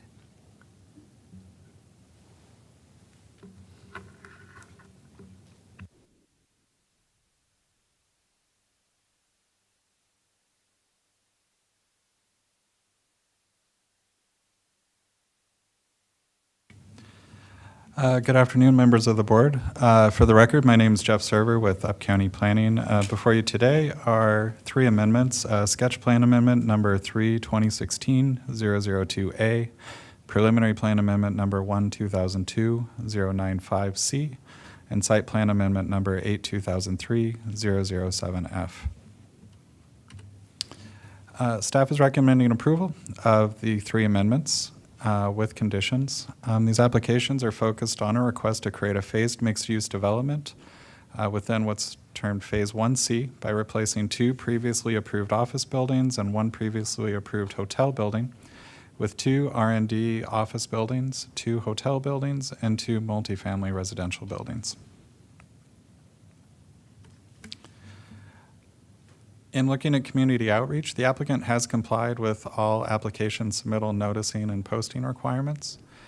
Staff has received community correspondence in two letters. The correspondence was focused on concerns related to traffic, density, and the inclusion of non-residential structures, and questions regarding some potential impacts to forest conservation. There were additional concerns related similarly to the non-residential structures, in this case, the hotel buildings. That same letter was also supportive, though, of the mixed-use development. The concerns related to traffic and density and the non-residential structures, all of these fall within the character of the development as it's been approved. And the concerns related to the forest conservation were really not really of concern, as the area is already under conservation. So before we get too far into it, there are some clarifications necessary for the staff report. First correction is that within the staff report, it referred to the R&D building as being 13 floors, and it's actually 8 floors. Same area, just a correction to that. There was a correction necessary to the number of BLTs that will be provided, and this was tied also to a correction that was necessary within the sketch plan area related to the actual density. Previously, it had been including the existing Thermo Fisher property, and that has subsequently been removed. So that's why there is a reduction in the density, which in turn relates to a reduction in the BLT calculation. And then lastly, there's a correction to the recreation amenities that are provided. There were some discrepancies between the provided rec tables within the drawing sets in terms of what is existing and what is proposed. The short of it is that there is a multi-purpose court and a wading pool, which are existing and not actually being proposed. It was unclear, though, given how they were shown in the tables. So looking at the subject property, the site is zoned CR 2.0. It's within the Germantown mixed-use overlay zone. It's located within the Cloverleaf District. The subject property is west of I-270 and just east of Century Boulevard. And it's located approximately at the intersection of Cloverleaf Center Drive and Century Boulevard.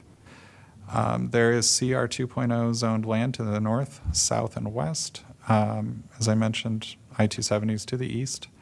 On the subject property, there is an existing Thermo Fisher Scientific property, and there is existing multifamily residential and townhomes from previous phases.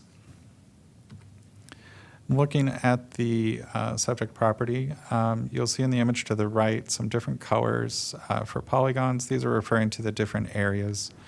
The site as a whole is 51.7 total acres. The sketch plan and preliminary plan areas, which we'll be talking about within the amendments, constitute those 51.7 acres. These are shown in the red and the purple outlines. The site plan area for this application is looking at 10.88 acres, and that is shown in the brownish polygon within the other polygons. There is existing development, as I mentioned, from phases 1A and 1B, which were from multifamily residential and townhomes. You can see those in the image. The site is located within the Little Seneca Creek watershed. It contains approximately 4.25 acres of forest. There are streams, wetlands, and environmental buffers located within the northeast corner of the subject property. In general, the topography is flat. The northern corner has steep to moderate slopes as you look at the overall site. We'll start with the sketch plan. The proposal for this is a phased mixed-use development on 51.7 acres. It includes 2,414,100 square feet of total development. You can see this broken out below in terms of residential versus commercial. It would include 23.4% MPDUs and would provide 18.4 BLTs. Just to look at BLTs for a moment, this project is being done as optional method under the CR zone and is located within the Germantown mixed-use overlay zone. This essentially means that the applicant must purchase BLT easements or make payments to the LPF in an amount that's equal to 50% of the incentive density floor area. You can see this calculation below. Proposed density subtracting the standard method resulting in the incentive density. 50% of that gives you the 578,601 square feet. One BLT is equal to 31,500 square feet. When you divide those, it gets you to 18.37, the 18.4 BLTs. Looking at the phasing, phase 1A is existing, it's built. That is shown in the blue in the lower right-hand corner. Phase 1B is orange, and that's located just to the left of that. That included the multifamily. And then phase 1C is that upper portion that's shaded in green. So the focus is going to be within that area. And looking at the phasing, this shows a breakout across the three amendments. So if you look at the image to the left, this is showing you everything in its totality, including the proposed development. The table to the right is showing the sketch plan, the preliminary plan, and the site plan, including what has been built and what is proposed to be built, and then the corresponding square footage is below.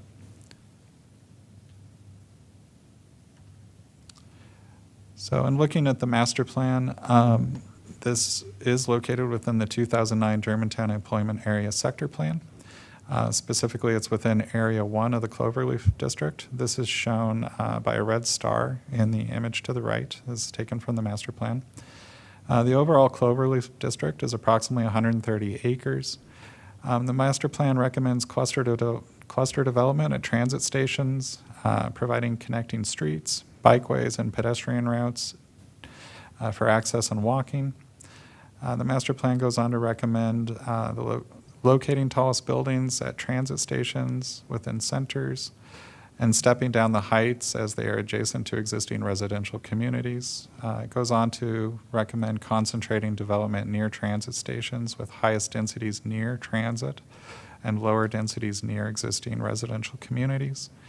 It goes on to recommend providing street-oriented development for buildings, and then proposes ratios of around 50 to 60% for commercial development and 40 to 50% residential development. The proposed development does meet these master plan recommendations. In looking at public benefit points for this application, the previous approvals included public benefit points as it was an optional method project within the CR zone. This application removes those previous public benefit points.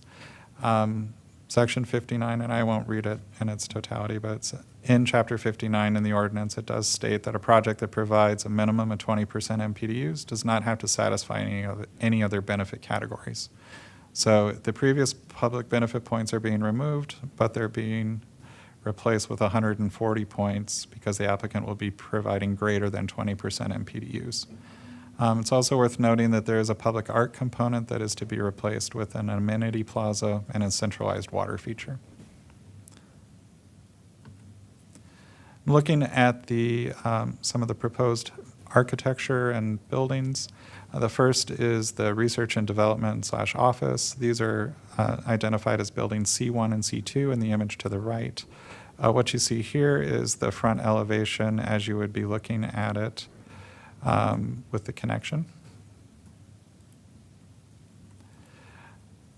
These are the hotel buildings, so buildings D and E. That central plaza that we were talking about would be located approximately here, just south of building D. So you can see the front entrance of the building, and then building E is located just to the north of that, and that is also showing the front elevation. And then lastly are the two multifamily residential buildings, G and H. You can see these in the site plan to the upper right of the slide. Building G includes a courtyard opening out into a large public open space, and then building H is also located just to the right of that and fronting out along Stoll Run. Both of these buildings have large plazas which provide many recreational amenities. And there are some red line changes necessary to the sketch plan conditions. On page 5, condition 1 needs to be revised. Again, this is related to the density. So in this case, this was the removal of the Thermo Fisher scientific property from the sketch plan area and the corresponding corrections. And then condition 6 basically is a correction to the number of BLTs that are to be provided.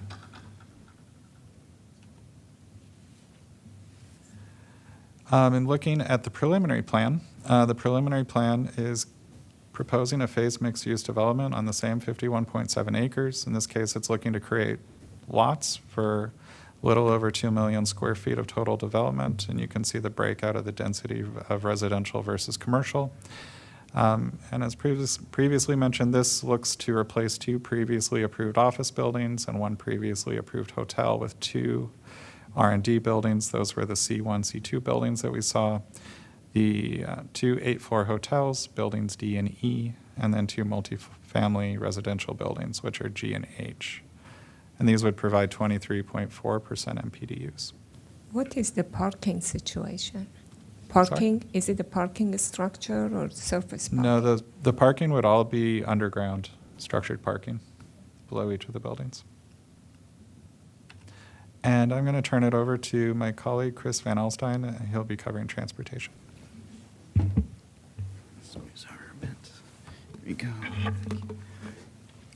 Good afternoon. For the record, Chris Van Alstyne with the Up-County Transportation Planning Team. This application is exempt from additional LETR review. As you see on screen, it does propose a reduction in total peak hour person trips. This does receive a temporary exemption for the biomedical R&D use, and that's how it's seeking the LETR exemption. The site is accessed from 3 existing access points that you see on screen: 1 Fairchild Drive to the north, 2 Cloverleaf Center Drive in the center, and 3 Dornier Place to the south. Internal streets will accommodate all vehicular, bike, and pedestrian circulation, and emergency and service access will be adequate for the proposed use. There are 3 off-site approved APF improvements. These were approved under the prior B amendment back in 2016. These are the installation of a signal in number 1, another signal at Crystal Rock and Cloverleaf, number 2, and then 3, the installation of a second right turn lane, number 3. Again, these were previously approved. This application is simply slightly adjusting, amending the timing of the implementation of these facilities. This is in line with some commentary that we received from the community on addressing some of these signals, these intersections which are currently unsignalized. So in particular to number 1, we have accelerated the implementation of that while moving back number 3, the right turn lane. For the frontage improvements, that these have been reduced to bike and pedestrian improvements. We will not be doing roadway improvements. This is limited to retaining the existing 6-foot wide sidewalk that is currently built along Century Boulevard. We are requesting the installation of a new 12-foot wide dual direction separated bike lanes that will be along the full frontage, as well as a minimum 8-foot wide side path along the full frontage, utilizing ideally the portion of the existing side path, which I'll mention in a moment. This is just an image of the existing Century Boulevard, just to give you an understanding of what we're dealing with. It is a very large road, a lot of pavement. It is classified as a town center boulevard, so one of our highest classification facilities, as well as holding a corridor connector transit program here. In the future, the vision is to actually increase the size of this road. So that's something to be aware of. It will be a major road. It is a major piece of infrastructure. And at the same time, we do have to acknowledge that it is very much underutilized. At a peak hour, we're talking about a couple dozen vehicular trips. And as you can see on screen, in the middle of the day, very much empty. So that's introducing some of the issues that we were grappling with, that we understand this is a major road with the corridor forward master plan, the recent corridor forward plan. The Mannequin West corridor connector will be running on Century Boulevard across the property frontage. It doesn't specify exactly what kind of transit this is, but we have interpreted that conservatively to be BRT with center running transit ways. The master plan vision also includes complete streets guidance and bicycle masterway guidance to have both expanded bike and pedestrian facilities, in particular the dual-way off-street bikeway.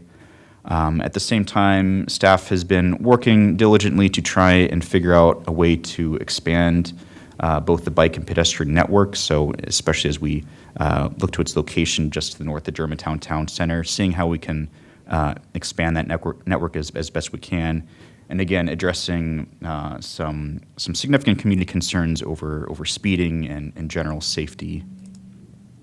So in conjunction with DOT, we came up with a cross-section for Century that we believe will work for all these purposes, that addresses all the varied master plan proposals, in particular the center running transit, as well as I mentioned, the bike and pedestrian improvements to the side. So this should work in the existing master planned 136-foot right-of-way, which the tightest position of this right-of-way is to the south. So this should work even in the tightest right-of-way section, and we're confident with that. And again, just to remind you, we're only talking about for the frontage improvements for this application, the bike and pedestrian improvements to the far right. This is an example of the existing right-of-way at its widest point. It's about 170 foot wide to the north. This is right around the Cloverleaf intersection, so we do have plenty of space to work with. And it has been one of the challenges to try and figure out how everything works within that amount of space. What we're ideally trying to do is just make sure that as we construct the ultimate bike and pedestrian improvements on right, it perfectly lines up to where we want it to be in the final location. So whatever we do now should be the permanent solution, which we're confident that what we're asking for and conditioned is what we'll get. In the south, there's a little bit of a difference, that there's an existing 12-foot wide side path that is currently required for fire access. So our plan for down here is to repurpose that side path. As I mentioned, that a side path is required down here. It's a bit wider than required, so we will simply reutilize that side path for the requirement. This is how it looks.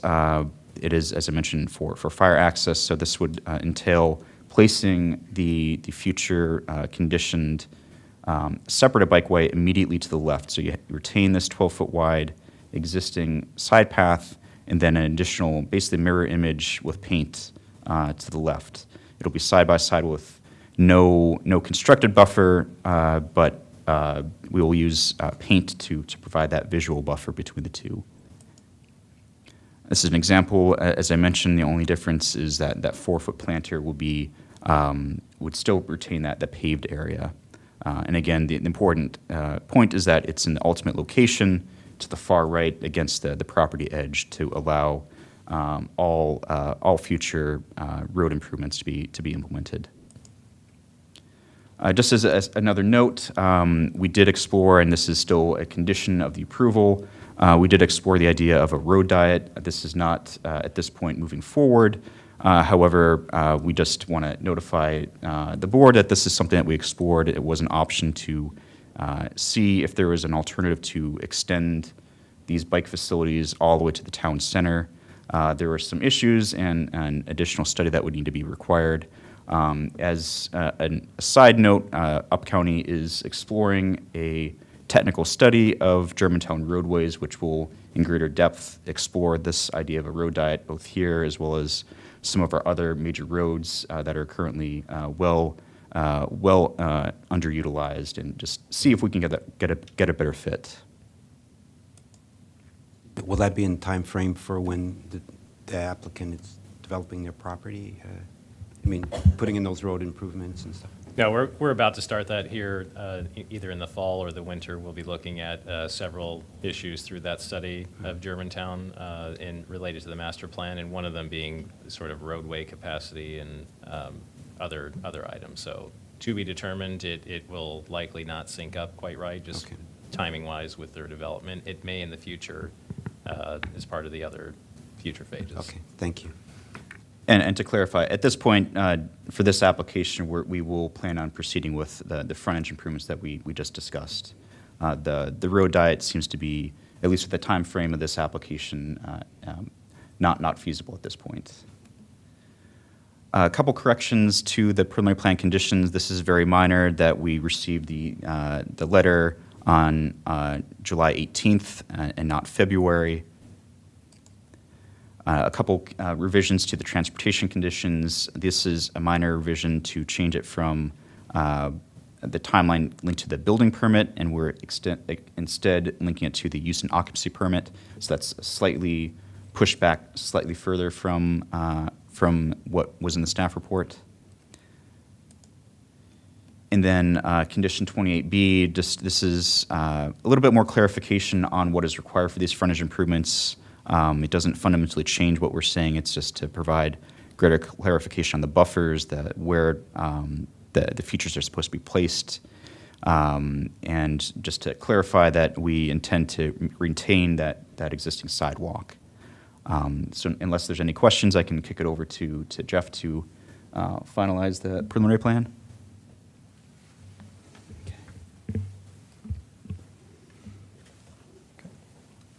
Thanks, Chris. Okay, so in looking at the preliminary plan finding summary, this amendment conforms to the 2009 Germantown Employment Area Sector Plan. The public facilities are adequate, complies with all the provisions of Chapter 50 of the subdivision regulations. The proposed lots are appropriate in regards to size, shape, width, and orientation for the proposed uses.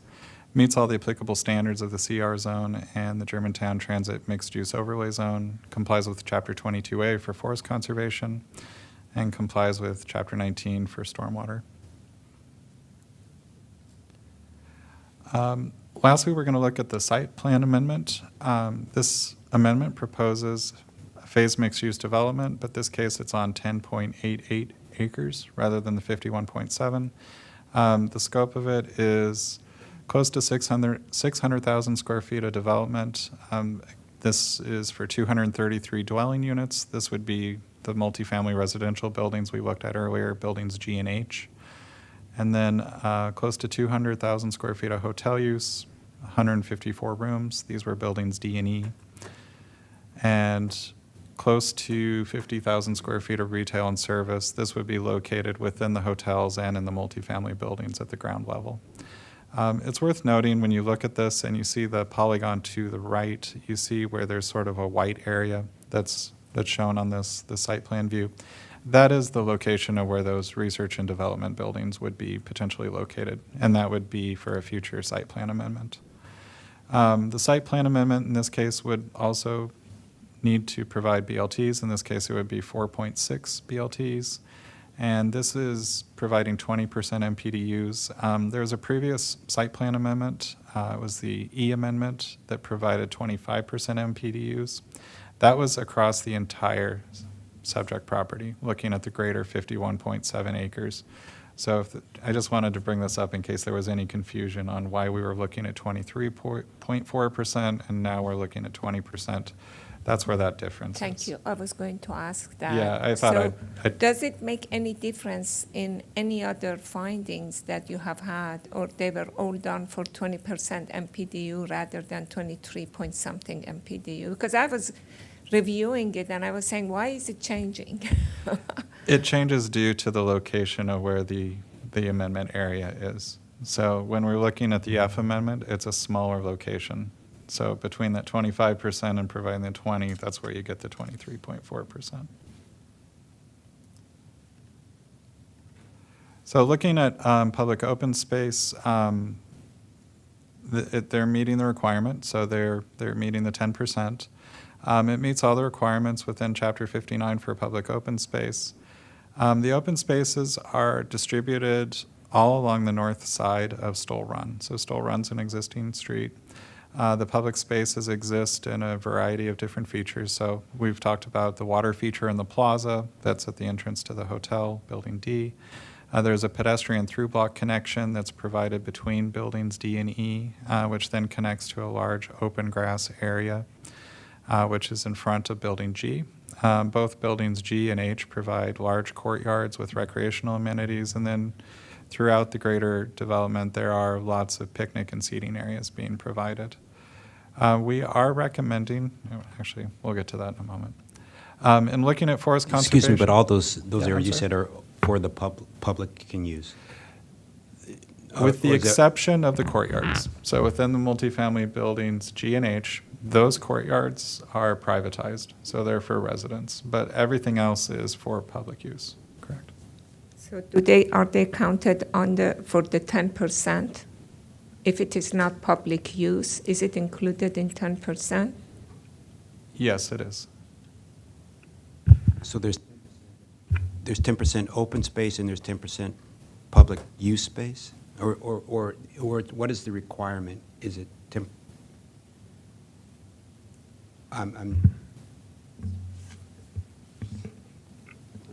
believe, hello, for the record, Sandra Pereira with the regulatory team. Inside the courtyards is counting towards the recreation amenity credits because those recreation amenities are for the use of the residents. And then outside, the open space areas are counting towards the public open space requirements. So you meet both? Okay, okay, great, thank you. Okay, so looking at forest conservation, the application satisfies Chapter 22A, the Montgomery County Forest Conservation Law. It complies with the previously approved final forest conservation plan, and any environmentally sensitive areas in existing forests are being protected within the overall plan. This image is showing reforestation plantings and existing Cat 1 conservation easements. These are shaded in yellow. These are at the north edge of the along the eastern edge of the property, along the I-270 area. Looking at noise mitigation, there are some traffic-related noise impacts from I-270. The noise guidelines are used to protect noise-sensitive lands. That includes residential, hospitals, and elderly housing. The noise analysis was performed on September 9th in 2021. Residential buildings G and H will be impacted by noise levels, and they will need to be constructed to attenuate for that, so to mitigate for those sound levels. And as conditioned, the project complies with the county noise guidelines. This image is showing the locations of the noise and the impacts and the mitigation.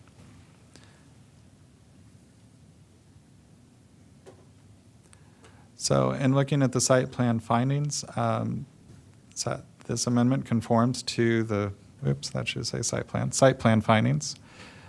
or no, it does, it conforms to sketch plan findings, sorry, the preliminary plan findings, and it meets all the site plan findings in regards to use, standards, and development standards within the CR zone. The proposed layout, landscaping, and lighting are safe, adequate, and efficient, and it's compatible with the surrounding existing development and conforms to the 2009 Germantown Employment Area Sector Plan. There are some red line changes also necessary to some of the site plan conditions. In this case, this reflects what I mentioned at the beginning, some corrections that were made to the staff report. In this case, it's just removing the multi-purpose court and the wading pools, which were existing amenities that were provided. Condition 14, this was a correction to just some calculations related to the density. On page 18, condition 16 is to be revised as follows, and this gets to the open space. In this case, we're recommending that all above grade transformers and utility boxes within the open space on-stall run be undergrounded. If they are not able to be undergrounded, that they provide some measure of an artistic treatment for those above grade transformers and utility boxes. And this would be in coordination with staff and with the power provider, in this case Potomac Edison. On page 19, just a typo that was being corrected for surety, and then just some elements that are already existing elements and not to be included. These included private roads, streets and alleys, group mailboxes, and bikeways. These are things that are already existing. And then lastly, this is a continuation from that other corrected condition, just again removing the multi-purpose court and wading pool as being existing amenities and not proposed. So in conclusion, staff recommends approval with conditions for sketch plan amendment number 3, 2016-002A, preliminary plan amendment number 1, 2002-095C, site plan amendment number 8, 2003-007F, and final forest conservation plan number 8, 2003-007F. And with that, I'll turn it back to you. Thank you. We have the applicant here. Would you like to make a presentation or any comments? We do have some comments. Thank you. Thank you, Commissioner Chair Harris. My name is Patrick O'Neill. I'm an attorney at Lurch, Early and Brewer, and I'm here with the owner of the property who is joining us virtually from India. He's working on a major university project there and wanted to be here today, and unfortunately was not able to do so. I also have members of our team. To my left is Zach Paulus with Rogers Consulting. To my right is Bob Graham with Rogers Consulting for the engineering services they provided. Andrew Weimer on the end is with Wade Architecture, did the architecture involved in the site. And then finally, Nicole White, who's a principal at Symetra, helped us with the traffic engineering components of this plan. Want to commend staff for that presentation. There's a lot of information that they distilled really very nicely and was able to do so in the staff report as well. This is a pretty impressive project, as you can see. It's going to be a little bit of a game changer for that immediate area and also for that area of Germantown, we think is going to be enhanced by the affordable housing opportunities that are provided there, in addition to some neighborhood serving retail, which is badly needed and is provided in this plan. The hotel and other features also accentuate a sort of a 24-hour opportunity for this area to provide things to do and opportunities and places for people to stay and go to. It's been a long time coming. It's about 3 plus several years. I was trying to look for the exact time frame. We've been working with staff and dealing with kind of big picture issues and have gotten to the point where we're pretty much aligned on what we think the right plan is for this site. And I want to thank staff for that. That's been a collaborative conversation and again, a back and forth over a long time. They recognize the need for affordable housing. They recognize the need for just residential housing in general in this part of the county, and we're accommodating to be able to make that happen. Now, notwithstanding that, there is at least two areas that we want to bring to the board's attention that we think are worthy of conversation with you. The first is regards preliminary plan condition 28, in which Chris Van Alstyne had talked about the frontage improvements, that we have a different view and a different vision for those improvements that we think makes sense for the site for where we are right now. We also have a condition 16E of the site plan that deals with above-ground utilities that we're proposing a modest change to that language. So let me start with the big one, if I could. If you call up the staff. The staff has proposed a master plan. Okay. I think it'd be easier for us to steer if you don't mind. It's the same site, but with some features in it that hopefully we can accentuate.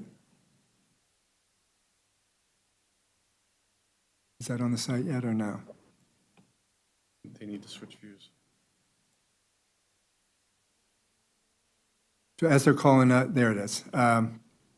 So staff is proposing a side path and two-way bikeway that is consistent with a master plan alignment for Century Boulevard that anticipates BRT at this point, but as Chris Van Alstyne said, that the plans are not fully baked and could certainly be subject to change over time. What you're seeing here is in anticipation that the curb of Century is going to go up to the east of the site, but north for purposes of this vision, and will align with a two-way bikeway, which is 12 feet wide. I think it's 6 feet from the curb, from the new curb that will be created, 12 feet wide, two-way separated bikeway, 4 feet of separated area between what would be a side path for primarily pedestrian use. And we don't have any dispute that this is the current ultimate location of that site per what the master plan is proposing. What our issue is that if you pull back a little bit, that this preliminary plan is part of the entire property. And you'll note that Dr. Ghosh's property is far removed from Century Boulevard. And the frontage that Dr. Ghosh is creating for his site is different and focused and new and going to allow for that development to grow in the way that it should. As a member of the preliminary plan, or as a property owner of the preliminary plan, there is an obligation to do the frontage requirements. However, there's a built environment there that has 27 townhomes fronting on Century Boulevard, and then about 14 2/2 units that are going to be impacted by the proposed plan they have. And if you focus in on the plan, there is a fire access lane there currently. And this fire access lane is about 12 feet wide currently. And what the staff's proposal will do is create a 24-foot uninterrupted pavement area in front of these townhomes that is different from what they had bargained for. Yes, it's in the master plan, but they will be very surprised to learn that this has been a requirement of our plan to impact their individual units so dramatically. We also note that the separation that would otherwise be created by a grass area is now going to be provided via a striped area with some potential safety concerns with bicycles, kids on bicycles that don't know the rules, veer into a bike lane area, and provide some conflict that otherwise wouldn't occur if there was some grass separating the two. There's also, this has not also been discussed with Fire and Rescue, and so their buy-in to this is unknown. The big issue with Fire and Rescue has to do with what we call they're spaced throughout the fire lane on the Sentry side, and they are 8 by 50-foot fire stability sections. That they're grasscrete, but they're able to provide a lot of pressure to be able to allow the fire apparatus to be stabilized if they're fighting a fire outside of the 12-foot pavement area that's been identified. And our view is that these improvements, as well-intentioned as they are likely to change over time, and we would envision that the reality will be that they will be impacted or removed at such time as a Sentry expansion is actually made. And we have the current existence of a connectivity area that was an interim condition for the CCT that never occurred and was fully sufficient to allow for this time frame that the residents have enjoyed that connectivity, even though the CCT never came along. So we think we have a better approach, and our approach is, we're going to call it up here in a second, but it essentially is going to create a greater separation between the side path and relocate a bikeway that will be closer to the existing Century Boulevard, again, as an interim condition for who knows how many decades it may stay in place, and provide that separation that we think makes sense for the residents. It's physically more appealing and aesthetically more appealing, and would allow some of the safety issue that I referred to as meandering bikes, bikes or other people getting in the way of the bike path to not occur. So we're proposing to do this for A, because we think it makes sense, and B, as we analyze a rough proportionality for the overall impact of Dr. Ghosh's property on the area-wide services, that the Supreme Court standard is, and I'm not going to have a Supreme Court argument here because that doesn't make any sense, and I would have tipped off Emily ahead of time, but it does require that the government prove that the impacts that your project makes are justified in what they're asking you to do on the frontage. And we, just for scope of magnitude and try to understand how this might work, we did an LATR proportionality analysis, which we know does not apply in this case, but to try to get a sense of what the contributions for this project make sense in light of the development that it's creating. And if we were to do a LATR analysis and factor out all the other improvements, the 3 other improvements that were highlighted by Chris Van Alstyne, it would leave us with about a $900,000 or $1 million contribution for, in this case, the frontage improvements. But again, it's not apples to apples, but we use that as just a barometer. So the proposal we're making makes sense, is actually less cost-effective and more in Could you line show with. a typical section of your proposed one? I'm confused exactly what you're proposing. So the Is proposal, a yeah, let's typical spend section a versus little. what? We don't have a cross-section, but we can zoom in. The green is the existing sidewalk. The white is The white is the existing sidewalk, and then the green would be what we propose to be a concrete extension of that. So that sidewalk is currently 6 feet wide. We would add another 6 feet along the frontage, create the two-way bikeway that the master plan wants, but just in a different location for the period of time we're talking about. And then the side path, which is up in, Could you take a typical section, cross-section of what staff has, and over that, explain to us what your proposal is? Yes. It's very hard to visualize it and compare to see how these two are different. okay, we're calling that up now. Can you zoom in on that a little bit? So where the first, on the left-hand side, there's an arrow pointing to a woman walking in a sidewalk. That's the existing sidewalk. We're proposing to do 6 feet extension of that to create a new bikeway. Staff's bikeway is where those 2 bicycles currently are.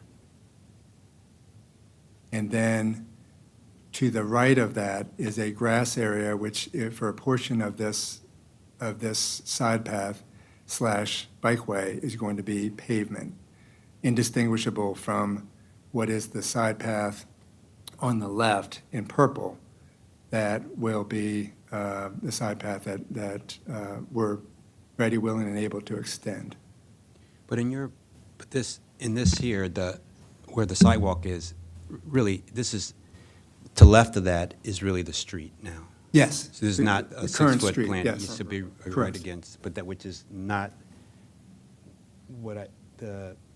that's not even, we would, except because of the complete streets and because of Vision Zero, we wouldn't have a bike path right next to the street, would we, or no? Well, there is a separation.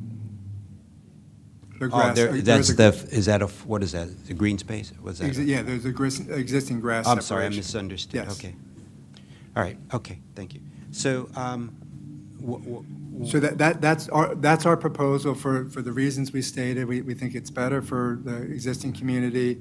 We don't know when BRT is actually going to foster the changes that are currently anticipated.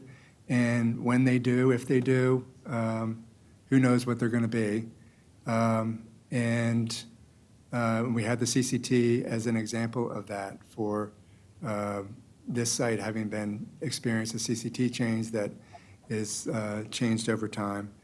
And our proposal, we think makes sense for those reasons and because it's also more in line with the cost analysis that would be a rough proportionality reason for us to be able to complete this item instead of what staff is proposing. so you're going to do this and put $900,000 in the pot? Is that what you said, or no? I didn't hear you, I'm sorry? You're going to do this and put $900,000 in the pot? That's what Well, you we would put 900,000 in the pot Mm-hmm. and do nothing, so that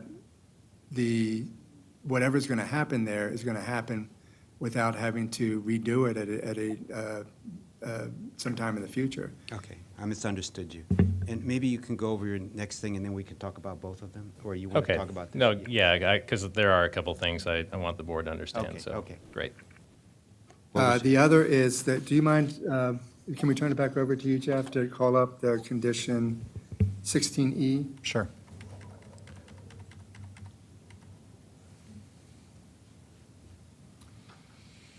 And where it says the applicant must underground all above-grade transformers and utility boxes within public open space. All we are proposing is that the applicant must underground all proposed above-grade transformers and utility boxes.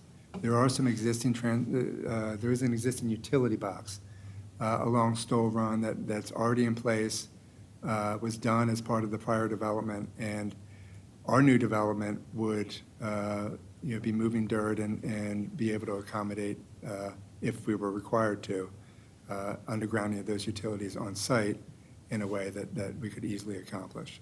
So we wanted to just limit it to our new work, not the existing work. Can you show where the existing ones are and where yours would be? We can show are you able to show the open space plan, Sure. please? And is there a zoom in opportunity, or?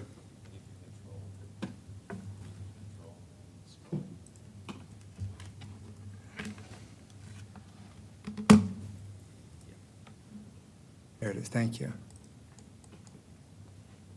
So the area that is the above-ground utility boxes that we would be implementing or be undergrounding if Potomac Edison would agree, are right between E and G.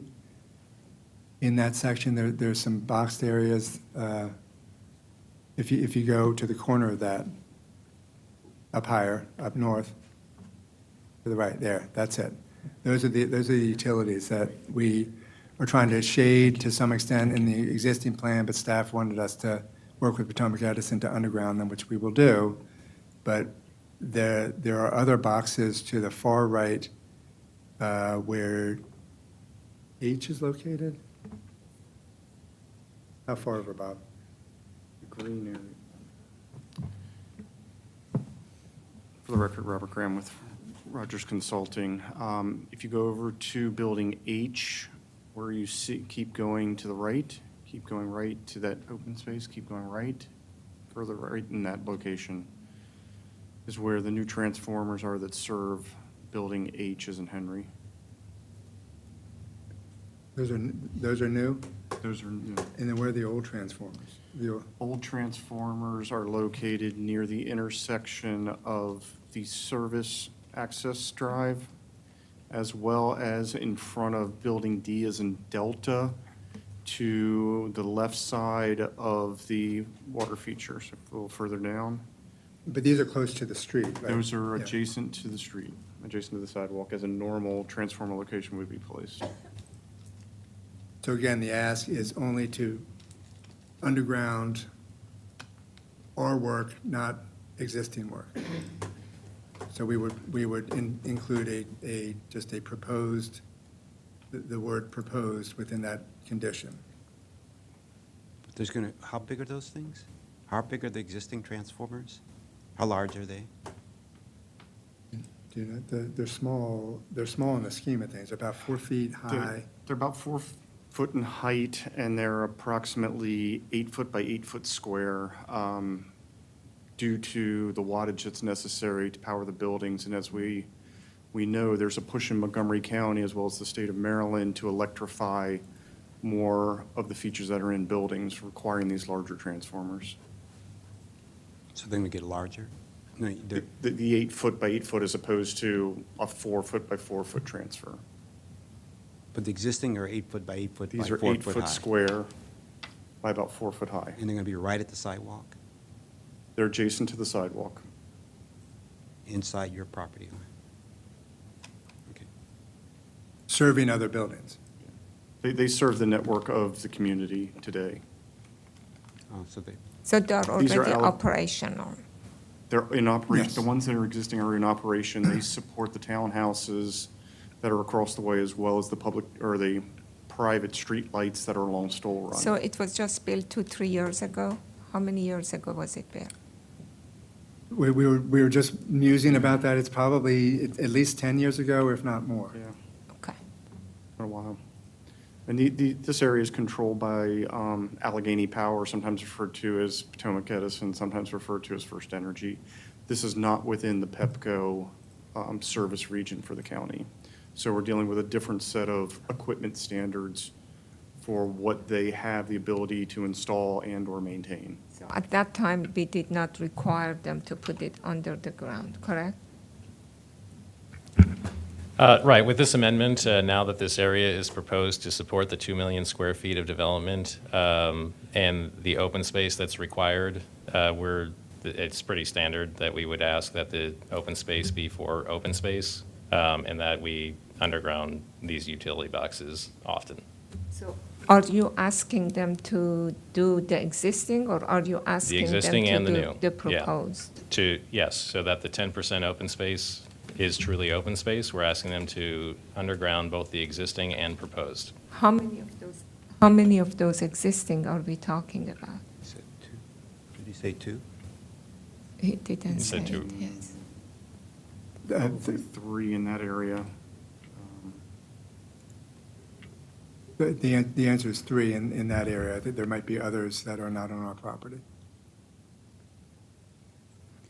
Okay, The staff size of had? the open space we're talking about here is about 0.6 acres. It's a very large open space in total, and we're talking small net out from it for these features. Yeah, and if the utility does not allow for undergrounding, then we ask for artistic treatments and other elements so that they could remain. So are you open to do the proposed one and do the artistic design on the existing one to Yes. make it look nice? Yes. We're Okay. exploring it. Well, it's all subject to Potomac Edison, but yes, we're open to exploring that with them for both the existing and the new. Are you okay with that? If the existing one, they just do the artistic design and try to put the proposed one underground. Are you okay with that? Yes, we would accept that. Okay. Do you want to talk about the roadway proposal? Yeah, and we can get into a little more detail on that. I just want to make one very strong clarification. So the calculation that's been described is to calculate off-site improvements. It has nothing to do with standard frontage improvements, so I don't want those two ideas being mixed up. Okay, right. And the standard frontage improvements for, again, a sizable development like this, over 2 million square feet, it's just, we always require standard frontage improvements. I actually found the applicant's presentation a little confusing. It's not very clear. I'm having trouble responding to what exactly they're asking based on that conversation. So I think for the sake of time, I'll just say that DOT and planning staff have agreed on sort of the standard frontage improvement package that we put in front of you with the conditions, and we would highly recommend that you approve those conditions. Unless you'd like the applicant to explain a little further on what it was they were requesting, I'm having difficulty responding, honestly. I'm confused also. I like to see what is your proposal and how different it is what staff have recommended. And I know you explained, but I don't understand how they, differ exactly. But let me ask you this. If you look at on the typical section, that right now you have on top. There is a 6-foot sidewalk closer to the road, and then there is another 8-foot sidewalk further away. And then in between, there are 2 bike paths. The question I have, what is the difference? Why do you need 2 sidewalks? Again, for the record, Chris Van Alstyne. So to be clear, we do not need the 2 sidewalks. It's just that the 2 sidewalks, at least on the southern portion, are currently existing. So you could remove that existing one to the left. However, there's no particular reason why at this point we would. I see. But they would be an extra. It was recently installed, I believe, in the last couple of years and in good condition. So since it won't interfere with anything in the immediate future, staff just assumed it's good enough to be maintained as is. I get it. So I do not know. Maybe they are there. Are you trying to say we use one of these existing sidewalks for your proposed alternative? Yes, we would. So we're looking to create a greater separation between a side path that's going to be close to the buildings, the residential existing environment, and create probably 50 feet or more space between them where you have a bike path located on Century that would be created from the existing sidewalk, 6 feet wide. We'll add another 6 feet, create a 2-way bikeway along existing Century. Okay, and then what? So you say that we have a 6-foot existing side path. We add another 6 foot and bring the bike lane close to the roadway. And then after that, provide a 4-foot planting and the 8-foot sidewalk. We need sidewalk somewhere. The sidewalk will be the side path located close to the townhouse units, the existing townhouse units. Yeah, okay. That's the fire access lane that's 12 feet wide right now. We're trying to avoid staff's desire to have both of them close together that creates an environment where you have 24 feet of pavement in front of people's homes. So the 24-foot pavement that you're talking about is the 8-foot side path plus 4-foot planting plus 12-foot of the bike path? Correct. But in your proposal, you're switching bringing the bike path closer to the road and then leaving the side path where it is. Correct. And can that go around the whole length, even like the one that is at the bottom, the whole length of the frontage? Yes, we're prepared to construct that. That's part of our proposal. So, Okay, I understand. so let's, two more commissioners have comments. Josh? Yeah. Mr. Linden? Yeah, thanks, Chair Harris. I think I understand this proposed alternative, and I think, if the concern is conflicts between people using the bike path and people using kind of the sidewalk or fire access lane, I think that concern, for me, ranks a little bit lower than the concern about moving a bikeway, which will have people of all ages using it, including kids, closer to what is a pretty high-speed road. My preference would be, and I think this is sort of what staff had in mind as well, and I support this vision, to create as much separation as possible to create a comfortable environment. Particularly because, this is going to be a community with lots of families and lots of children. I think that in the past, we've seen concerns about these conflicts between, suggested conflicts between bikers and pedestrians, in my view, a little bit overblown, particularly because in this case, it won't be a shared path. There'll actually be a separation between the bikeway and the existing side path. As well, it means it'll be closer to the front door of these townhomes, which means that it'll be easier to access for those homes and families, instead of having to cross kind of what is either, a space of what is right now just grass, but in the future will be something else.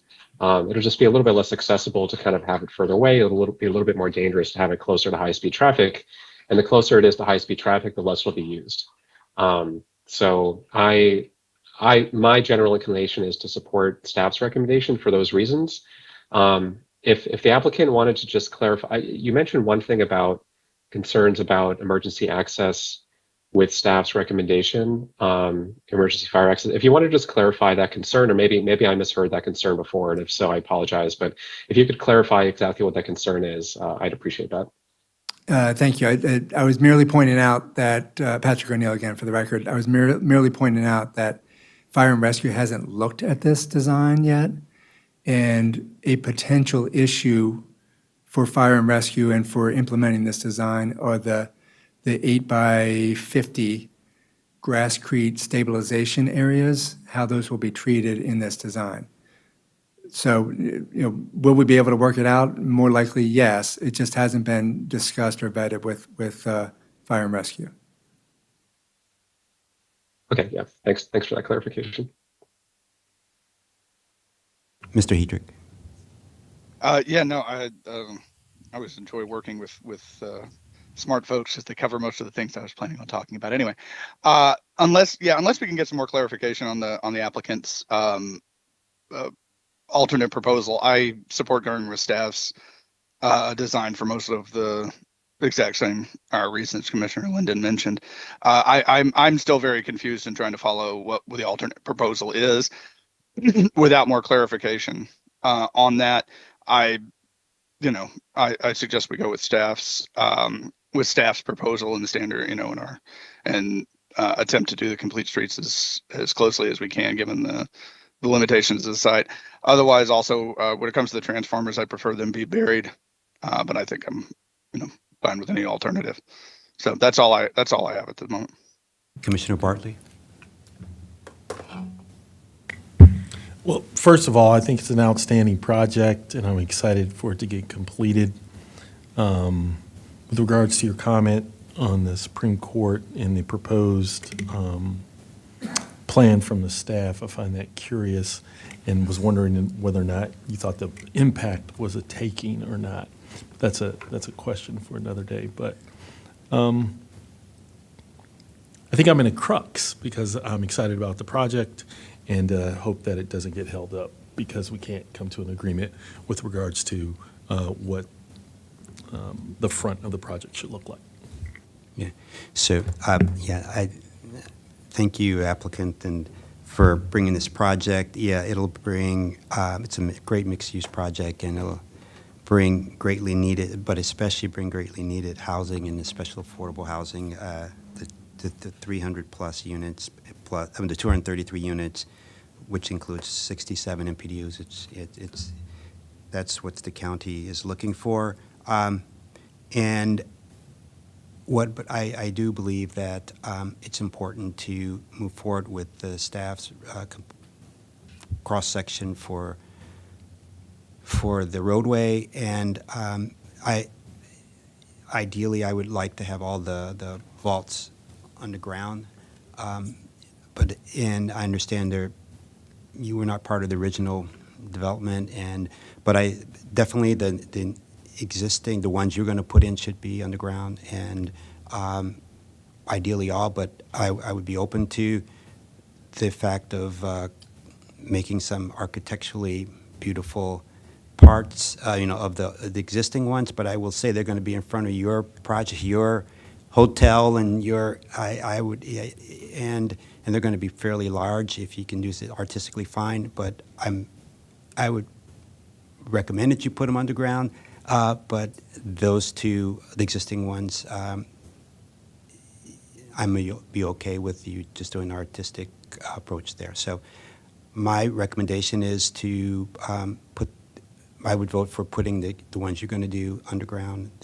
You can architecturally shield the other ones if you like, but definitely do the staff's recommended complete streets. And then, so all the other parts of the staff's recommendations I would move forward with. So and if there are any more, or staff, do you have any more comments or? Okay, so I would recommend that we approve we have 4 approvals, correct, here? There's these 3 plus a forest conservation plan, or there are no forest conservation plan? I thought there was there not the final? Okay, so my, there is a final with the site plan. Final forest conservation plan. It's part with of the site plan. Right. Okay, so you can do them together, that's together. Right. Do I have a motion? Oh, sorry. No, I was going to say, if that's the case, I will move then to approve the sketch plan amendment number 3, 2016-002A with the conditions from staff and the changes we discussed here. I second that. All in favor? Aye. Aye. Aye. Aye. The ayes have it. Would you like to make a motion on the preliminary plan? I will. I'll go ahead and move that we approve the preliminary plan amendment number 1, 2002-095C with conditions of staff and conditions discussed today. Second. All in favor? Aye. Aye. Aye. The ayes have it. The last is the site plan with includes the forest conservation plan. Yeah, I'll go for the hat trick. I move that we approve site plan amendment number 8, 2003-007F, including the forest conservation plan number 8, 2000-3007F, with the conditions from staff and the updates we discussed today.